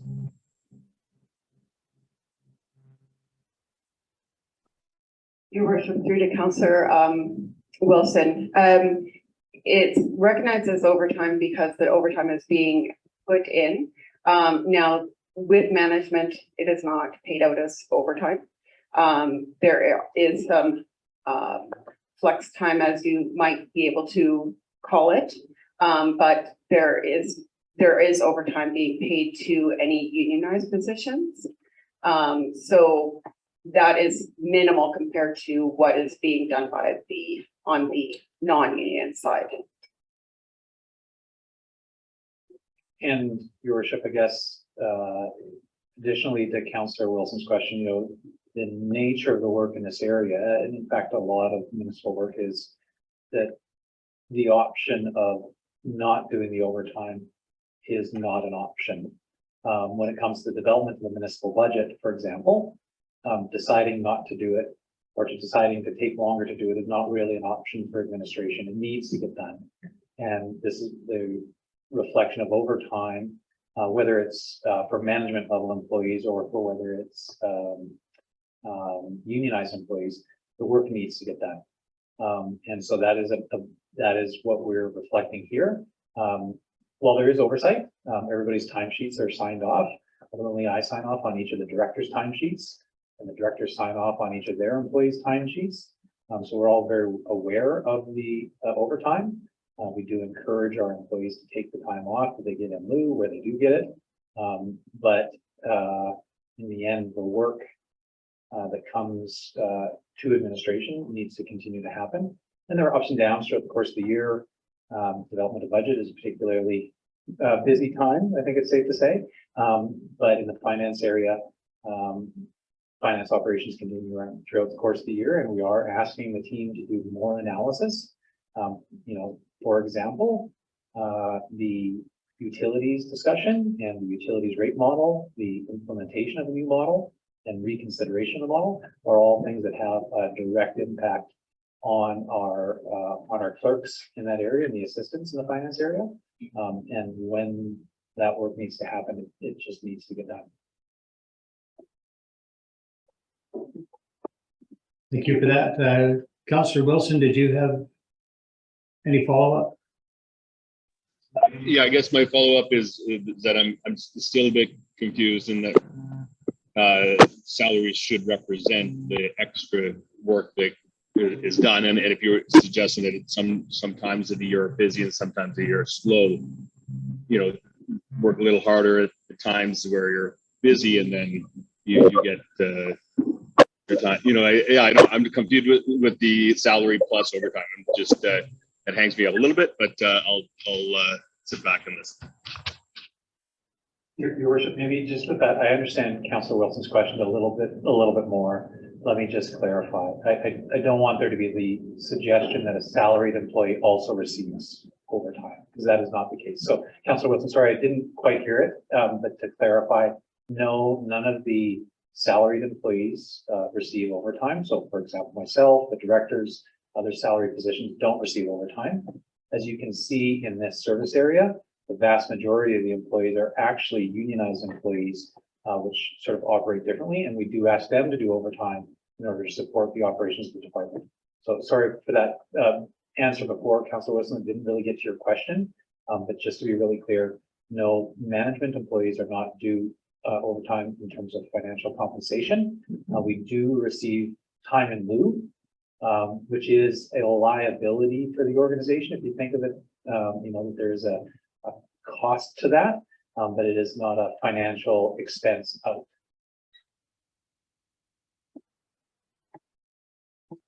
Thank you for that. Councillor Watson.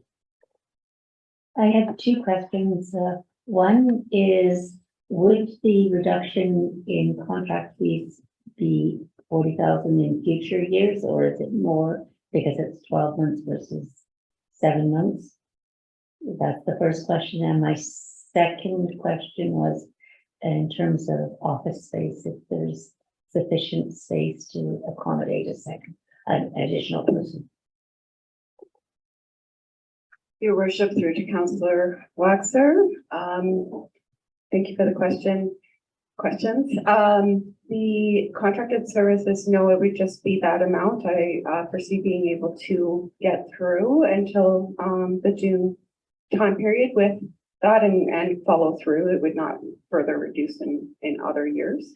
And then the space, we do have coming up, as well as this segues into more conversations later on with the capital requests that we have, is that we do realize that we are getting to a space capacity and you'll see within the budget that there is a space analysis request.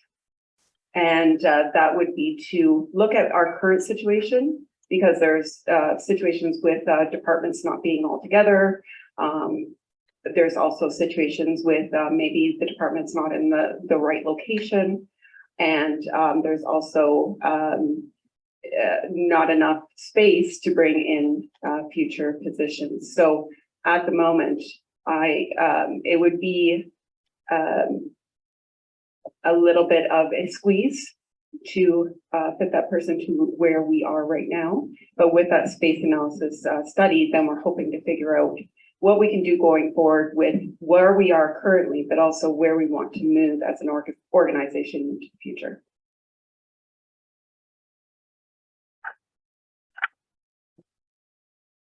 Thank you. I think we deviated to questions about, firstly, the finance manager position, and then Mr. Given was going to explain the other optional ones. Councillor Demota, you had a question. Is it still related to the finance manager position? No, until we finish. Yeah, we can come back. Position, it actually has to do with actual taxation. And just before then, we move into the optional enhancements. With respect to the finance manager proposed position, if that is approved, is there a list of qualifications already prepared for that position? Is this somebody that is going to need to have accounting credentials in a formal sense?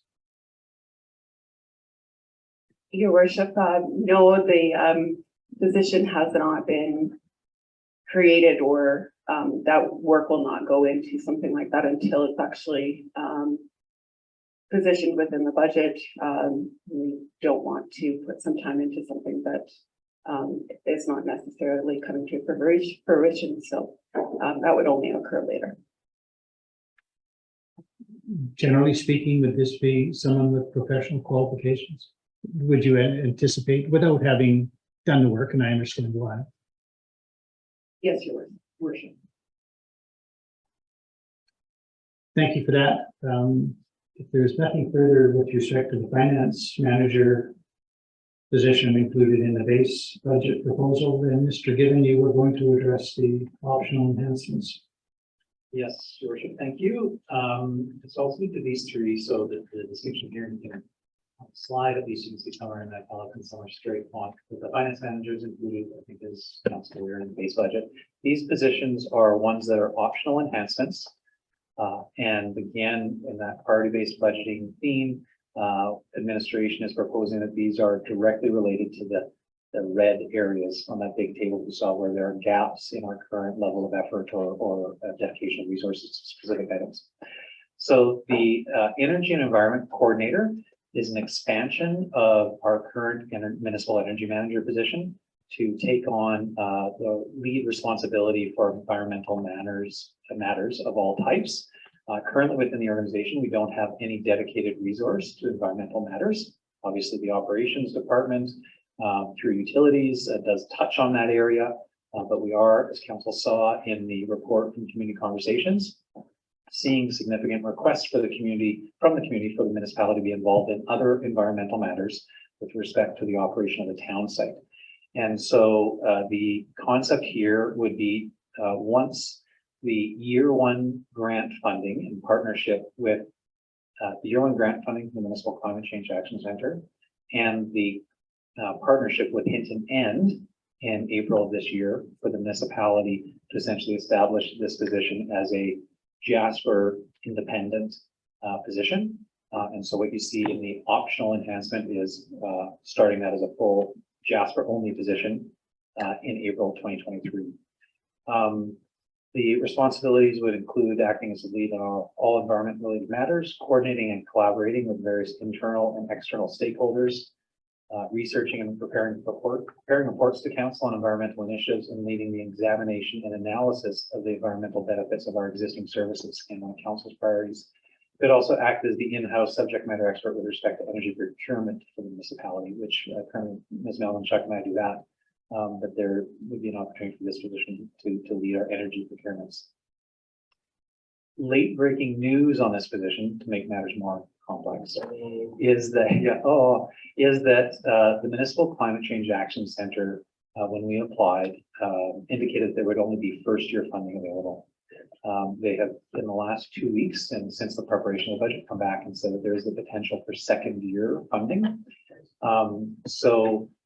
We have had a discussion with Hinton, and while their council has not yet made a decision, the indications are that it's likely that they'd want to continue to partner with Jasper once our first year funding expires. And if we're able to receive second year funding, we may not be able to get as much independent direction of this position as we'd like, but the cost would be much, much less. And we have talked with Faraz, who's filling that position right now, and he believes that there would be capacity to do some of the outside of energy management work that the community was asking for here in Jasper, even in the context of delivering on the year two expectations that we receive Municipal Climate Change Action Center funding. So this $71,000 in 2023 is the worst case scenario. If there was no partnership with Hinton because their council declines to continue the partnership, and if there was no year two funding from the Municipal Climate Change Action Center, the cost of bringing in, having this position and expanding the scope would be $71,000. I expect that it will not be that amount because we will get additional grant funding,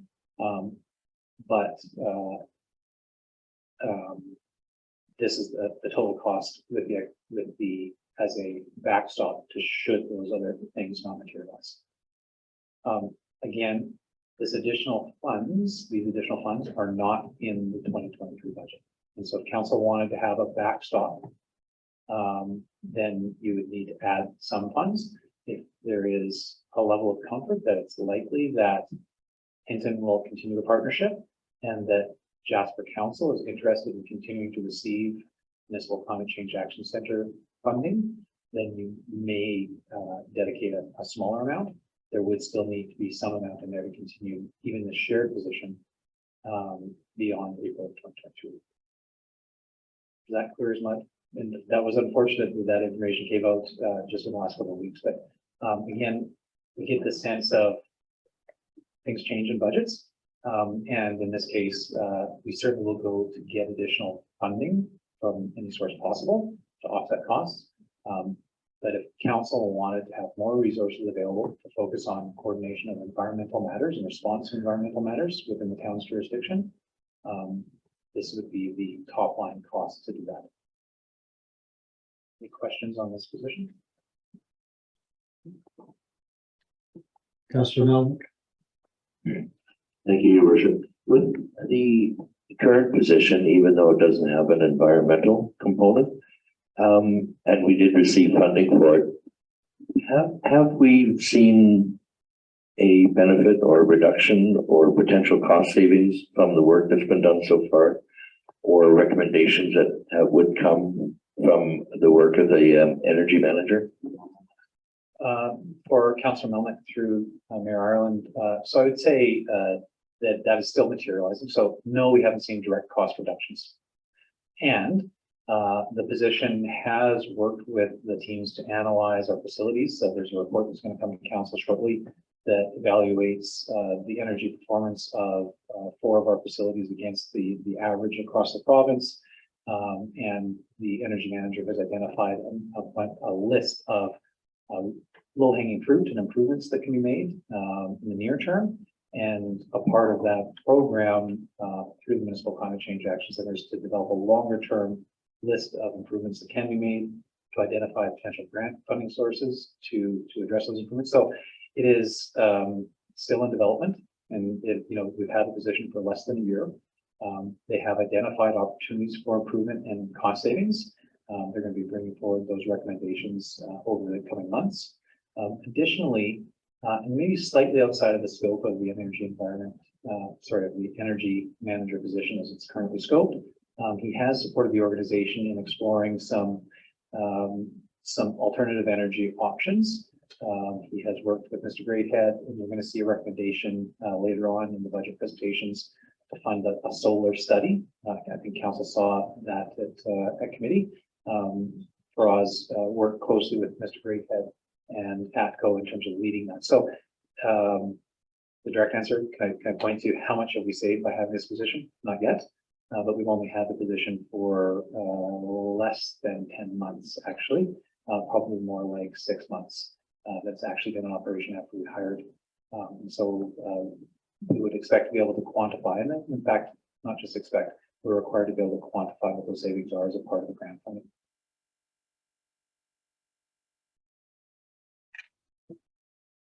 I will go first to Councillor Calvarenti because I was looking that way. Oh, for sure. Sorry. Lasers. Thank you, Mayor Ireland. Mr. Given, just in the profiles, like, so the energy management. So if we were to go ahead, so in 2023, this is 20,000 to 15, the expense would be 102. If we make this permanent, then 2024 and 2025, it would go to 162,000 and 57,000, is that right? Or am I misreading the profiles? Thanks very much for the question. And I don't have a profile up in front. So the profiles reflect our current services as they are, based on 2022. There are each of the positions that are being proposed. Administration has vacant position or position request forms. We see the grid level of this being a manager 2, which would put it in that $81,000 to $90,000 annual salary range. Thank you. Thank you, Councillor Demoda. Well, I support this in theory, and philosophically, I think it's a really healthy thing for us as a community to have, and for council to have as a, information tool, not the person, but the vehicle itself. And, one thing that I can say is that now compared to before, and I said this at last council meeting, that when aliens come out of the sky, I was just checking to see who has the council paying attention, but they're not. But I'm not really speaking to them anyway. I'm speaking to the few people that are watching this. So there are no aliens, but one thing that I do like is that if council thinks about going off and venturing into what's going to be good for the community through solar power or wind power or whatever it is, we have somebody here identifying what could potentially be here and give us a better understanding of return on investment as opposed to just a general understanding of what could happen and what the cost could be. So we have something concrete to actually focus on. And could that save us money in the future? I think so, but it gives us a clear picture of what the potential could be. And, and then the community can really, through us, guide us into saying this is a priority. And if we need to focus our budget money and our energy into renewable energy or environmental initiatives, we'll have a clear idea of what we need to do in Jasper. Thanks.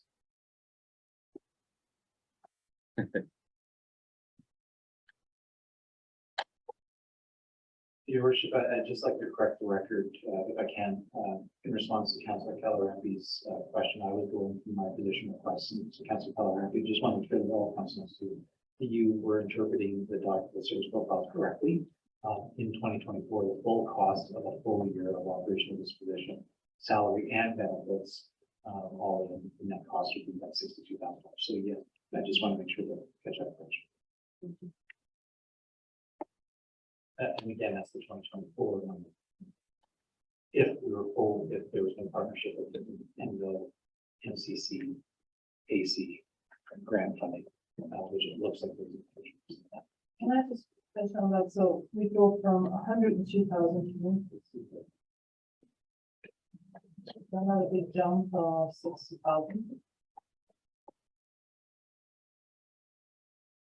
I think the difference that you're seeing, one of the more significant parts of the difference anyways, is that there is no revenue coming in and no sharing of the cost of that position. And I think that that's a portion of it. On that same subject matter, then, if I may,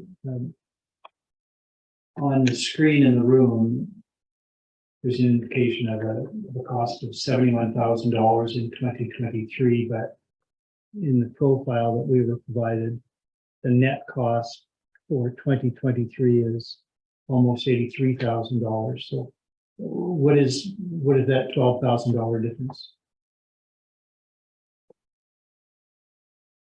Your worship, are you referring to the operating budget versus the amounts that are posted within the service profiles? Yes, they're different amounts, and I'm just wondering why that is. Yeah, so there's a portion that is with these service profiles.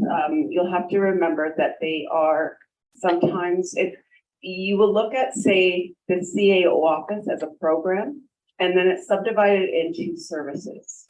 So then that is broken apart to show the net cost of providing those services within that program that you see within the budget. So the CAO office has a part that goes to the CAO himself, as well as there's the energy management portion of the CAO office. So in terms of overall budget, is the approximately $83,000 amount the amount that we should be anticipating as increased global cost net to the municipality? $71,000 in one budget, but another 12 in the CAO's budget? Yes, there was a change. So this one's because of the change of the funding is why you see such a difference in the net cost. And why you don't see so much of a change in the CAO office itself. So you got to remember that the CAO office is remaining the same, so there's not much change. But with the change of the energy manager being that it wasn't built into the budget, then you see a change of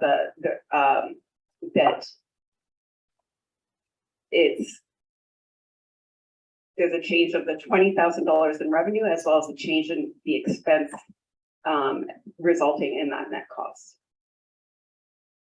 So if you take the two amounts for 2023 and add them together, then they'll work out to be the CAO office. With regard to the revenue and the expense side. Understood. Thank you. Thank you. Carry on then, Mr. Kibben. Sure, I can go on to the next positions. So the next position again focused on addressing the relative areas of weakness, I suppose, in our addressing council strategic priorities as a housing coordinator position. The municipality currently has 0.3 admin support to the Jasper Community Housing Corporation. And other than that, the only other admin resource that supports JCs or housing efforts generally is myself. The proposal here is to add, to increase the 0.3 position to a 1.0 full-time position, starting in April of 2023. So we don't see that starting January 1st, 2023. The position would be a dedicated resource for advancing all housing-related matters, including supporting the JCHC in its current form, working with myself to explore potentially transition the JCHC to another form of municipal controlled corporation, managing the municipality's relationship with MPL Place. So there is currently a relationship with MPL Place, and we accept applications and forward those on to MPL Place and are responsible for reporting to the provincial government as a part of our grant obligations from the grant that we received way back when.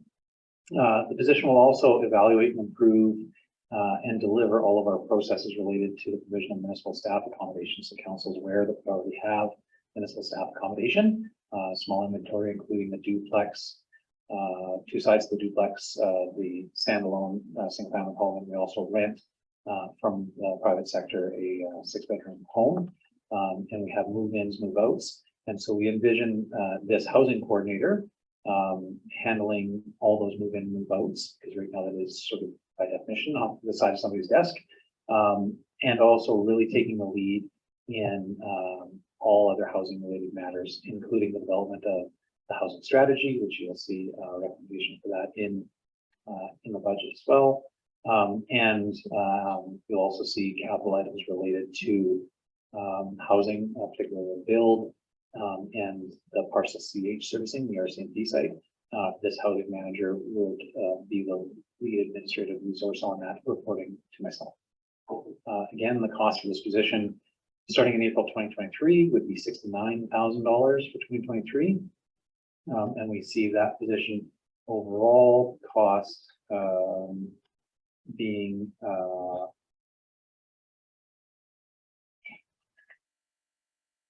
just look at this now and check to make sure that we're going between my older version.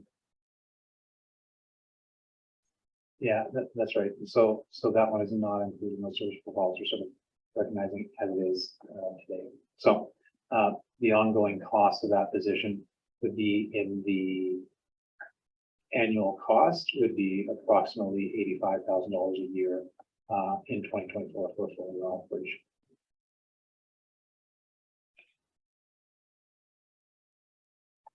Councillor Calgren. So Mr. Given again, next profile, I'm very confused. So you're saying that it's 69,000 to 85,000. So the expenses that are in the profile is a difference of 153,677 for 2023, and then we're up to 336 and 2025 430. Is that capital cost in there, or like what's the other cost in there? The other costs, yeah, absolutely. The other costs in that area really are related to increased consulting costs. And then the small checks are calling up the other details of what are in that expense line. But we perceive the need for additional significant consulting costs. And the small check will try to review to cover the other points. One thing to remember too, thank you, Mr. Given, is maybe with the service profiles to look at the numbers as budget numbers, not as a difference of figures that you might be looking at, the net difference from one year to the next. So with looking at the service profile for the housing coordinator, currently that position that Mr. Given is alluding to would be going from a 0.3 position. So there are some salaries and benefits built into that budget for expenses, but not the full realization of costs of bringing in the staff. The net change that you see that's quite drastic in JCHC is also about debenture, being that we would be discussing some potential projects going forward. And that is the change that you see in the expense on the profile under 2023 would be debenture payments. So again, because this position itself is enhanced to the budget, it's not built within the budget. The impact to the budget would be the figures that you're seeing on, for instance, the slide in front of you right now, suggesting the position and how much it would increase the budget by. The budget that you're seeing within the profile is related to what has been built within the context of the current budget as we're presenting, if that is understandable. So the service profile reflects a 0.3. And if council doesn't choose to add the housing coordinator position, you will get a 0.3 of resources focused on housing, which is really only administrative support to help organize JCHC meetings. And that's what you get for the cost of 153,677 is your 0.3 position plus the addition of some debt that's being proposed towards a housing bill that you can see on the capital side. So when you look at the service profile, that bottom line number is the net cost. How much tax support is needed to fund JCHC operations? If you do nothing, it'll cost 153,677. Administration is offering an opportunity with the housing coordinator position, which would be more costly, would add $69,000 to that 153. Right, would be in addition to that, so it would require more tax support, just over 210,000, in order to make more advancement on council housing part. Sorry for the, and there is this difference between the ones that are included, like the finance manager would be in the finance service profile and built into those numbers. These other ones are enhancements on top of. So I understand this correctly, then for the figures that are here for 2024 and 2025, we're looking at another 85,000 on top of that expense that's there. And those expenses reflect whether it's Collier or whoever the contractor is at the time. And for the housing project, so it kind of all goes into one. It is also, so that expense line is also reflective of the cost of borrowing, so the debt repayment. And you'll see, and it is not in this area. And this is a bit of the challenge of, so where do you put a housing bill? Is it in the finance and administration area, under JCHC? Is it in some other area? And actually you would see in the operations, where it comes up in the capital, but you'll see that, and for discussion, you will have seen that there is a $5 million, a total of $10 million across 2 years towards an affordable housing build or a community housing build. And the debt payments for that start to show up in the JCHC expense line. Okay. Thank you for the clarification. I get it now.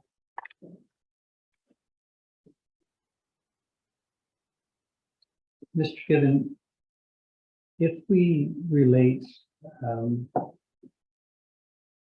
the indication in the service profile, again, the document Councillor Callahan was just referencing, there is at the bottom of that page and at the top of the following page for the alignment with strategic priorities. And if I try and match that now to the colorful graph, and I didn't understand how to do that before, but I wonder whether, and if not this year, subsequent years, we could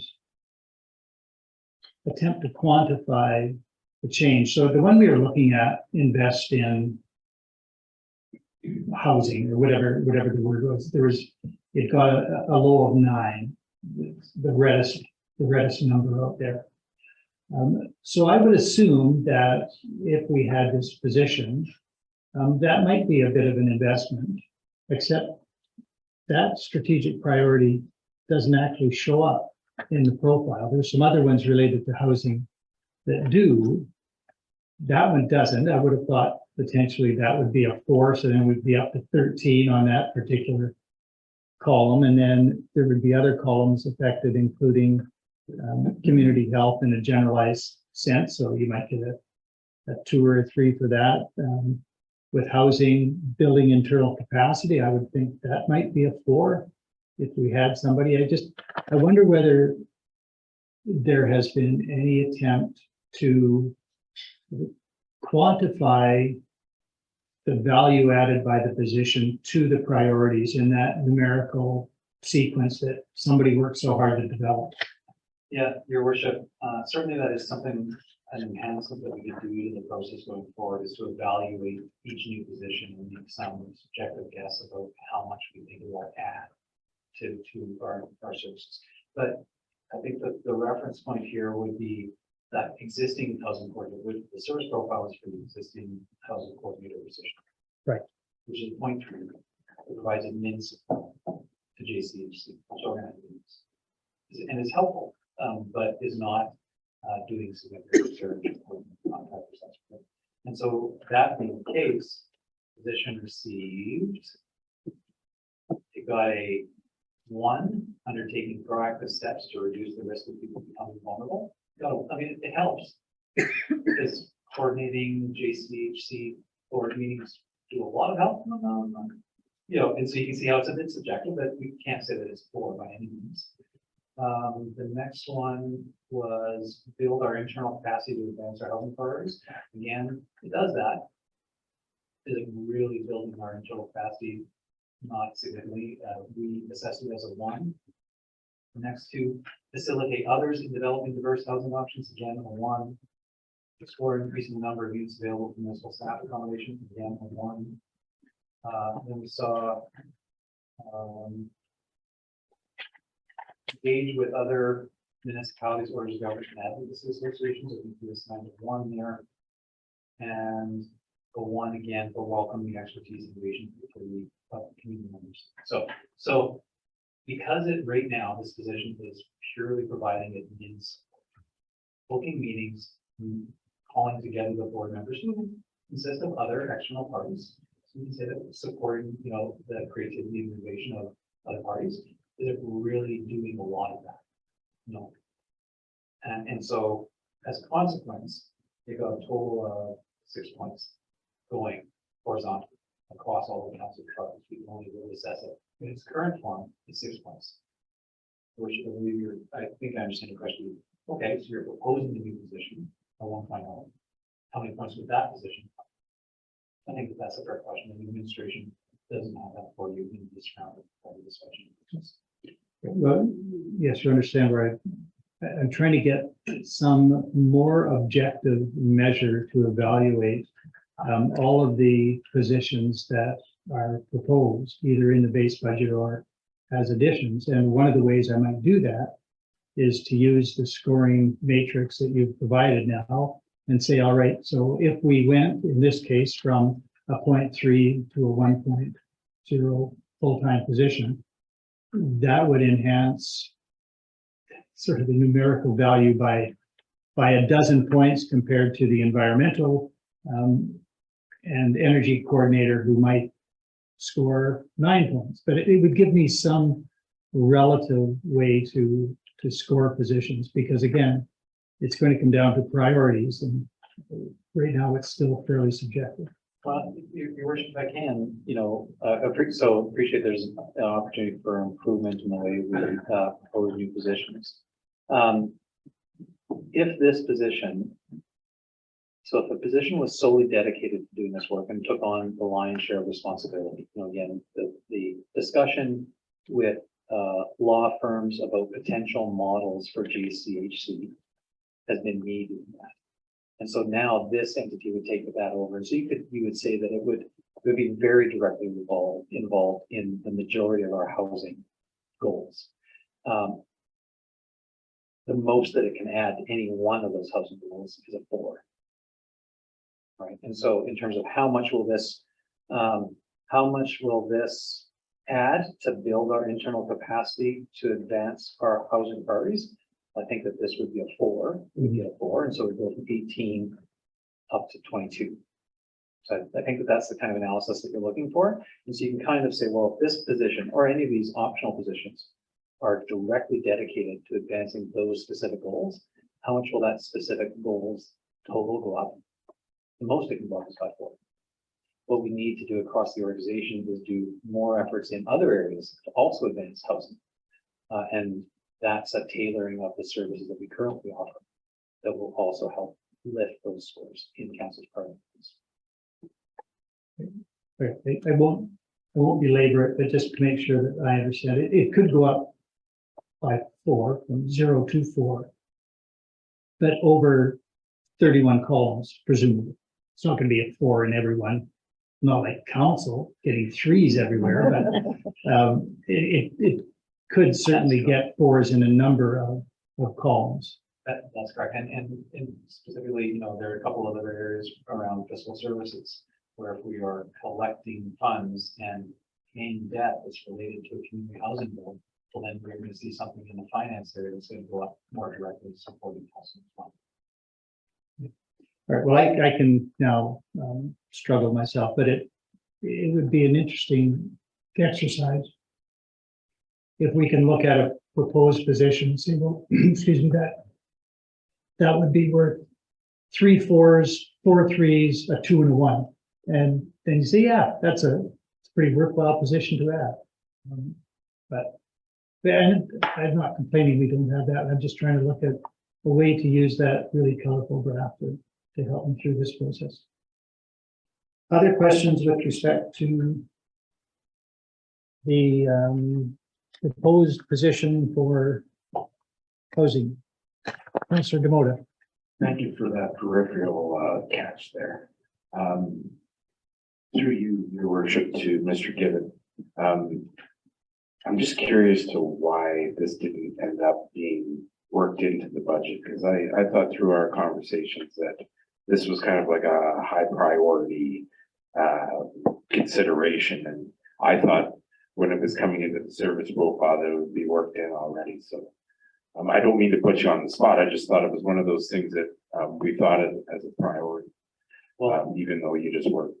Yeah, no, absolutely. I think fair question. And the, you know, Councilman, I appreciate how you ask questions that will apply in many cases. I think with all the optional positions, administration is identifying opportunities to advance on the priorities that you set. But it's up to council to decide if the cost is worth the benefit. So, you know, I think that, you know, so administration is saying, well, it'll only on the housing side, you know, this position, 69,000 in 2023, and going up, you know, to that amount in 2024 on an annual basis.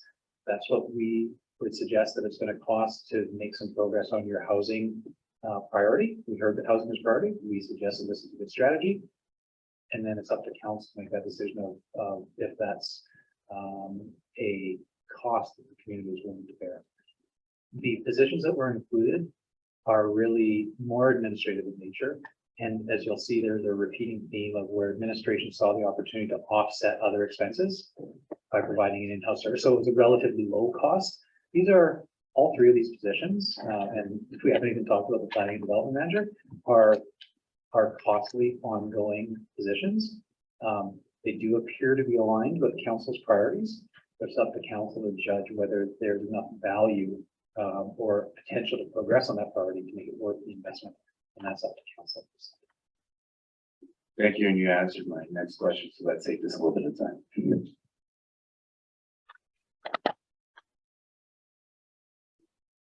We are still on the housing coordinator optional position. If there are any further questions, I would invite those now. Otherwise, I would invite Mr. Gibbon to carry on to the optional enhancement of a planning and development manager.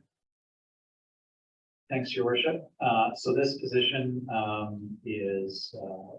would be a January 2023. So it would be the top priority within my area to be hiring for. The total cost of salary and benefits would be $151,000, so it's more reflective of a full year of operating this position. That is inclusive of all of the other items that would be needed to support the position. And really, this would be the lead on the planning and development discussion. As council, and you were aware, we've had the discussion with Parks Canada of the potential for the municipality to assume responsibility for some services. Council has supported an analysis of what this department would need going forward. We do have that report ready to come from Mr. Klugman with Palace Planning, who has a draft of that influenced this submission of the budget, but he's going to be coming back to council, giving an overview of his findings. We do see, though, that position will be important, obviously, and the strategy here is the position would come on before the service, so that it can lead the negotiations with Parks Canada, as well as lead the startup and implementation of the department. So it is explicitly proposed to start before we have the responsibility, so that it can lead those discussions in securing responsibility, and also ensure that we have a department stood up and ready to go in time for us to assume responsibilities, on the assumption that it is successful in that negotiation. So this is a leading investment. This would not be the only position that would be required should the municipality assume those responsibilities. And Mr. Goodwin will describe the other positions that would be needed in the future. But this would be the position that would be the first one that we would hire, and then essentially allow this position to build the department as we go forward. I think that's all that I have to highlight.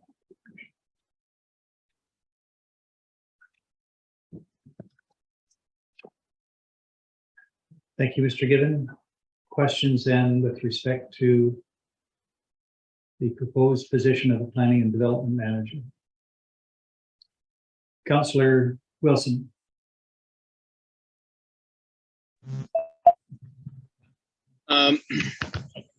Yeah, so I like the fact that this has been put in front of us. I would hopefully prefer to see the report back before we make a final decision. I think that's going to happen on what kind of work can start in January with this position, and I feel like this position has some different characteristics than the permanent position will have, and I think there may be some agreements there. Like this position is going to be a little bit more program building, whereas then once the program is in place, does that the plan and development manager, does that position still warrant the same salary? So I guess my question is, do you forecast this being an ongoing cost of 151,000, or do you feel that we can scale that back once the program is in place and operating? Your worship, this would be an ongoing cost. So to give council a little bit of a preview of the recommendation that's going to come forward, and this was just a matter of scheduling and in advance of budget. This was also these meetings might have been an opportunity to do that, but Mr. Flutman is going to be recommending a structure that would have a senior manager of planning and development, and overseeing a planner, a regular planner position, a development officer, and a development assistant, basically an admin assistant to the department. He also sees the potential for the housing manager to potentially report to the planning, the senior manager of planning and development. And there is an option if the municipality wants to engage with a safety codes entity to deliver safety code services. So there really is a, if the municipality is interested in securing planning and development authority, Mr. Flutman is advising that the minimum staffing level for that department is likely senior manager of planning and development, this position, one planner, one development officer, and a development assistant. So a total of 4 people to run that service on an ongoing basis. Again, that's not reflected in this recommendation. The administration's advice is that we should hire the senior level position that would have the highest level of responsibility, so that they could handle the negotiations and be involved in the negotiations and the results from day one, and then have the responsibility of building the department over the 2024-2025 timeframe. And again, council, appreciate that you haven't had the benefit of that presentation. This document, as promised, will be coming to council at a committee meeting. Councillor Wilson. Yeah, great. That answers my question. And you did touch on it a little bit, suggesting that maybe the housing coordinator would then answer to this senior management position. I guess I would put it back there, suggesting that maybe at the start, this development manager, because may not have much work on their plate, or even this year, carry some of the housing coordinator and positions in unison, and of course maybe next year have actually 2 full-time positions. But anyway, throwing it out there, maybe that could be an option. Thank you, Councillor Wilson. Councillor Calgranti. So Mr. Chairman, for the new department, so for us to take over land use and development, or just in the next 2 years, then that we would have the whole department based before our So the, obviously highly dependent, through your worship, Councillor Callahan, highly dependent on how that discussion goes with Parks Canada and how council views the results of that and what you choose to do. The approach that's outlined by our planning consultant and the administration has been taking is that we would see the opportunity to assume these services prior to the end of this council term. Again, that is not a discussion that's complete, and in fact, we're in the early stages of that. But that's the assumption that we're working under, and well, I should say that's the target that we're working towards. Thank you. Councillor Waxer. Would you see this position of reporting to the CAO or to the Director of Finance? This would be a senior level position, given the importance of the function within the organization. In fact, it's a completely new service area. The senior manager of planning and development will report to the CAO. And again, that concept of the housing coordinator, which is reporting to the planning manager. There's obviously some good synergies there.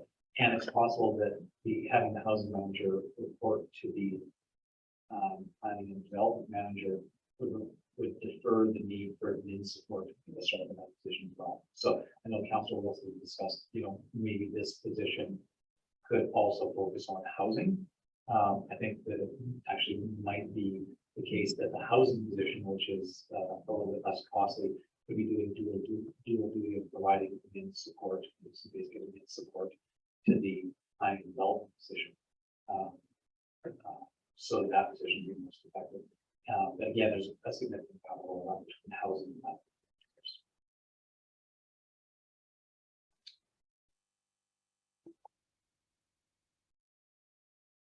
It may just be that you are awaiting the report from Mr. Klutman that you indicated would be presented to council in future weeks. Is that the reason that there is not a service profile for this position? I'm curious. I really did appreciate sort of the forward-looking aspect of the last one we discussed, the housing coordinator, and how that might be the impetus for other spending in future years.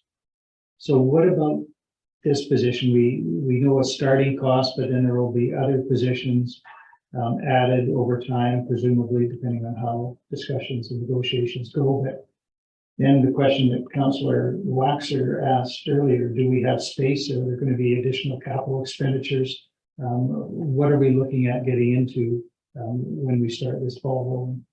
Sure, Your Worship. Well, so a couple of things. I'll talk about space with respect to this particular position, and probably could apply to the housing position. We could see those as work from home, generally remote work. I mean, we've all become much more accustomed to remote work, and that could offer us at least a little bit of an opportunity. Particularly well, neither of the positions have ongoing direct reports. All right, so once we have a fully developed planning and development department that have a number of people working together, likely we would want to see them co-located, but that won't be for a number of years. And that's again ties into the space needs analysis that Director Malinchuk is referencing out of the capital side. We as administration see a need because of these positions, current pressures and other pressures that we can foresee along with our aging infrastructure and operational efficiencies that we'd like to gain, the need to have a plan for our space. It's been a bit ad hoc. So that's on the space implications of adding this position in 2023. Your larger question was, what are we getting ourselves into? And again, the overall view is that we would likely be at a total cost at full build out of the department. Again, this is preliminary. And I'm taking directly from the report from our consultant, which I think we might apply a little additional administrative discernment to, meaning the numbers might be a little bit less. But he's forecasting total expenses at full build out of $634,000, with revenue of approximately $220,000, leaving a difference of in that area of $400,000 in cost, ongoing cost of having that service. Well, most encouraging that it is within the umbrella of land rent. So, Your worship, that's correct. I mean, and I think that that's an important part of the picture that we haven't discussed. And this position would be involved in that negotiation between what services are we taking on and what impact does taking on those services have on the amount of land rent that we pay. So again, an indication of the criticality of this position, I think, given where we are in terms of negotiations. thank you for that. Any other questions then for Mr. Given respecting the proposed planning and development manager position? Councillor Melnick. Thank you, Your Worship, through you to Mr. Given. So we'd have a lag in revenues or a drop in expenses, which could be over the course of maybe longer than a year, depending on how negotiations go with bringing planning and development in under our envelope. Yes, so Your Worship, Councilor Member, just to make sure that I understand. So yes, there would be a period of time where we would have expenses with no revenue. But I think that's the point that you're getting at, and that's 100% true. So until such time as those authorities, when and if those authorities are transferred to the municipality would be in a position to start having revenue for things like building permits, development permits, compliance certificates, and rezonings. So all of those types of fees that are a part of this type of operation wouldn't come to the municipality, of course, until we actually had those authorities transferred to us. And there would also be that discussion of what impact, if any, the assumption of those services might have on our land rent. And again, that would be trailing as well. So this is a leading expense, and with the expectation that some revenues would follow. But as I said before, administration wants to be clear with council and the community that this is not a money-making enterprise. In any case, it really is about better service. And so there will be an ongoing cost of that service of about that $400,000 and some thousand. Now, if we can receive some reallocation or reduction in land rent, then maybe that $400,000 isn't something that has to be 100% borne by the tax base.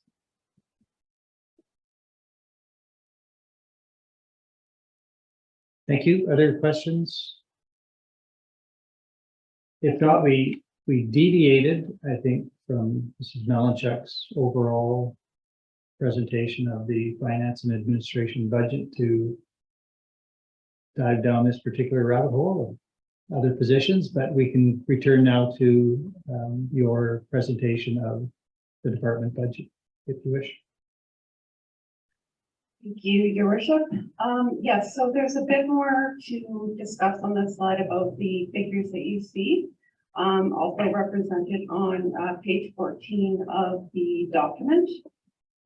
First off, we'll discuss the taxation revenue.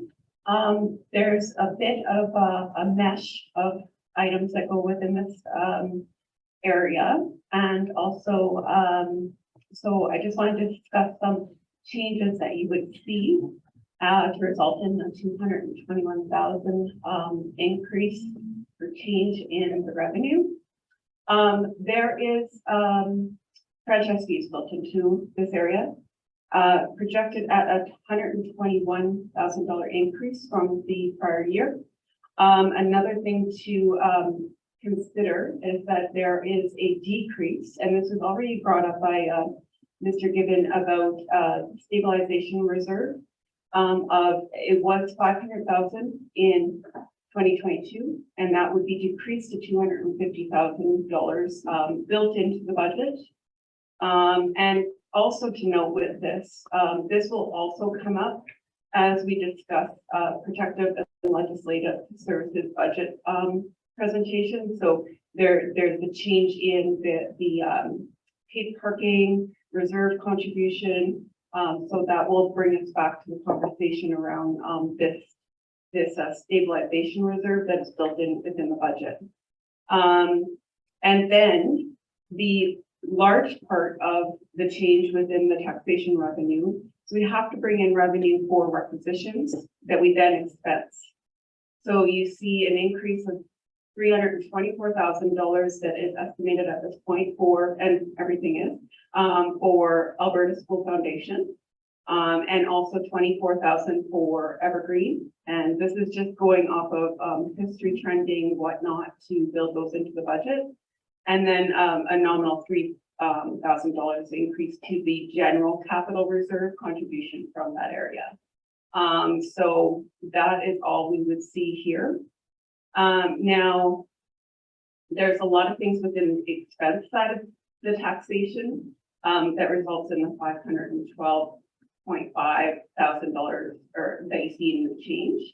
Again, there's some part of this that does not affect the municipal taxation. And that's why I break apart the municipal taxation in the revenue side from the taxation itself because of the requisitions, so that everyone can see the municipal portion that covers the services that are not supported by fees, grants, whatnot. So that municipal portion is what we will be discussing throughout this whole presentation. We don't discuss the requisitions. It is not something that we are allowed to discuss. No. But you'll see those expenses in the requisitions are also there. We have to bring in the money, and then we also have to assess it back to those bodies. So again, here in the change, you see the $324,000 for the Alberta School Foundation, the $24,000 for the Evergreen Foundation. And then some things that do affect the municipality are, for instance, $35,000 change. And we already spoke about this earlier in the presentation as well, about the change in our land rent. So $35,000 projected at an estimated CPI best guess what it will be at that point. Also the Alberta rural policing, which is that $126,500 that we spoke about before. And the 3% in, sorry, not 3%, $3,000 of increase from transfers in reserves. So that's a high level quick synopsis of what you are looking at with the taxation area of this and how it's broken out and how you see it. So again, the municipal part is the only part that we'll be discussing, and it is that number that's broken separate from the rest of the taxation. Now, also within the context of this page, I'll just highlight very quickly that also in this area, we had already discussed the changes within the CAO office, and that's reflected here. And that is mostly to do with the position funding for the energy manager. But also within this budget, you will see that HR is included, IT, as well as health and safety and QP representation. So all of those requests amalgamated come to close to $35,000 in salary and benefit increases in the percent built in by the union contract, as well as step increases. There's an $8,000 increase in software needed for health and safety to go forward in their needs, as well as an additional $5,000 that is put through each negotiation year when it comes down to negotiating a new union contract.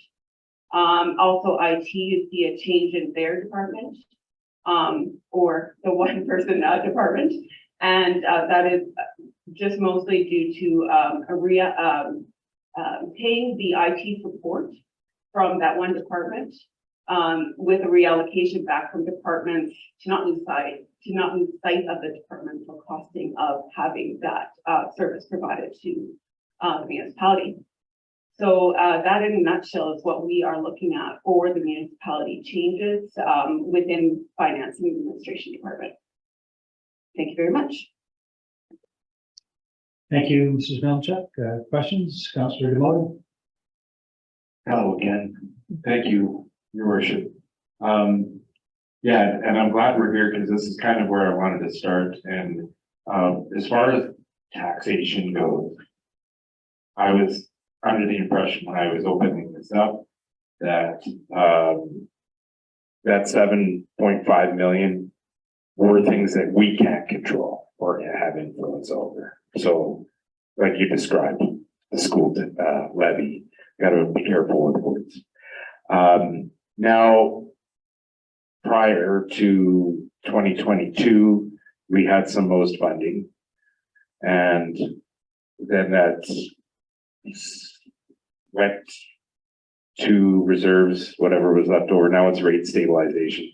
And from what I understood at the beginning, that was discretionary money that council could use to offset taxes or whatever. So here, I feel like it's getting put towards something that we don't have control over, and as opposed to like the municipal tax levy for residential and commercial taxes, it's being put towards something different.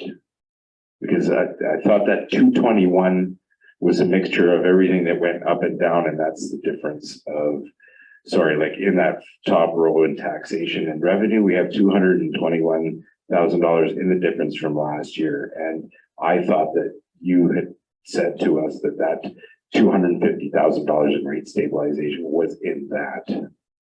Right, so I'm curious because that is something that we don't have flex on, but we're putting stabilization money towards that.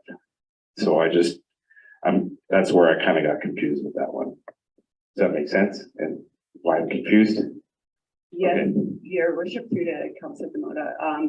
It is currently built into the budget. However, council has the discretion to make any choices that they wish to do. We are informing you that that's what has been done, and council can do whatever council decides to do. It was built into the budget because of how things have been playing out with the changes that occurred with the budget when COVID hit. So there was a big decrease in the budget, and then some of this reserve was taken to offset the blow of bringing our budget back online the first year, which was $1 million, and then the next year was actually 500,000, and that also was assisted with bringing on paid parking. Mm-hmm. Now, when discussing this year and bringing forward the budget, not presenting this transition from the reserve ultimately affects the taxation by a significant amount. It works out to, well, there I'm using my phone and I hate using my phone. Sorry, just 1 second. It would work out to, if that's removed,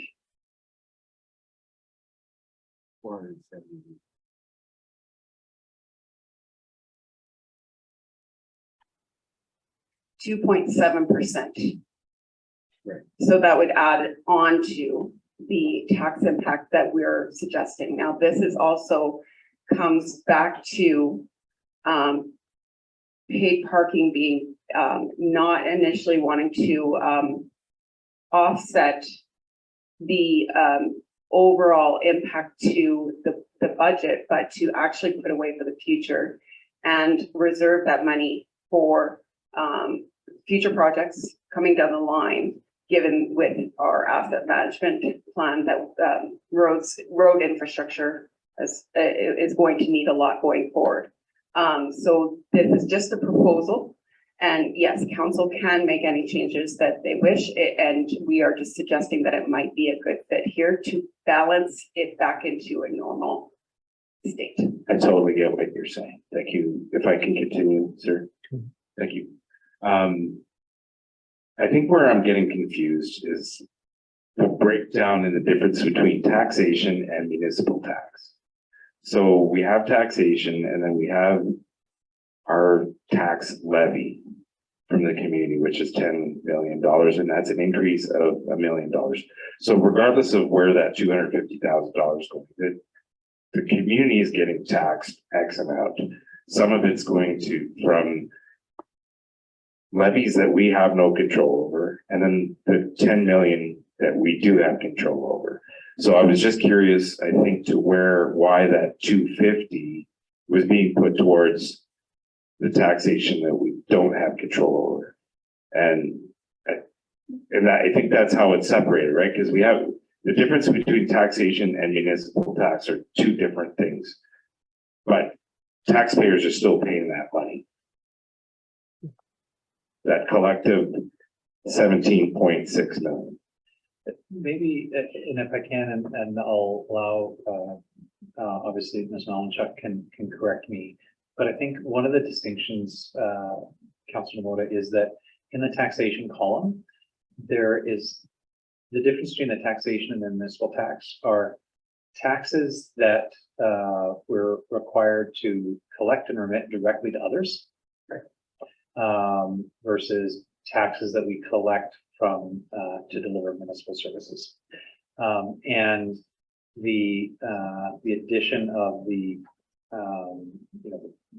financial stabilization reserve does bring down the total of amount of taxes that we need to collect from residents to deliver municipal services. So we are not reducing the amount of expense of provincial education requisition. Just to be very clear, like the line of question, I think is kind of going that direction. And so the 250,000, although it may not be reflected exactly the way that you're thinking that it should be, if we did not apply the 250,000, as Ms. Malinchuk described, we would need 372. Yeah, 372,000 in municipal taxation. So I appreciate that it is not as directly transparent, but that is the effect that it's having. Right, and I think I'm really struggling to, okay, so let's just take granted that it's going to be 1.2 million in the bottom there. I think for the increase. So I'm just saying that shouldn't the 250 have been applied to the 1 million to make it 750, and then the other one would have been 470 something, because I think for me, it's going in the wrong place. I know the overall increase is going down. I'm just saying. So, can I? Yeah, go ahead. I do understand your question, and it's of importance, but what I have heard explained is that on the second line, municipal tax. Yeah. If there was no reduction from the rate stabilization fund, the municipal tax levy would be $10,372,000, and the increase from prior year would be $1,250,173. So the $250,000 is being applied to reduce the municipal tax levy and to reduce the increase from the prior year. So the 250,000 is reflected there. We could still decide to increase or decrease the 250,000, but I understand that your concern is that 250,000 is being applied in the line above to the $7.5 million other taxes, but it's not. It's being applied where it should be applied, is what I would say. Is that fair?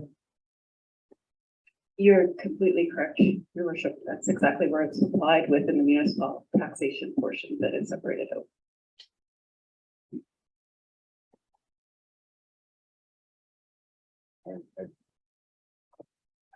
I have a question then, Mr. Given, through you to Mrs. Malachuk, on the following page. That is page 15 of the document, page 26 of 81 on the electronic document.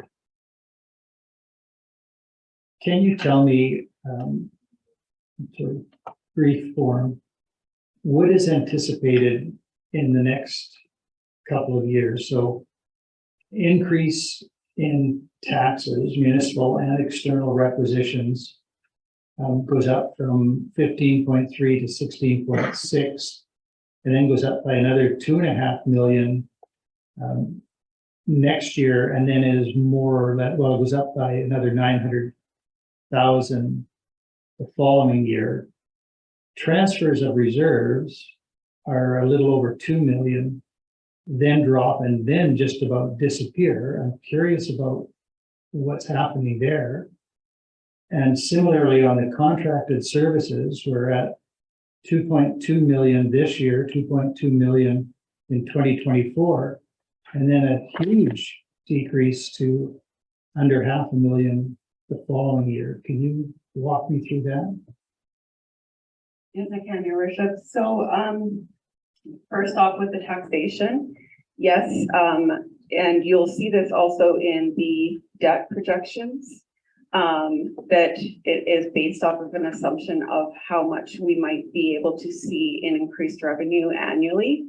So those are built in. Now, why does it go up that much in 2024? It is bringing on more debenture.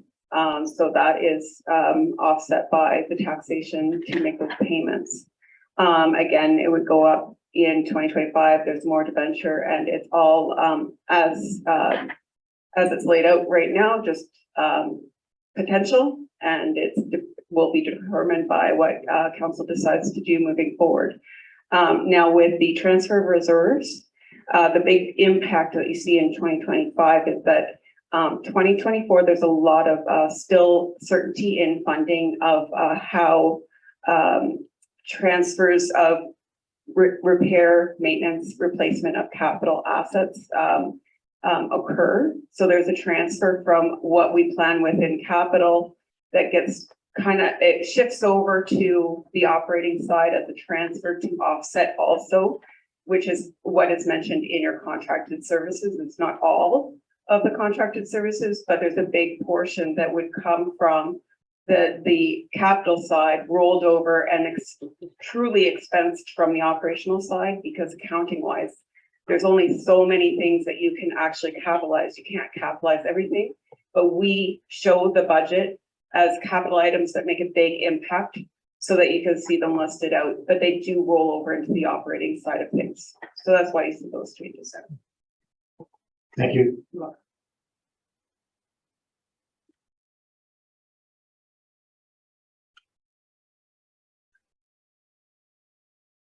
I think it's about time to call a recess.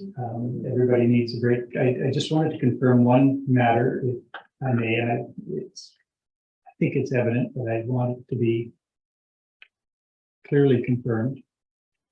If you look at the operating budget summary, and we got into that a bit, even though we're dealing with the department budget, there were some questions about the overall operating budget.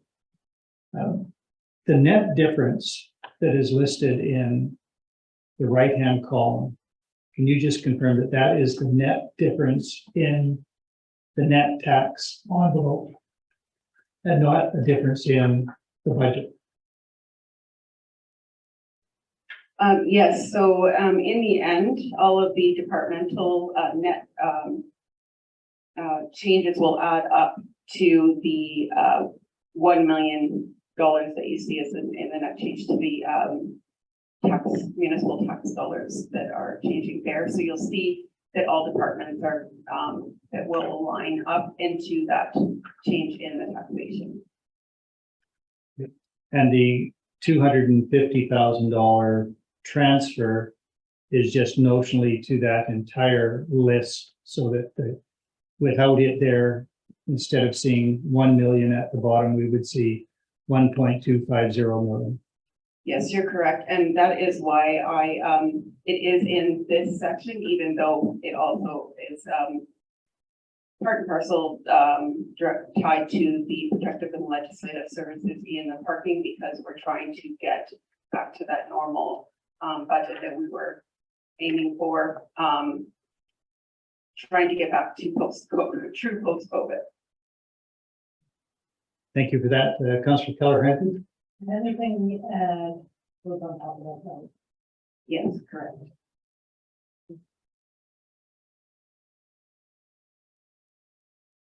Are there further questions that would be appropriate at this time for Mrs. Melanchuk? Any question on the department budget would be an appropriate question, but if we're going to next get into motions with respect to the department budget, I think I will call for a break so people can collect their thoughts and we can come back and deal with that. It's getting late in the day and we've been at it now for over 2.5 hours without a break. So I think we owe it to staff, if not to ourselves, to take a break. So I will call recess and we will reconvene at 4 o'clock.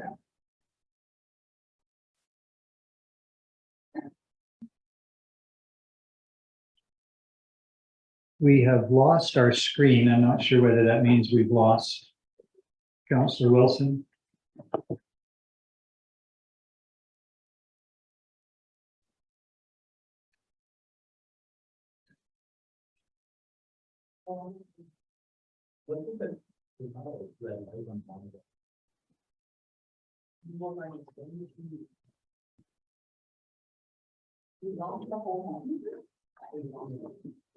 Well, the monitor is not lost, but there's nothing on it. I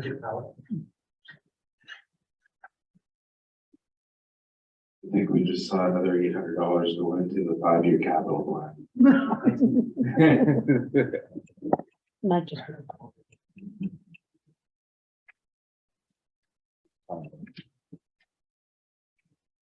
TV productivity cave. God is still here.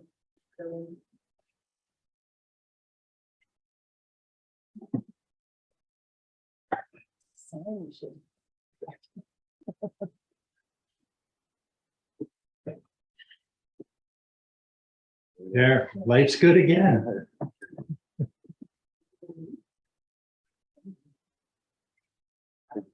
We got tired of it. All right, we are back. Technology is back. Thank you all. We will return to finance and administration when we recess.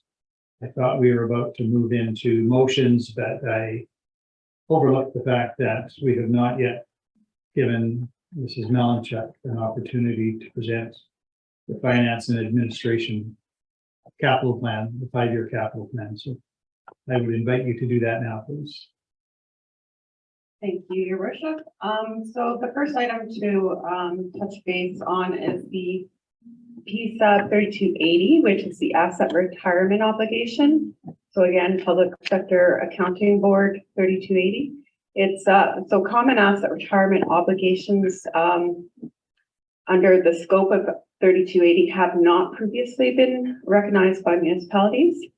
And such obligations would be to retire buildings with asbestos, for example, or underground fuel storage tanks. The implementation of the standard will require municipalities to recognize obligations which were previously not or previously out of scope of previously out of scope of accounting standards. This would be a consultant-based study which would go out as a request for a proposal through Alberta Purchasing Connection. Then also, as we've discussed before, is a space and needs analysis.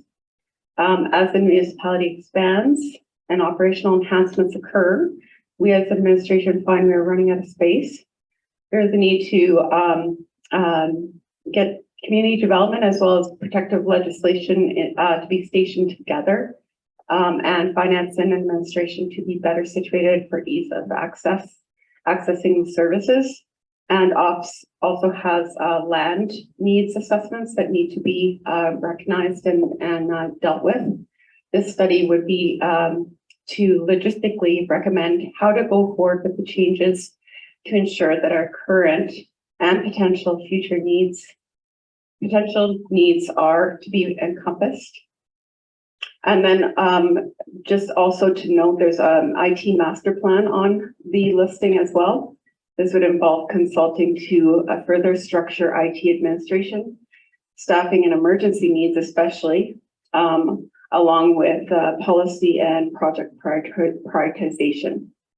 And then to also, there's a few items under just normal course of action to that occur on an annual, for instance, the network infrastructure upgrades. And then also scheduled for replacement would be the CFS server, as well as network equipment for the activity center. And all in all, for the 2023 year,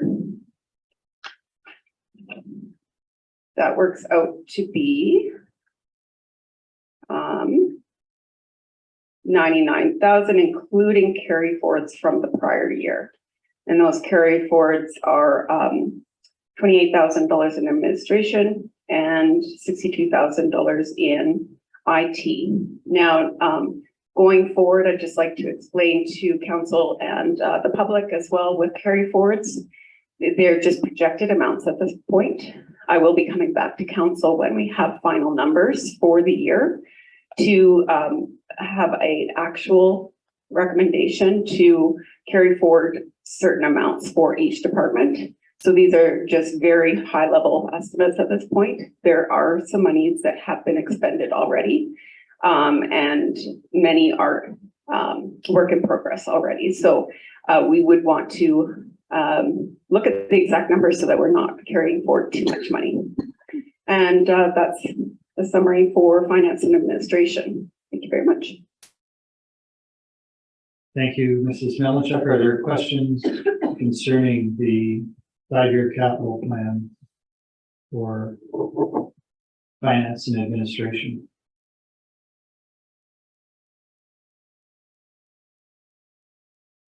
Councilor Melnick. Thank you, Your Worship. Long day and lots of numbers. I see the total, you mentioned $99,000. I can't make that go to $99,000.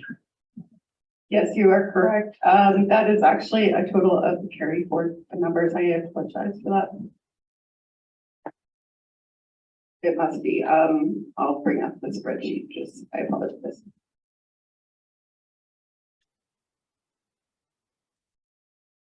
$30, $20, $32, and 17. Is that not 99?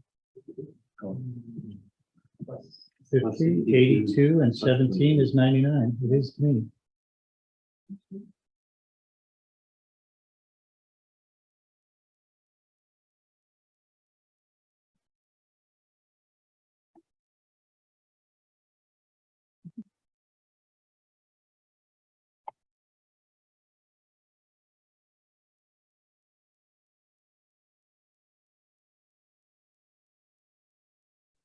I will make that correction in the document. Thank you for noticing. The total of carry forwards, which will change before, with year end, $90,000. And then the new projects listed in 2023 equates to $189,000. And I am not sure where that 99,000 came from, and I will look into that. Thank you very much. Thank you. Wait, now. I am the one that's confused because the numbers in white do add up to 99,000. The numbers in white, including the administration general items of the PBSA study, the space needs analysis, plus Yeah.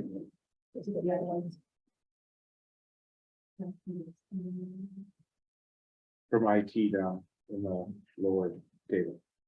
Yes, your worship. 99,000 is the IT master plan, network infrastructure, CFS server, as well as the activity center network upgrades. So it was just calculating the IT portion of the 2023 year. I will correct that in the updated document. Thank you. Thank you. Further questions? Councillor Waxer. I think it might be the end of the day, but I wondered if you could give me a little bit, repeat or give a bit more information on the PSAB study. I feel like I don't have a clear grasp of that. Sure thing, your worship, through Councillor Waxer. So it is a recognition that going forward with our current requirements, we will have to set up liabilities for what we have in, especially the expenses in older buildings as they are decommissioned. Accounting is realizing that these expenses should be recognized now and that we should be preparing for those expenses going forward.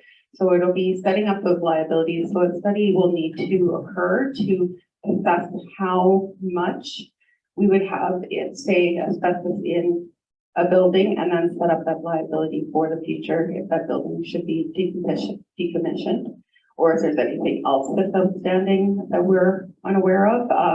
But it would be consultant work that would analyze how much the municipality has. Thank you. I appreciate that some of the items are unfunded and we don't know whether they will proceed at all. But I'm interested in the asset management software.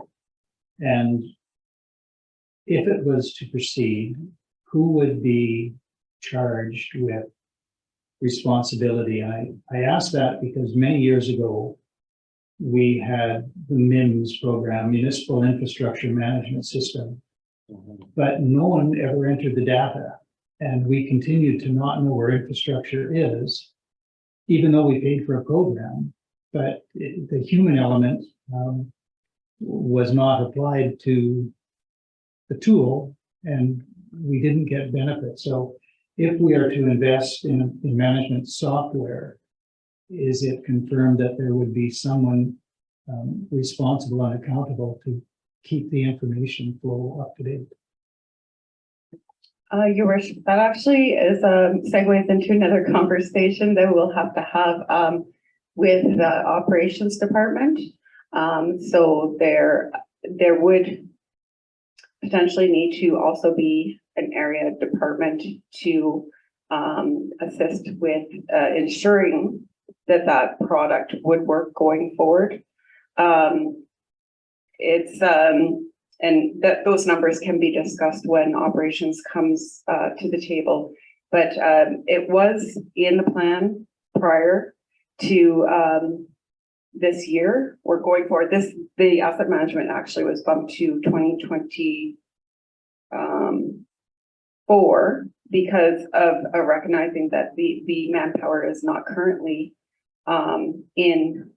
in-house to take care of it unless council would like to see it occur in the 2023 year. Then it would also be an enhancement to the budget where we would be adding that department to lead the whole thing. The MIMS was before my time, and yes, I believe probably it fell short because of the manpower that is needed to ensure that that gets completed properly.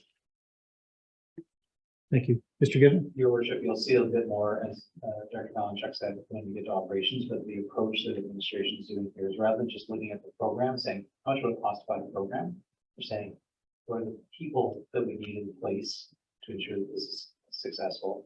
What is the process that we're going to take to implement a program?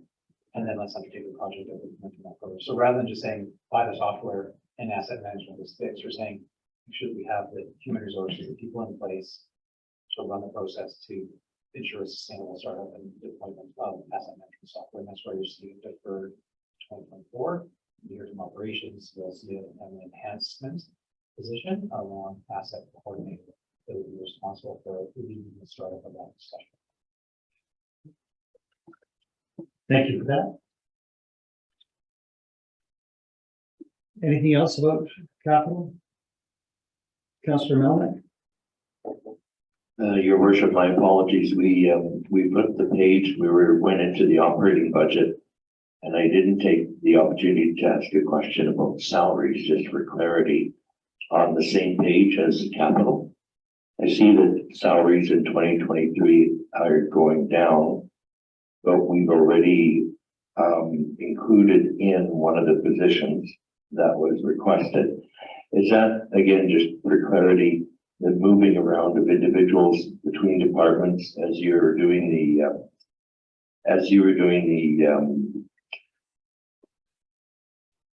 service profiles? It's like, Your worship, through to Councillor Melnick. Actually, that is a reflection of the change of the energy manager no longer being funded and potentially coming offline in April unless it's added back in with the enhancement that Mr. Gibbon alluded to earlier. thank you for that. Proposed for 2023 is a contribution to the IT master plan. What is expected of the IT master plan?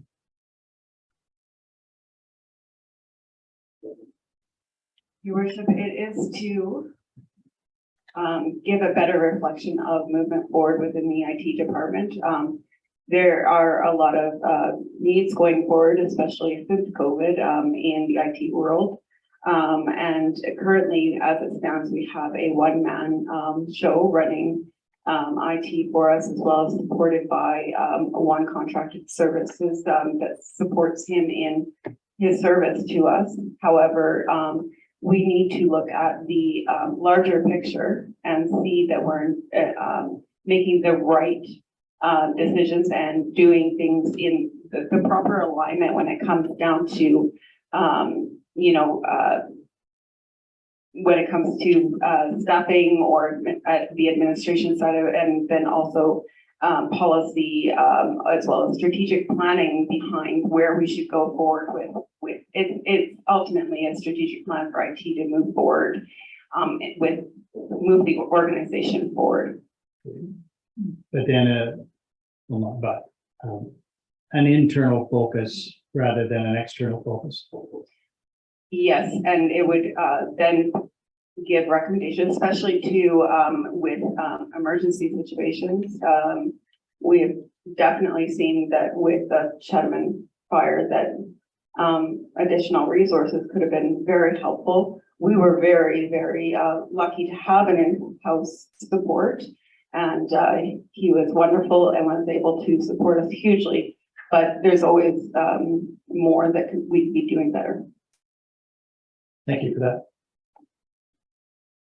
Other questions regarding the 5-year capital plan presented by Finance and Administration?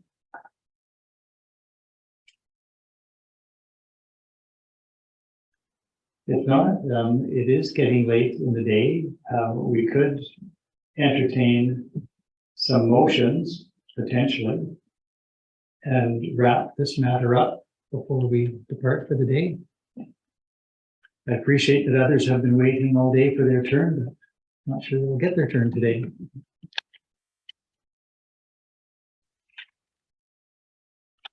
I would think we could just proceed with capital right now. That would, there were a few questions. We could resolve the capital matter with a motion today. I appreciate there might be some outstanding concerns with respect to the operating budget and particularly the enhanced positions or the optional enhancements, but we could get some work concluded.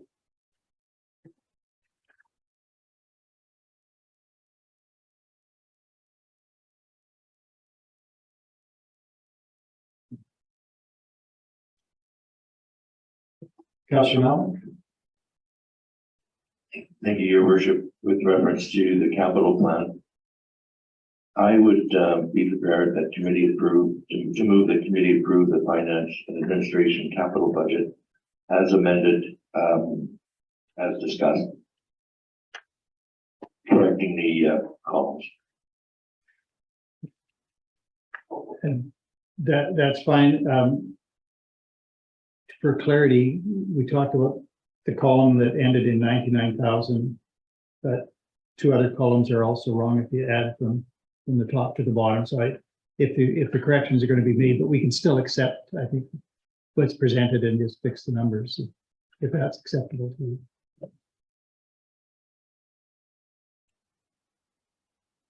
Right, so the motion is that council, or pardon me, the committee approve the finance and administration, I'll say 5-year capital budget as presented. And that will be subject to the correcting the numbers. Any debate on that motion?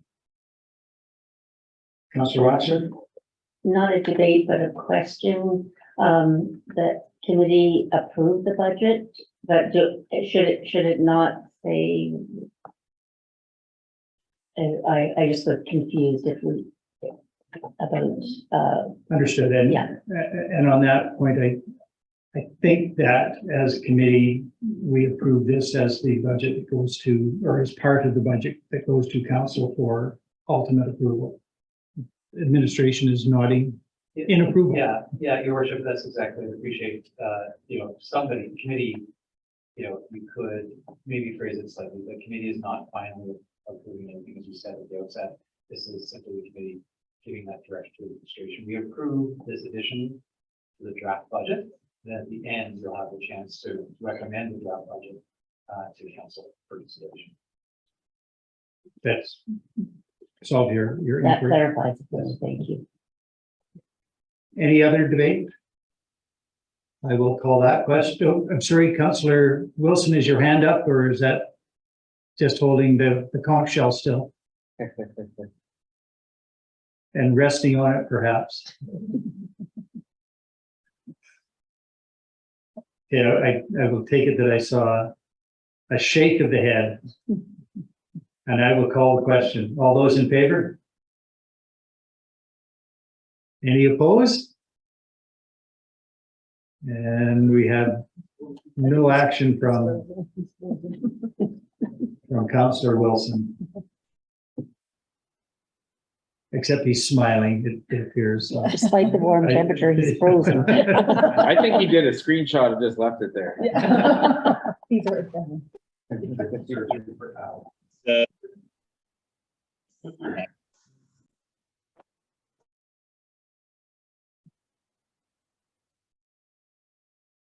We see you a bit now. Can you just signify, were you in favor of the motion? All right, there are none opposed. Thank you. All right,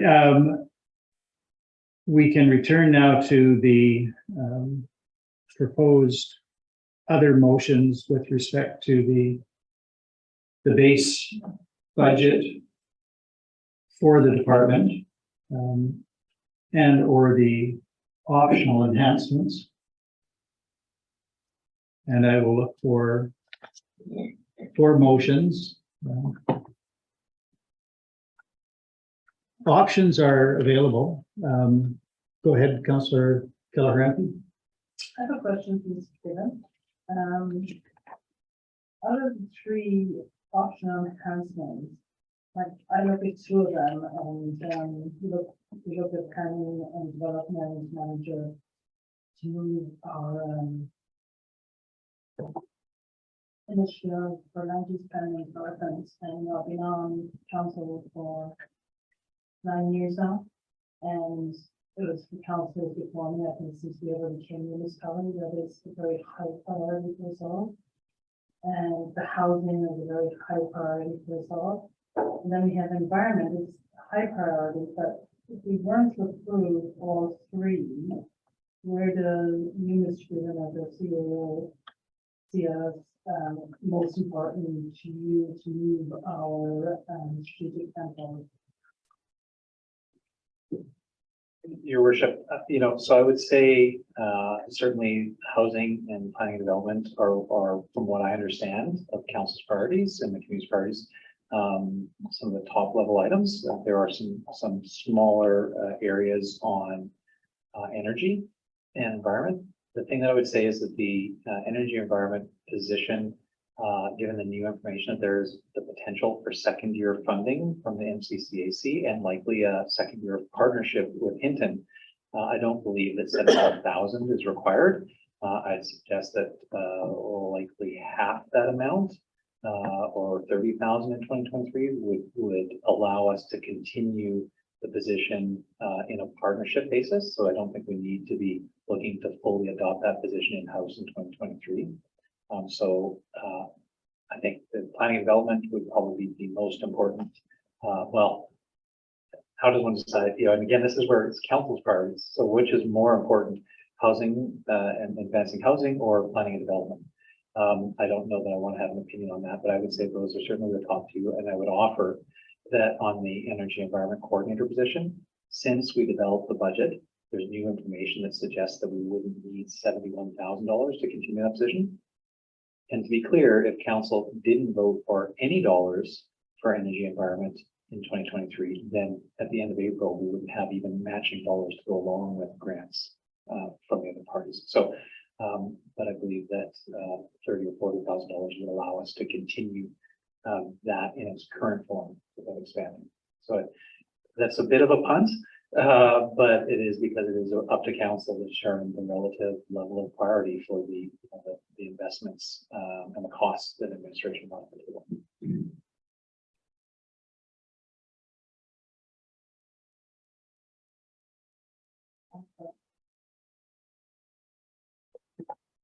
Councillor Wilson.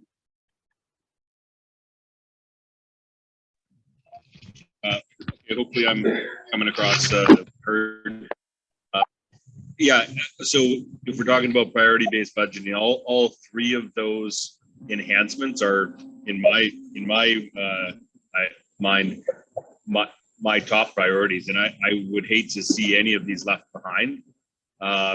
So I feel comfortable putting all of these three at least in moving them forward to the recommending them to council to approve. We then still have the option to discuss, but I would hate to leave them here today and not move them forward. So I'm, willing to make a motion to start off. The committee approved the addition of the plan and development manager position in 2023 as presented. Thank you for that, Councillor Wilson. So that motion was with respect specifically to the planning and development manager.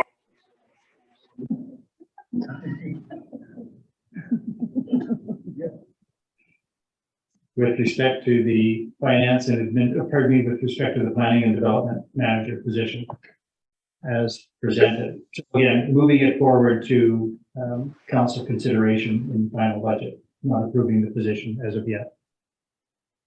Any debate on that specific motion? I will call the question in. All those in favor? There are none opposed. That is carried. And Councillor Wilson, did you want to continue with additional motions? I would and suggest that committee approve the addition of the housing coordinator position in 2023 as presented. Thank you for that. Debate on that motion? I will call the question. All those in favor? There are none opposed. That is carried. And if I could prevail upon you again, Councillor Wilson? Yeah, well, I wonder if you heard that. Got a big lightning storm here. The third, I'll be brief, and I'm excited that there's a bit more news on funding for this position, but I would also support that committee approve the addition of the energy and environment coordinator position in 2023 as presented. Any debate on that motion? Councillor Calgranti. Would Councillor Wilson consider a friendly amendment that we move the decision forward? And in the meantime, that, it will be subject to, maybe some funding be available for a full-time position. Maybe we part-time and full-time, but that is considered later if we get some more information on the funding. Were you able to hear that proposal for a friendly amendment? Councillor Wilson? Really not very clear. But I guess I'll, before getting Councillor Keller MP to repeat, you know, there's all different scenarios that we can do with this position. We're not approving the position today. We're just moving it forward. So yeah, totally agree. If there's some, I think I heard that only if there was some funding, but I didn't hear the whole thing. But I'm not sure the friendly amendment is needed at this point. But if you feel strongly about it, you can repeat it. Thank you. I can move the element and amendment if not as associated. I am inclined to vote against this particular motion. I appreciate the willingness to consider it in the overall context, but I cannot see myself down the road voting in favor of this. It seems to me that given the situation as it's unfolding, as described earlier by Mr. Given, probably this year it's not necessary. We have other priorities to advance. If anything, I might be inclined to support an increase to an area of the budget for contracted services rather than an employee. It seems to me what we need is an environmental energy plan, which I think we're going to get in any event. And if we don't, it could be augmented, but I cannot see in this budget year personally voting for another position, given all the uncertainty. So while I respect that energy and the environment are priorities, I don't see this position as a way to really achieve that priority. So I am opposed to the motion, but I am ready to call the question if there is no other debate. I will then call the question. All those in favor?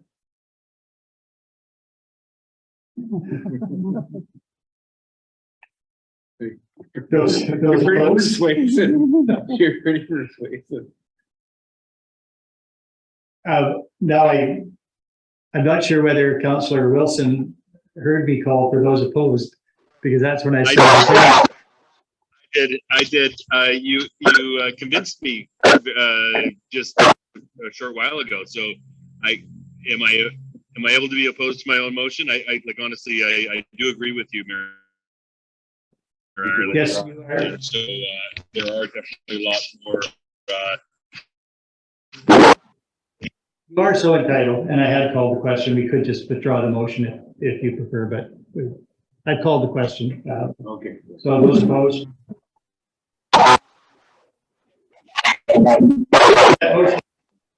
Defeated.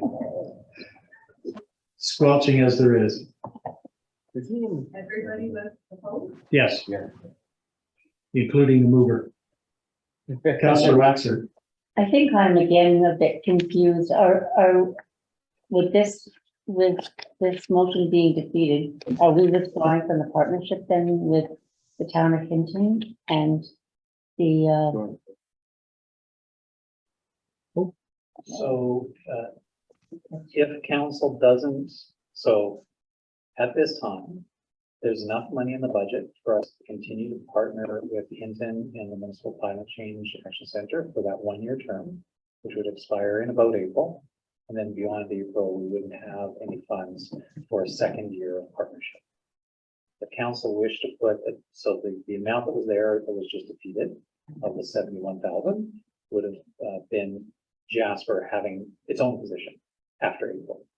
If the idea of Jasper partnering and receiving grant funding after April is still something of interest to council, council could allocate a smaller amount so that we would have money available to partner, continue that partnership after. So I would make that motion. And Or do you have is an it too amount? late? No, it's not too late at all. Your worship, I suggest that half the amount, again, recognizing that we're sharing any of those costs with Hinton and be receiving Mrs. Stacy money. Approximately 55,000 would allow us to be your partner.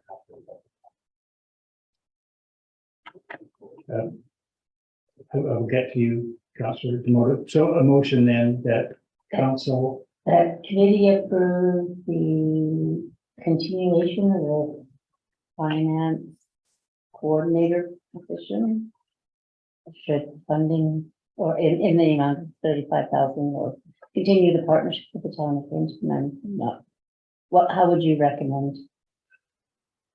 Your worship, so maybe it sounds like the idea would be that committee approve the continuation of the our municipal energy manager partnership with the town of Hinton in the amount of 35,000. So it's clear that the intent here and is not for establishing an ongoing Jasper position, that the council support is of continuing partnership and receiving the grant. in the amount of 35,000. In the amount of 30,000. And perhaps it need not be in the motion, but I think it's intended if available. Because we don't know yet the future of that program. It may or may not be extended. Your worship, we got, that was information that we'll be able to get. Oh, we will. Secondary funding, and that's why that wasn't on the top of the part of this. All right, so this motion will have the effect of adding $35,000 to the operating budget in this department so that we can extend that program in the spring. All good? Councillor Demota? Wait for the motion. The motion is there. Okay, so if I may speak to it, thank you. Just for clarity, I guess. So we're making this conditional on Hinton. And if they say no in their budget, then, and we've already put this, it's gonna get requisitioned, and then we'll have a $35,000 surplus in the budget. Technically.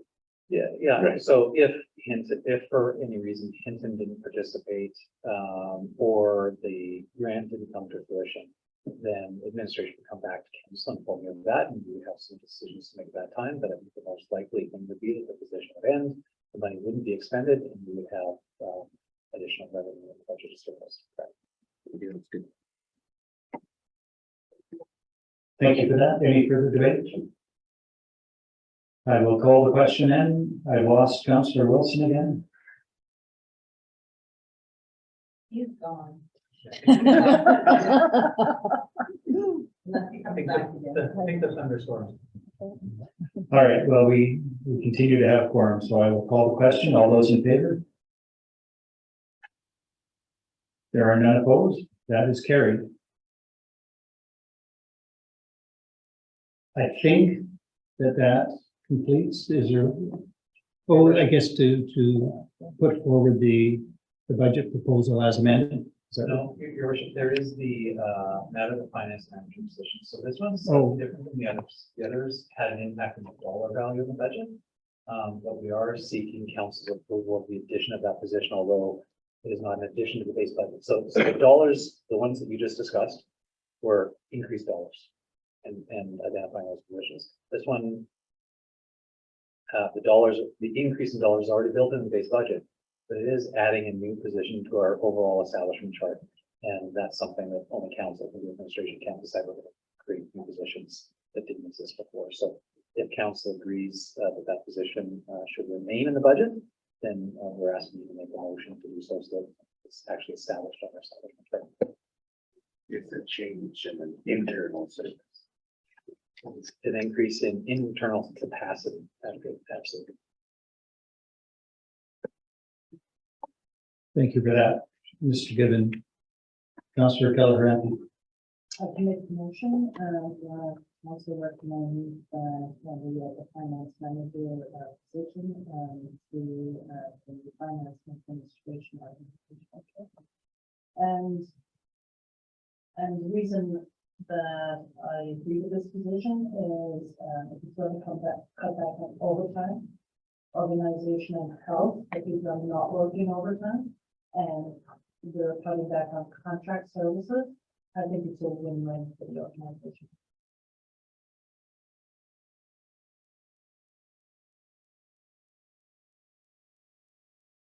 Can I be clear that sitting as committee, there is a motion to approve, but is it technically a motion to recommend council approve? And so when we get to the budget, do we need both a budgetary approval but a position approval? So we can expect, again, a separate motion just to approve the position, even though it doesn't change the budget? No, Your Worship, I don't know that we would do that. I think at this stage, committee is, I mean, this is where to administration, Director Allen gets the opportunity to really work the spreadsheets and work the budget. But this is where council puts its fingerprints on the budget. And if at this stage you're directing us to include this position, that's what I said. And then when council eventually approves the overall budget, it would have the effect of establishing this position. All right, thank you for that. Is there any other debate on the motion? Seeing nothing, I will call the question. All those in favor? There are none opposed. That is carried. That gets us through one of 4 departments, but we have all day tomorrow for the remaining 3. And there is an order, so we start with community development, then protective and legislative services, operations, and utility. So hopefully we will get through all of those in the hours that we have tomorrow. Before we leave today, is there anything that has entered the minds of any counselors where they might be assisted by any additional information before we start tomorrow?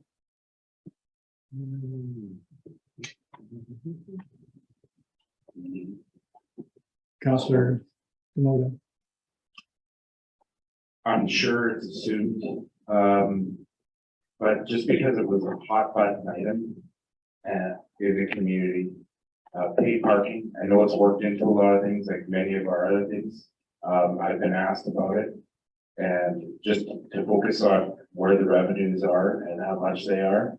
And because I think that there's a common understanding in the community of it going towards something. So I want to have those numbers a little bit more concise so that we can have an idea. So if they're there, I went through the service details and everything. It's not as clear as I wanted it to be, so I knew that probably it was going to be tomorrow or today, but just so that we had an idea. Your Worship, message received that was already in the top of the news list, and we'll hear more about that in protective legislative services. But we'll make sure to focus on to specify where that revenue is going, how much we're expecting, and what it's being used for. Thank you for that. Councillor Keller-Renton. It's unusual, but I'm going to ask if there's an expense in the community development budget before. The sound system in the activity center is atrocious. I attended the event last week for the culture night, and we couldn't hear the people entertaining. It was, if we're going to use the activity center of the revenue maker, and we want to encourage more and more events there, I think we really do need to look at the sound system there. Because just being there that night, I know Councillor Waxer was there, and Mayor Island was there, and Councillor Melnick, and I know back a couple of years ago, it's been a new system.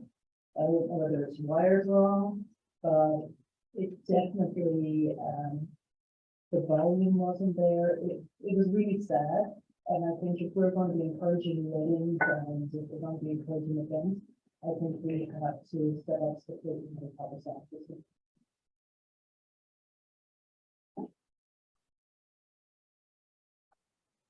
Did you wish to respond, Mr. or Director Reed? Certainly, your worship, through to Councillor Keller MP. This is a definite deficit that we basically, as you are now aware, we are also aware. Would have been great to sort of know about it back in August, but it's coming to the front now. We're looking at options and we have, I guess I should have just said, thank you for this. It's on the radar. You're absolutely right. That's what I should have said. That's what you did say.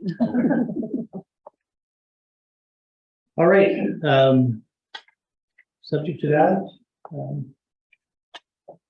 I appreciate this is budget, not taxation, but do we know assessments that will be used for next year's tax result? Ms. Malmish, I can speak to the cycle that happens, but as council will know, as property owners, you get an assessment notice, sort of in the early part of the year, so those assessments haven't been prepared yet. I think administration does do some work on a high level informed estimate based on prior years and these inflationary factors, but no, we don't know the assessments. Well, that's fair, and I wasn't necessarily expecting that, but I know that residents